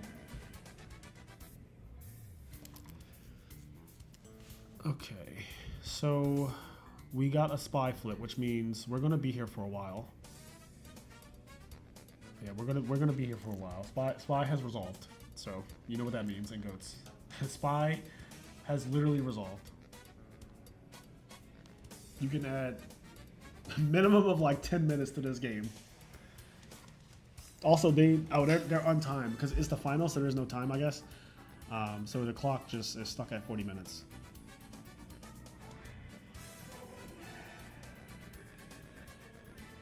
Oh no, not double. Not double, chat. Double spy, here we go. Unless someone fucking rips a Torrential Tribute, like, or what's the other one? Tribe Infecting Virus. We need somebody to draw Tribe.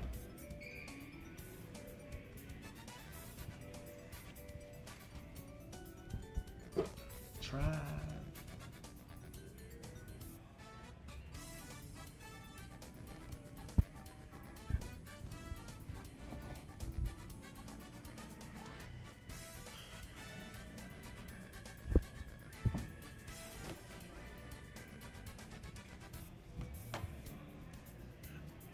So I would definitely be playing the Machine Steingate that the Hat played in Detroit and got second place with. That would be the deck I played in this format.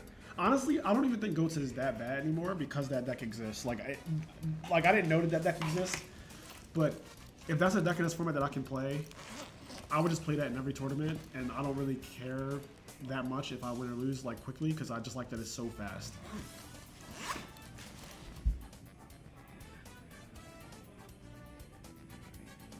Yeah, like we're literally going to be here, like unless maybe he drops fucking BLS right now and then, but there's a back row, so I don't know if he's gonna do that.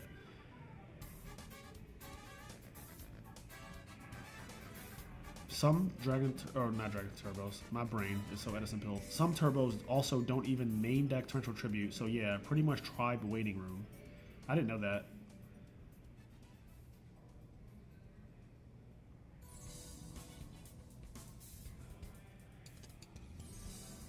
Yeah, some of the combo and OTK decks and goats are really strong. And yeah, I you know, where I'm at right now in Yu-Gi-Oh! I've been playing like Fog OTK. I saw that Goats has, oh wow, that pot of greed was insane.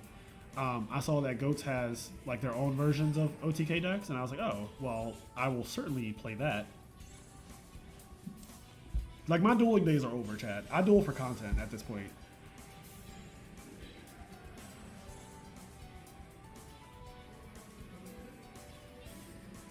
There's actually a lot of faster decks. Stuff like Rescue Cat OTK has been having an insane season. Yeah, I heard about the... we actually caught, at Detroit, we caught some Rescue Cat OTK deck, and I think he did do the combo on stream.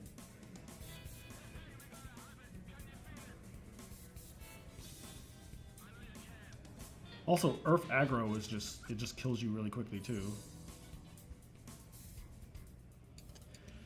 Yeah, the fact that they both have Spy is just so... They should just gentlemen's agreement to fucking run the spies into each other, bro. Like, whatever happened to gentlemen's agreements? Did Hobbit ruin it forever? Like, are we just too scarred to ever do gentlemen's agreements now?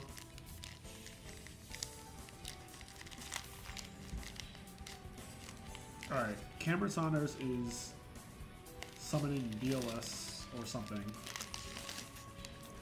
Okay. Oh, okay. Alright. Alright, cool.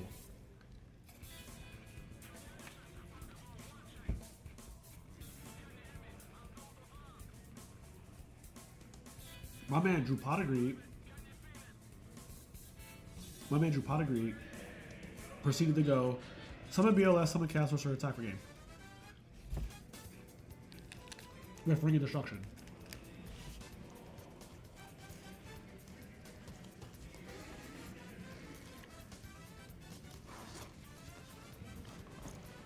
Thank you so much, Cam, for being a sack. Love that. Shout out to Cam. Shout out to Ring of Destruction. Shout out to my team, Ring of Destruction.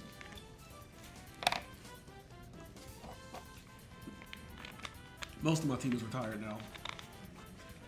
Like, Raikoko doesn't really play. Silch's Ruin doesn't really play. I feel like Rawnak plays less too. He still plays, but he plays like less.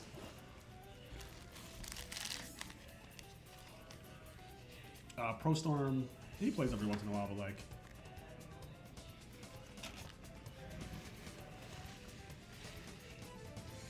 not the one real retro format. What's up, Steve Phoenix? Love that name.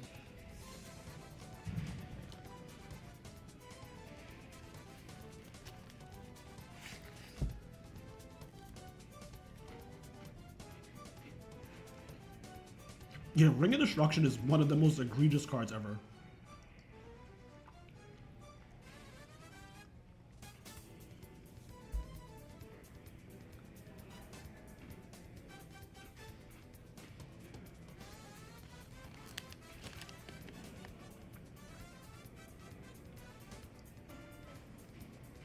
What's up, Cordero?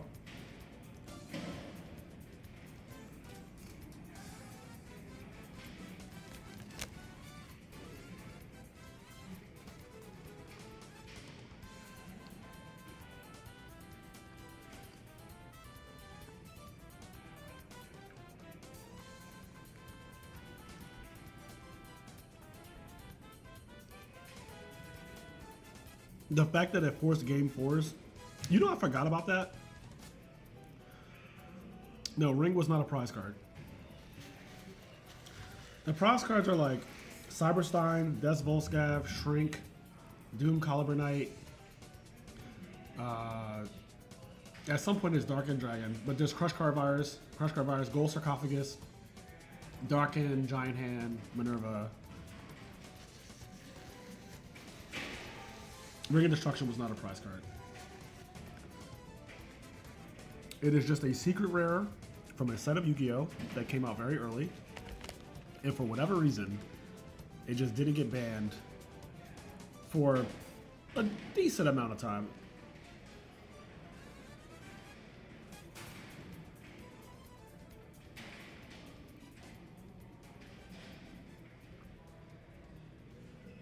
Pharaonic Guardian. What won Edison Bayou Turbo? A few weeks ago at my locals, the finals went on for 6 games because they kept ending on ties because of ring. Yeah, I would just veto that. I'd be like, players, you are to remove Ring of Destruction from your deck for game 4, as ties are no longer allowed. And that'll be that. I don't give a fuck what you put in, but you are not sending us into game 6. Game 6 is crazy.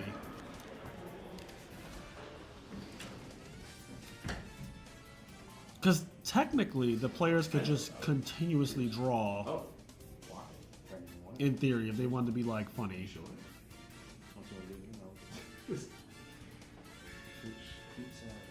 Edison, go and redo all one by the worst decks of the format. I agree.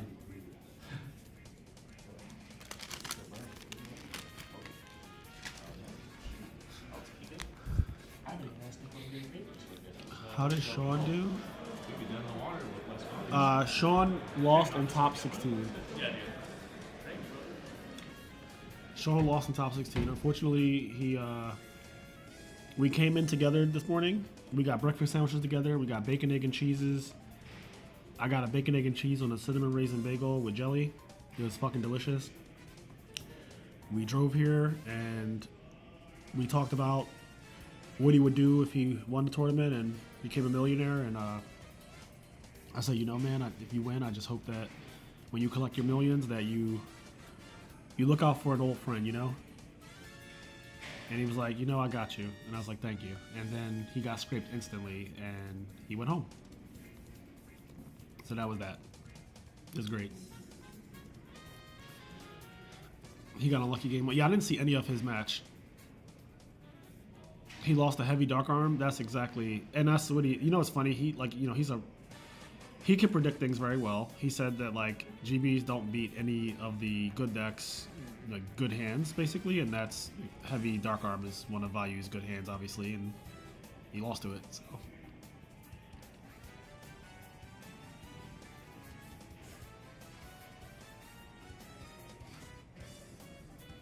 The average GB player lost to 1-for-1 Dandy and like a couple Pot of Avarices, a couple Maria Greeds later. You know the vibes.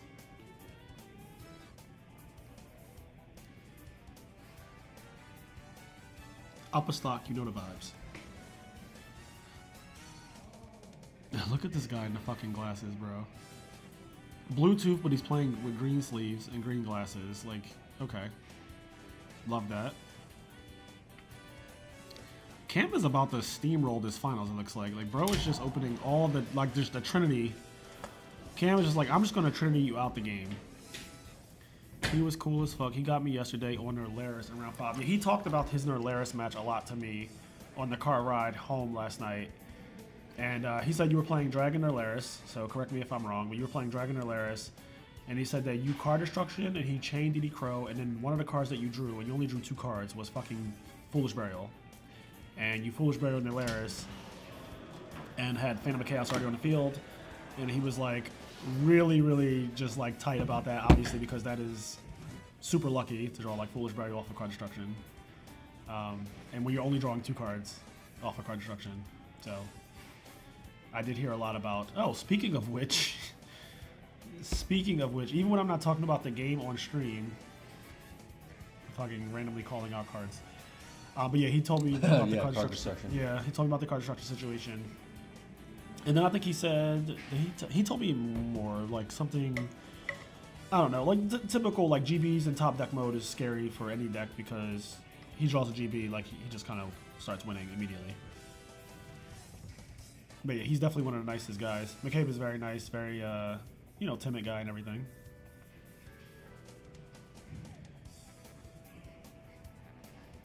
Oh, that's not good. Bluetooth is very unserious guy. You know, nothing wrong with being unserious. He forgot that, how Delinquent Duo works earlier. What do you mean by that? He had to read the card to verify what it did again. Oh, does he not play it? I don't know. Like, don't start reading the card when I played on you, but you got this shit in your deck too. Sean cooked me bad. Yeah, Sean cooked you real bad, Sasha. We talked about that shit on the ride home as well. He cooked your caboose. And it's crazy because you drew so fucking good. Cyber Dragon, Gale. It was heavy, Cyber, Gale, Chaos Sorcerer, 2 back row, and he still won that game. Like, that's absolutely insane. Knock, knock. Who's there? Yes, yes. Cross out on Spy.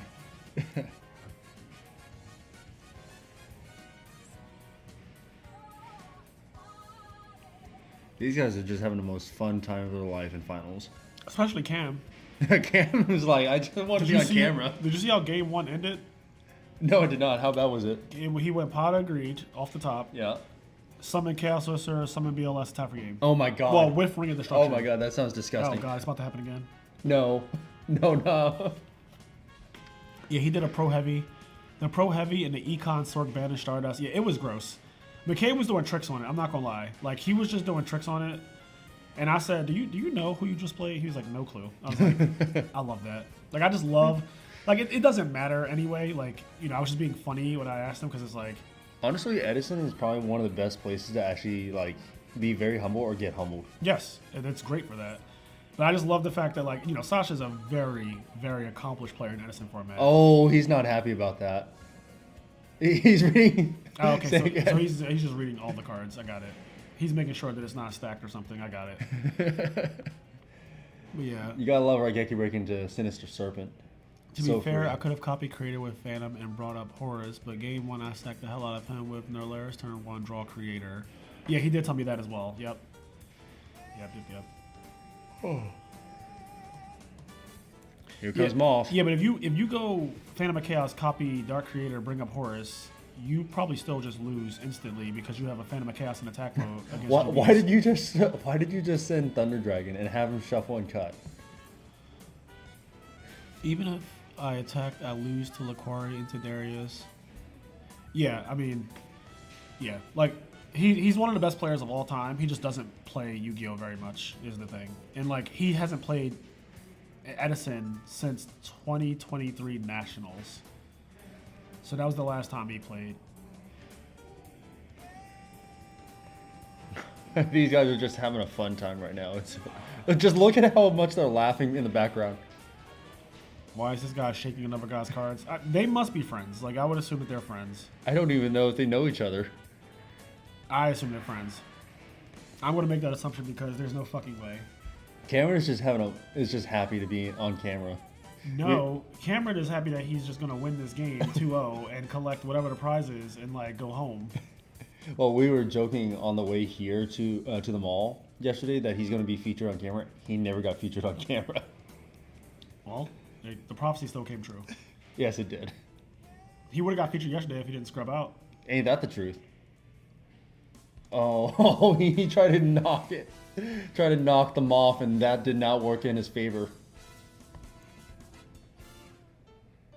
Smart on Cameron Saunders for that.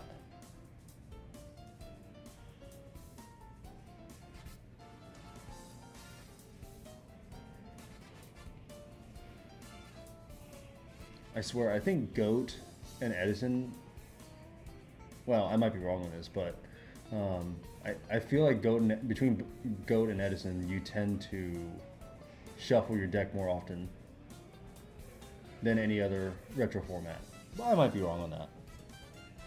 What are you saying? I'm probably thinking foolishly about this, but I feel like looking at Goat and Edison, you shuffle your deck way more often than any other format. I don't know. Well, you must be like not including any modern. Not formats, modern, okay, just retro formats. Okay, I was about to say like there's no. I have no idea how modern works. Yeah. Okay. Like I was about to say we gotta. I said, I like strikers. I don't know how they work. I like reading the manga.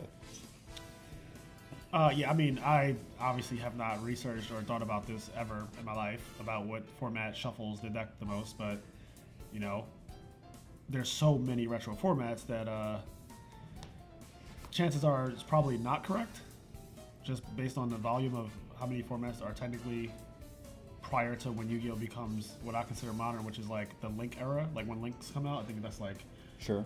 that will be like currently modern Yu-Gi-Oh, because retro Yu-Gi-Oh to me is like 2014 and before. 2015 is still relatively retro Yu-Gi-Oh, but no, I don't know if anyone really plays like the Shadal BA formats, even though I think that those formats are fine.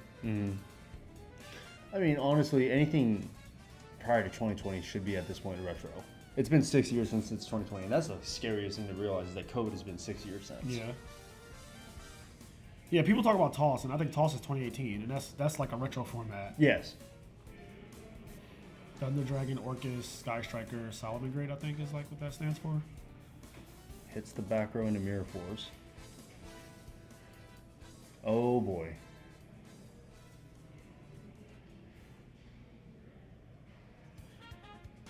Yeah, Cam is trying to win. I don't know. You know, Bluetooth is there to have fun and all that. I'll tell you one thing. Cam is 100% like he wants to win. He might be joking and playing along. If you also notice though, he's cooking. Yeah.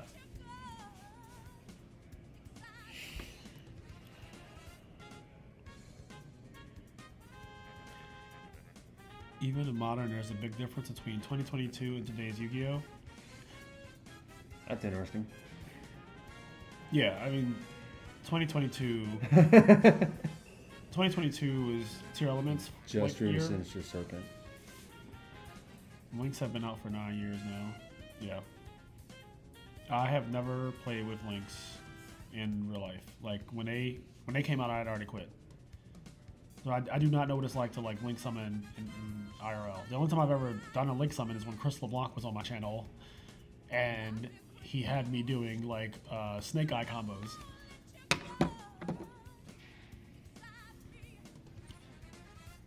When are they going to introduce a new mechanic, by the way? Aren't they due for a new mechanic? Like 9 years is kind of long. It's been quite some time. What was Pendulum format like? Or was that after your time? Pendulum, I played during Pendulum. Pendulum is 2014 to 15. Bad. Like, not good at all. So Pendulum is a bad mechanic, like for the game. Mm-hmm. It is so bad that they had to retcon it because that's how egregious it is. Like you got to think that is the mechanic that they had to literally completely overhaul and change how it functions. Like it does not function the way it did when I played. Like when I played.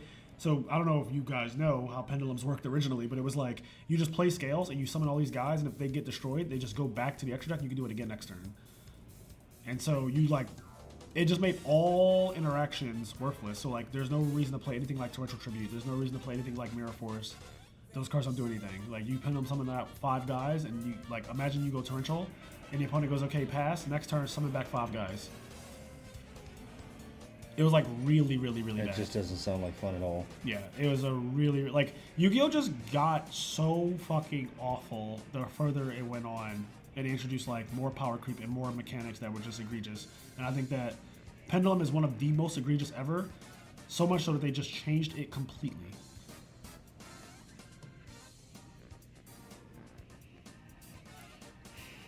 But I do ask, if we have any modern players in the chat right now, I do have a question for you. Like, you've played with all the mechanics, I assume.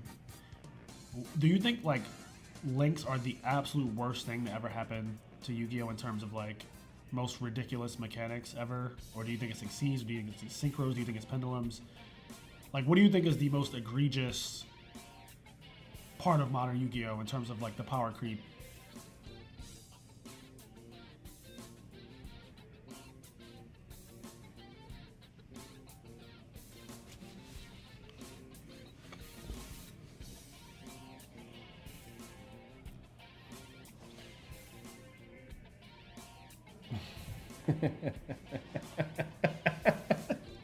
Links also had to be changed again because it sucked that you could only summon 1 extra deck monster in the extra monster zone. Oh yeah, that did happen as well.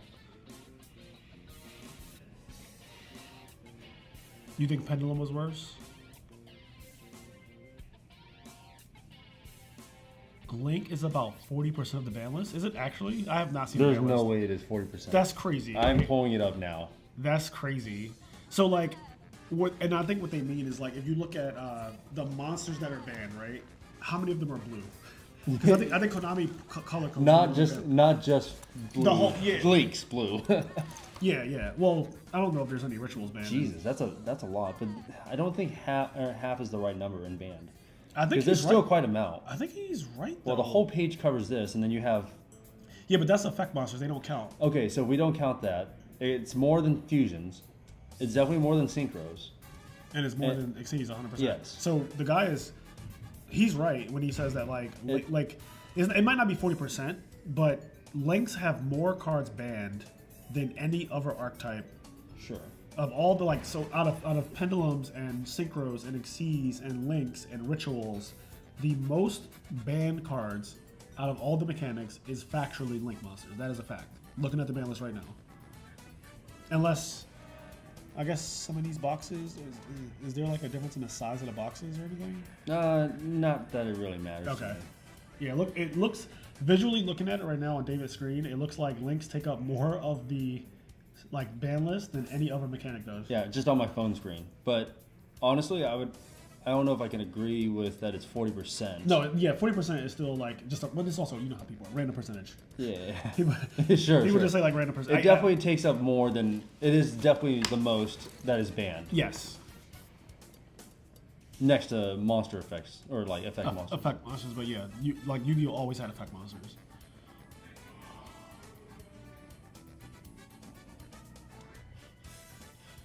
Yu-Gi-Oh! Players are also still waiting for Maxi to come off the ban list in North America. Links mark the biggest power creeping. They are way too strong and generic, in my honest opinion. Yeah, weren't they restrictive at one point? Weren't they you have to use a non-token, or you have to use a normal monster or something, or did that never happen? I'll be honest, I'm still, as just a retro player, I'm still trying to understand what the heck is a hand trap compared to ours, because our hand trap is something that we cite in normally, aside from Honest and Collude. Well, the hand traps keep getting more elaborate in Modern Yu-Gi-Oh! They have 4 maxis, different versions of that card. And they have that new one that's like a bird. Oh, is he about to deck out actually? I don't even know what's going on, but Bluetooth is just having the best time of his life right now, and I'm here for it. I'm glad someone is. Links feel like a more natural progression of the game, whereas Pendulums just felt like cheating. Knock? Well, that's the right place to actually knock a Sangan.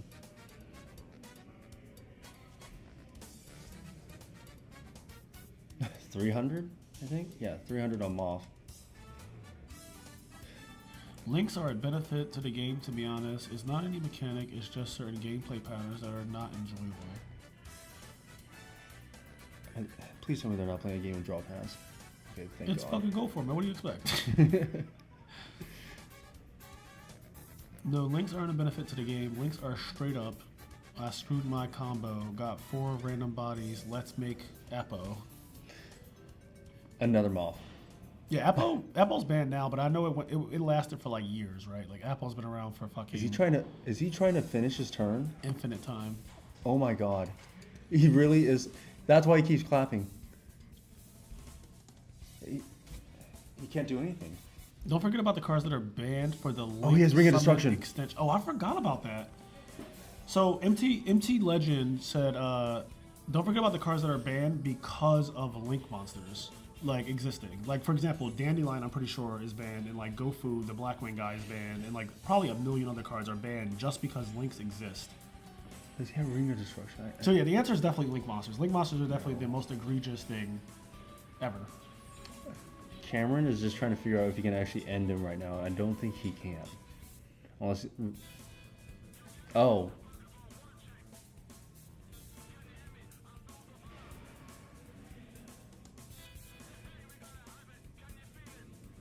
Okay, there's the ring, but... Jesus Christ. Are you going to game 3? I'm going to go double check. Hard to tell what's happening when somebody's banging on the table. Cameron?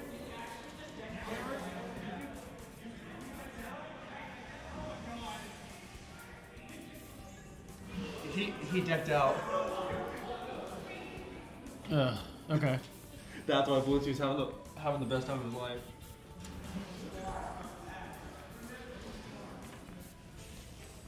There's been a really high amount of throwing, and I'm not sure what is causing it.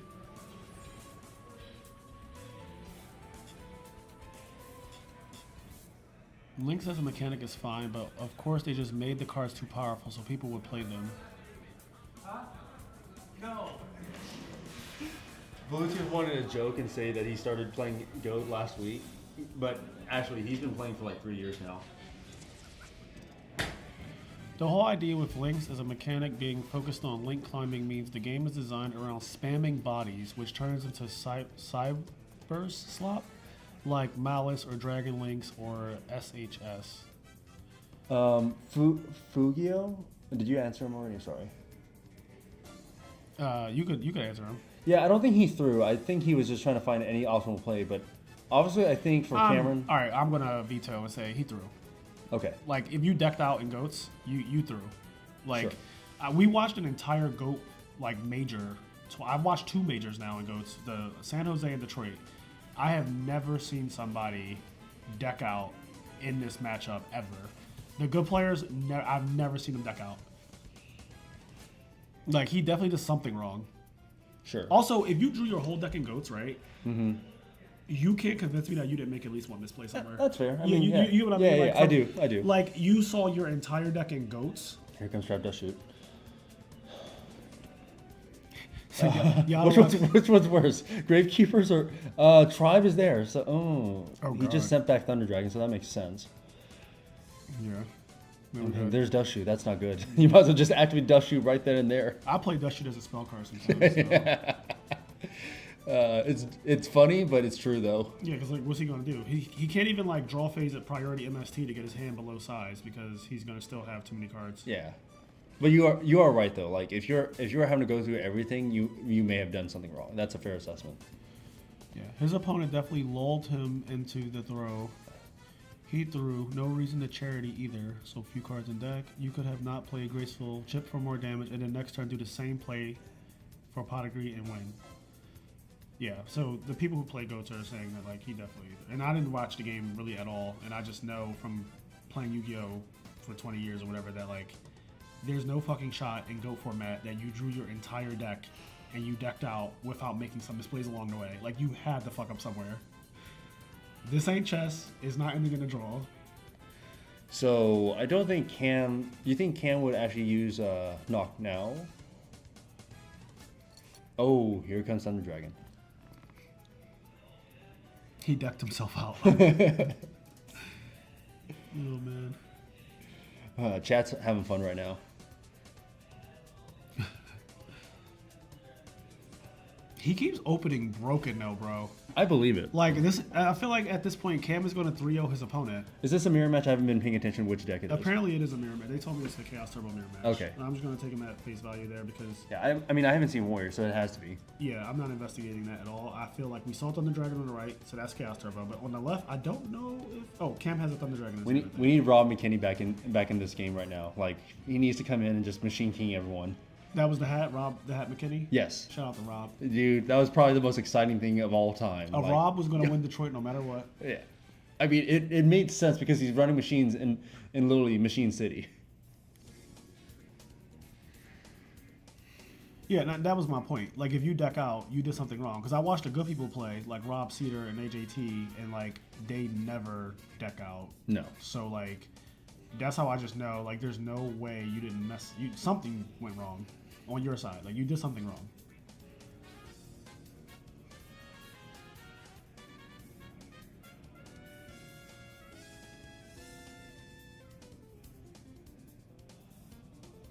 Fraser, when are you starting your Machine Gate arc? I love to watch that. Honestly, if I can get Rob the Hat McKinney to come on the channel for Teach Me How to Cook, because I need to learn I don't know how to play it.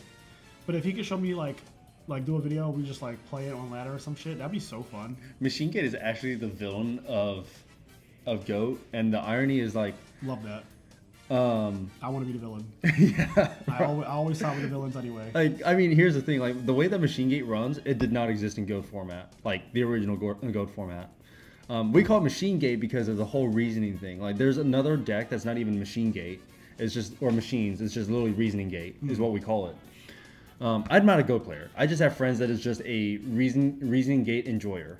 But it seems like Machine Gate, the way it runs is either it works or it doesn't, and you fall on your face. And it's kind of how you would feel about like Lightsworn. I don't think there's a lot of, I mean, maybe there is with Lightsworn, but every time I play it, I feel like either it works or it doesn't, and you just fall on your face with Lightsworn. Yeah, Lightsworn is like my problem with Lightsworn is that I don't draw the green cards, so I cannot play that deck. Yeah. I would love to be able to play like Twilight in a tournament, and like all the other people who play that deck and just do well. But like when I play Twilight, I factually just don't see charge recharge. And I have a lot of friends that just call Lightsworn a casino deck, and I also feel like Machine Gate is kind of more of a consistent casino deck.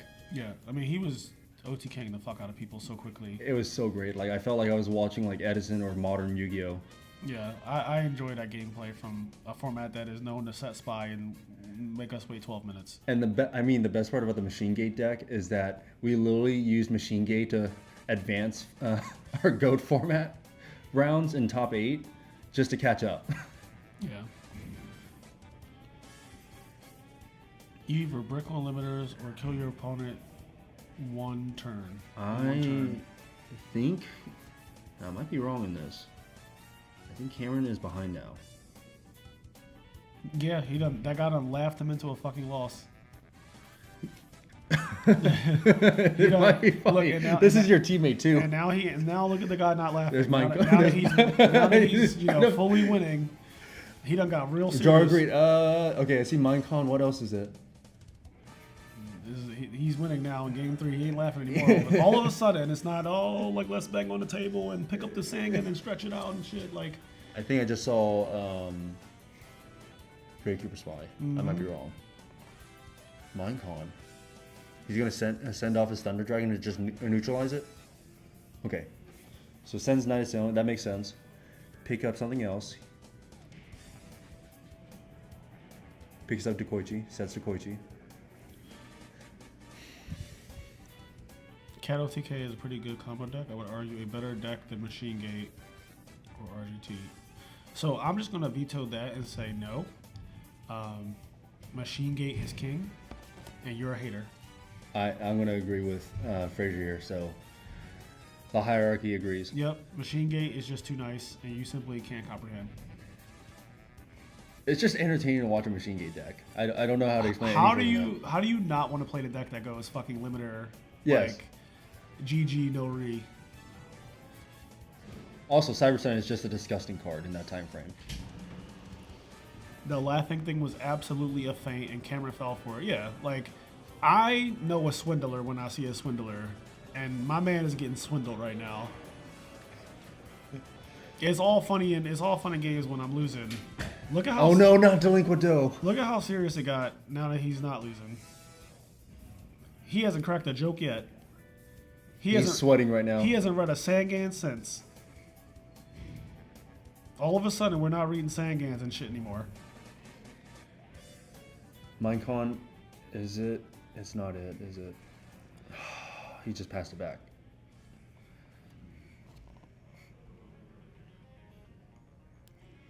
Dun, dun, dun, dun, dun, dun, dun, dun.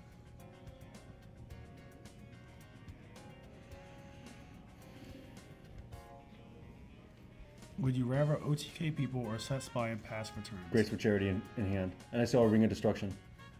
I would much rather OTK people than set spy for turns. Cam has some really good cards in his hand. Yes, he does. Upstart and Regeki Break. Knock the first. Okay, so that's Night Assailant.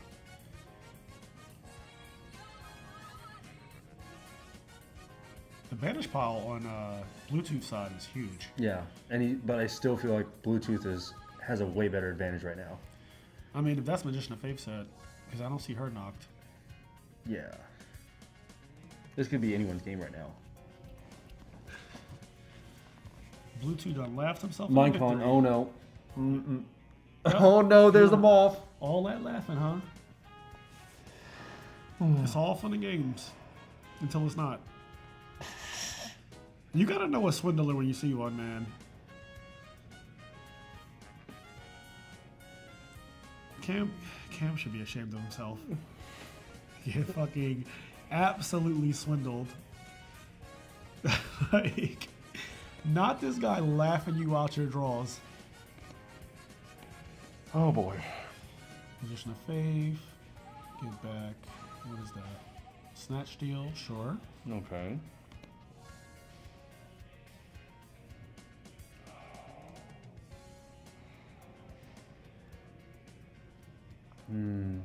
Draws heavy storm.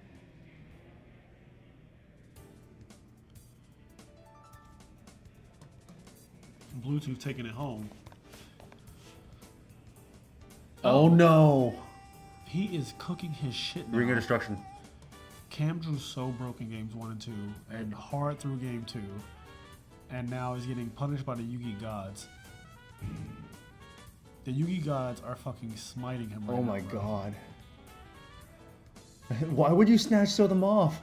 Well, wait, let's see what he does. Oh my god. Cam's like sweating over them off. He has Tsukuyomi in his hand. Like, that's fair. Or set. Oh. Same thing. And that one card in Cameron's hand is just a heavy storm. I actually kind of like this match Oh, right this now. is disgusting. Just because, like, it's a straight up swindle. Like, my man got laughed into losing. Haha, that's so funny. You should get back graceful and draw 3 and deck out. Ha ha ha. It'd be so cool if you drew 3 again with 3 cards in deck. LOL JK. Let me read your Sangan and shake it in the air and we're having fun. Into let me now absolutely destroy you and we're not laughing at all. Like Bluetooth is just like has gotten serious now. Completely silent, just cooking your shit. In the zone, auto zone right now. I love it. Go players are truly goated. I'm here for it. Yep. But Delinquent Bluetooth Duo? is a real life Bandit Keith. The way he's stealing this game, yeah. Oh, there's Tsukiyomi. This is anyone's game right now. Maybe, except the Moth is on Bluetooth's side, so it might change. Bluetooth, I don't think has. Oh. Card destruction. Draw 1. He's trying to find like pot of greed or some shit so he can fight and then flip and pot again. Because that's Magician of Fave set, so. Yeah. He just wants that pot of greed. Is he just going to card destruction again? Oh my god. Oh shit. He's activating card destruction again. He is digging. I think it was not working. No, I was about to say, I don't know if all this is right. I feel like this is where we start to lose the plot a little bit. This is a game of draw pass now. Cam, draw BLS, and attack for game. Is it worth heavy storming? That would be so crazy. I mean, no, it's not. Damn it. This is the most exciting I've seen a game. Come on, Frazier. It's not as exciting as this machine is game. so exciting, actually. I don't know. Something about seeing people get swindled is kind of funny to me. Watching your boy get swindled. Because like I would have 2-0'd the shit out of this guy and never knew a thing about any of that laughing shit he was doing. Like it wouldn't even have been like. Oh no.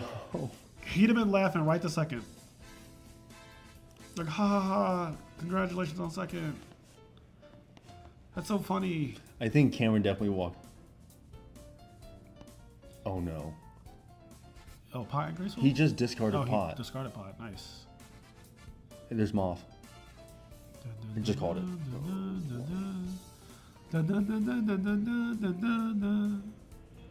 What is that one card that was so important not to discard? It must be a monster. McBLS. He's chipping. That's a monster. All right, 1600 in. Attack for 16. Oh my god. You're at 300. All right. One Last more turn. Oh, ring destruction. No more turns. Nope. Jover. Absolutely fucking swindle, bro. This is disgusting. Congratulations to Bluetooth. Yes, congrats to Bluetooth on absolutely swindling. Oh! He just threw it. Oh shit. Oh my god. Whoa. What? A finals. Wait. What is happening? I think Cameron's angry right now.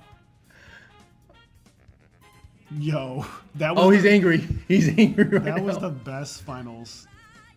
Oh, I love that. So he knows he got swindled. All right, guys. Well, Well, it's been a great yeah. weekend of Yu-Gi-Oh. I hope that crash out is getting clipped. We are like that. No, go. I'm going back to face cam. Fuck that. I want to see like More Cameron. yes, like because we don't know what he might do. We don't know what. Like I want to see more of that. I'm unsure of the Now stipulation. that's the kind of goats I this like. this is the most goat thing. This is like that. Please clip that. Somebody clip that. We're still recording, Fraser. Hey, where's Enraged Peacock? I would. Somebody clip that. All right, Fraser, I will text you that clip later. Like- I need this as a replay later. You're not I gonna lie. absolutely need that clip. Like, Cameron immediately. Saunders is now living on the internet forever for that clip. That was wild. I've never seen somebody get a Actually, fucking deck at somebody like that. Okay, Fraser, if I recall correctly, I may have hit the record button on my camera, so we get this in 4K. Oh no. Go back to the crash. Yeah, we're back at the crash out is insane. Yo, Goats is now my favorite format. You heard it here first. More than Edison? Yeah, Goats is officially my favorite format now. That's impossible, bro. Yep. I'm sorry, but they pop off in Goats. There is a saying that people have actually like gotten so salty in GOAT that it's like appalling. Clearly. Yeah. That was. I've never witnessed it. Like, I mean, of all the GOAT, actual GGP, it is a beautiful thing to watch of the sportsmanship between a lot of players. But this is like. Yeah, that was wild. That might have been the epitome of like what. That was some Jerry Springer shit just now. Like, I have never seen somebody get Buffalo Bill the way he just got Buffalo Billed. Would you like Bluetooth on camera? Real quick. Sure. Okay, I'll be right back. Would you like Cameron Sanders later? Sure. You! Come to the camera. Come to the seat.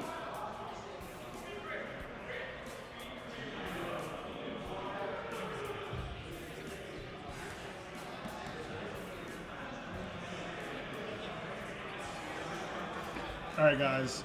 We are going to have, I guess the winner, I don't know. Somebody's coming in. For the last couple interviews of the day, anger management.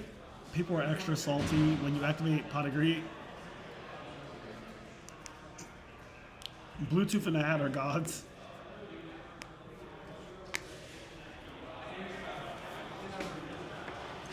That was wild. How do you want it? How do you feel? Coming up in a GOAT format, throwing your deck because you got swindled out the deal. How do you want it? How do you feel? What's up? What's up, buddy? Shout out to the swindler right here, Bluetooth. You are a fucking swindler, my guy. So you just won the GOAT format tournament. Also, yes, I did. With Chaos Turbo. Congratulations to Bluetooth over here. Appreciate it. You just absolutely swindled the shit out of Cameron Saunders, and he crashed out. Was that crash out for real? Was that real? Yeah, I felt really bad. Do you guys know each other? Yeah. Oh, yeah. Okay. yeah. I said you guys We're know friends. each other. Yeah. We're friends. You saw us goofing around the first half, and then. Well, then you got serious. Yeah. The miscalc. Because he had game for sure. It's just. Yeah. And you did listen. You did exactly what needed to be done, and you pulled it out. And honestly, I love you for it because we wouldn't have got that amazing fucking crash out. I love Cameron. Highlight of the week for you. Like honestly, you sitting there and having the deck just go boom right across the chest. My highlight is getting the invite. First time I ever got the invite to Worlds. Congrats. Been playing since 2023. Relatively new. I would say relatively new. Yeah, but that's been the playing for 20 highlight, years. Yeah. I'm always here having a good time, and I've been trying. For the past month or so, I was deep grinding on the online events, and I'm glad it paid out. Yeah. Game 2 was shaky, but game 3 I got in there. Like sliced butter. So what happened game 2? Can you explain to us what went wrong game 2 for Cam? Like what happened? I think he just lost. I think there's a couple variables he had to keep track of. Most importantly was the deck out. Yep.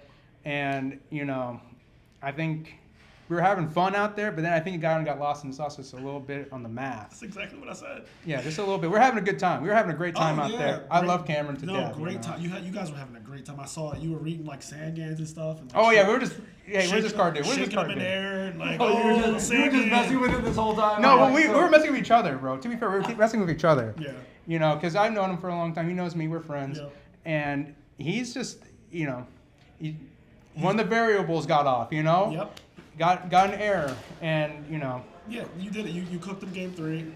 Played really well game 3. Mind controlled the Magician of Faith. Tsukuyomi flip, get back my it was pretty disgusting game 3. You locked in. It was pretty fun. It was pretty fun. Played the Chaos Turbo strategy. When is the world tournament that you got to invite to? When does it happen? It's gonna be in October. I don't know the exact date, but it's Okay. October. That's the end of the season for Go Format. Yep. So now you're qualified. You can I'm sit qualified. I'm just gonna be doing Go Format War League Just with my team.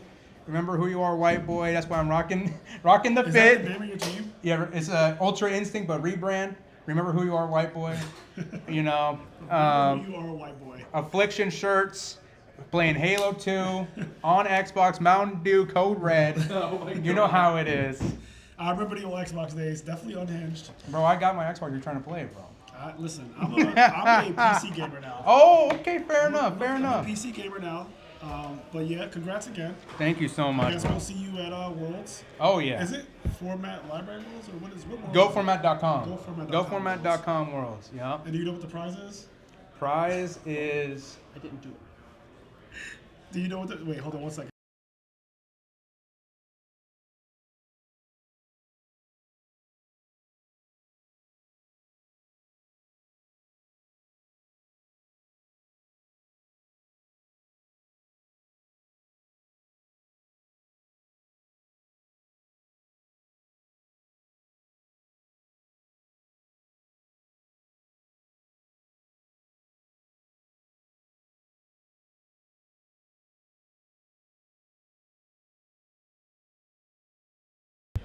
I just want to say shout out to Indoor, shout out to Shaggy, and shout out to everybody else that made this event happen. Shout out to the Retro Reborn team.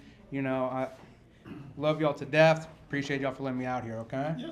Shout out to you, Bluetooth. Congrats again. Appreciate it, brother. Love it. All right, we're going to have Cameron Saunders up next for probably the most epic moment of the entire weekend. All right, so Cameron Saunders, what would you like to clarify? Because you and Bluetooth know each other. No, we're friends. He's Yeah. one of my favorite people in the community. Like, I didn't throw that. I mean, like, it looks like I threw it at him because I guess I did, but I threw it toward him because I was just mad. Like, I have anger issues. I think a lot of people who know me know this. I know you, so Yeah, I know. and a lot of people don't like me because of it, and that's okay. But I want to be clear that I have no ill will toward Tooth. Yeah. Like, we literally hugged it out. We literally hugged it out. Oh yeah. Yeah. Like, I know it's cringe. I know, like, it's there's still a point to which, like, when you do something that's stupid, when you apparently can't fucking add numbers. Oh, so I don't. So what happened? We don't have audio on the table. So what happened was, I knew that Graceful was going to get me the win, but it's because I added two faiths and Sort plus a ring as game when it was 200 short, and that was all it was. Yeah, so it was just like math. Like it was literally just me. Did bad math. It was literally me going, that's exactly 5,400 when it was 52, and that's all it was, and that's why I lost it. And then you'd like tilt it from there, which is again, it's reasonable. I couldn't win game 3. I actually played. Maybe I said a dust shoot I shouldn't have in the late game, but like other than that, I think I played fine game 3, but I couldn't win. It's Yu-Gi-Oh. At the end of the day, none of this is that serious. Like, period. Yeah. No, but listen, I understand that, and I've gotten a lot better about it. Yeah. And you know I've gotten a lot better about it. Oh, you taking a step back, which I think is the right thing to do, because like we've had conversations that we don't have to have here. Yeah. But like, if Yu-Gi-Oh genuinely is a game that you're not that happy when you play it sometimes, then that's why I don't play much anymore. Exactly. I come to tournaments, and I usually have this idea of like, if I do well, I do well. If I don't, then I don't. And I'm trying to like not care about it. Yeah, and I think that's the best approach, especially like. If it's going to affect you in any way that might be Yeah, negative. I will not come to another tournament for a while because of this. Yeah, and that's fine. Yeah. I don't blame you. Like, again, I tell people all the time. I actually said. It's not because I lost the match. Yeah. It's because of that. But I actually said before you even came here, before we even saw you guys playing the finals, I said I recommend that everyone take a break. Like, didn't I, David? Yes. Yeah, I literally said I took a 5-year break from Yu-Gi-Oh, and I just think that like playing this game for too long is bad for anyone. Like anyone. So yeah. There's nothing wrong with taking a break. Take a break, collect yourself. It's fine. You're human. But we don't think of you any different. Yeah. You're a good man. We listen and we don't judge. You know what I mean? We just like the animation from it. Yeah. We listen and we don't judge. We still love you.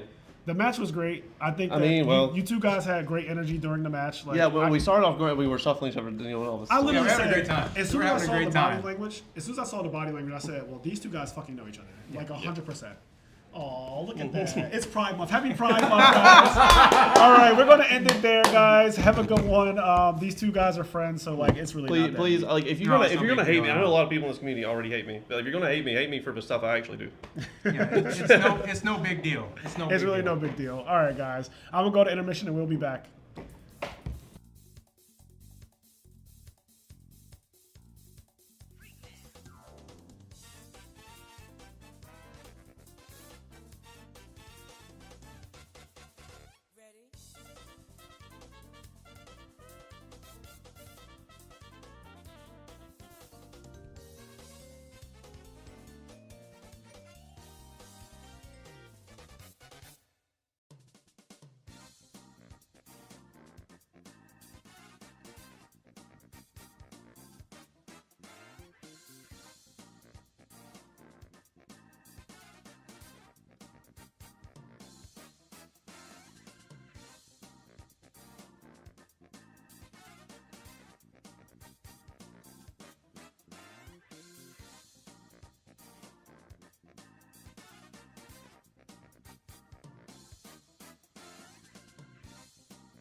All right, well, we are back. Yes, that was You know, just when I thought that GOATS was the most boring format of all time, GOATS has officially given me, by far, the most interesting moments I've ever seen. Like, shout out to the GOAT community. You guys Yes. are. I see why they call it GOATS now. It's not because Greatest of of all the format. time. It's because literally the people who play GOATS are goated.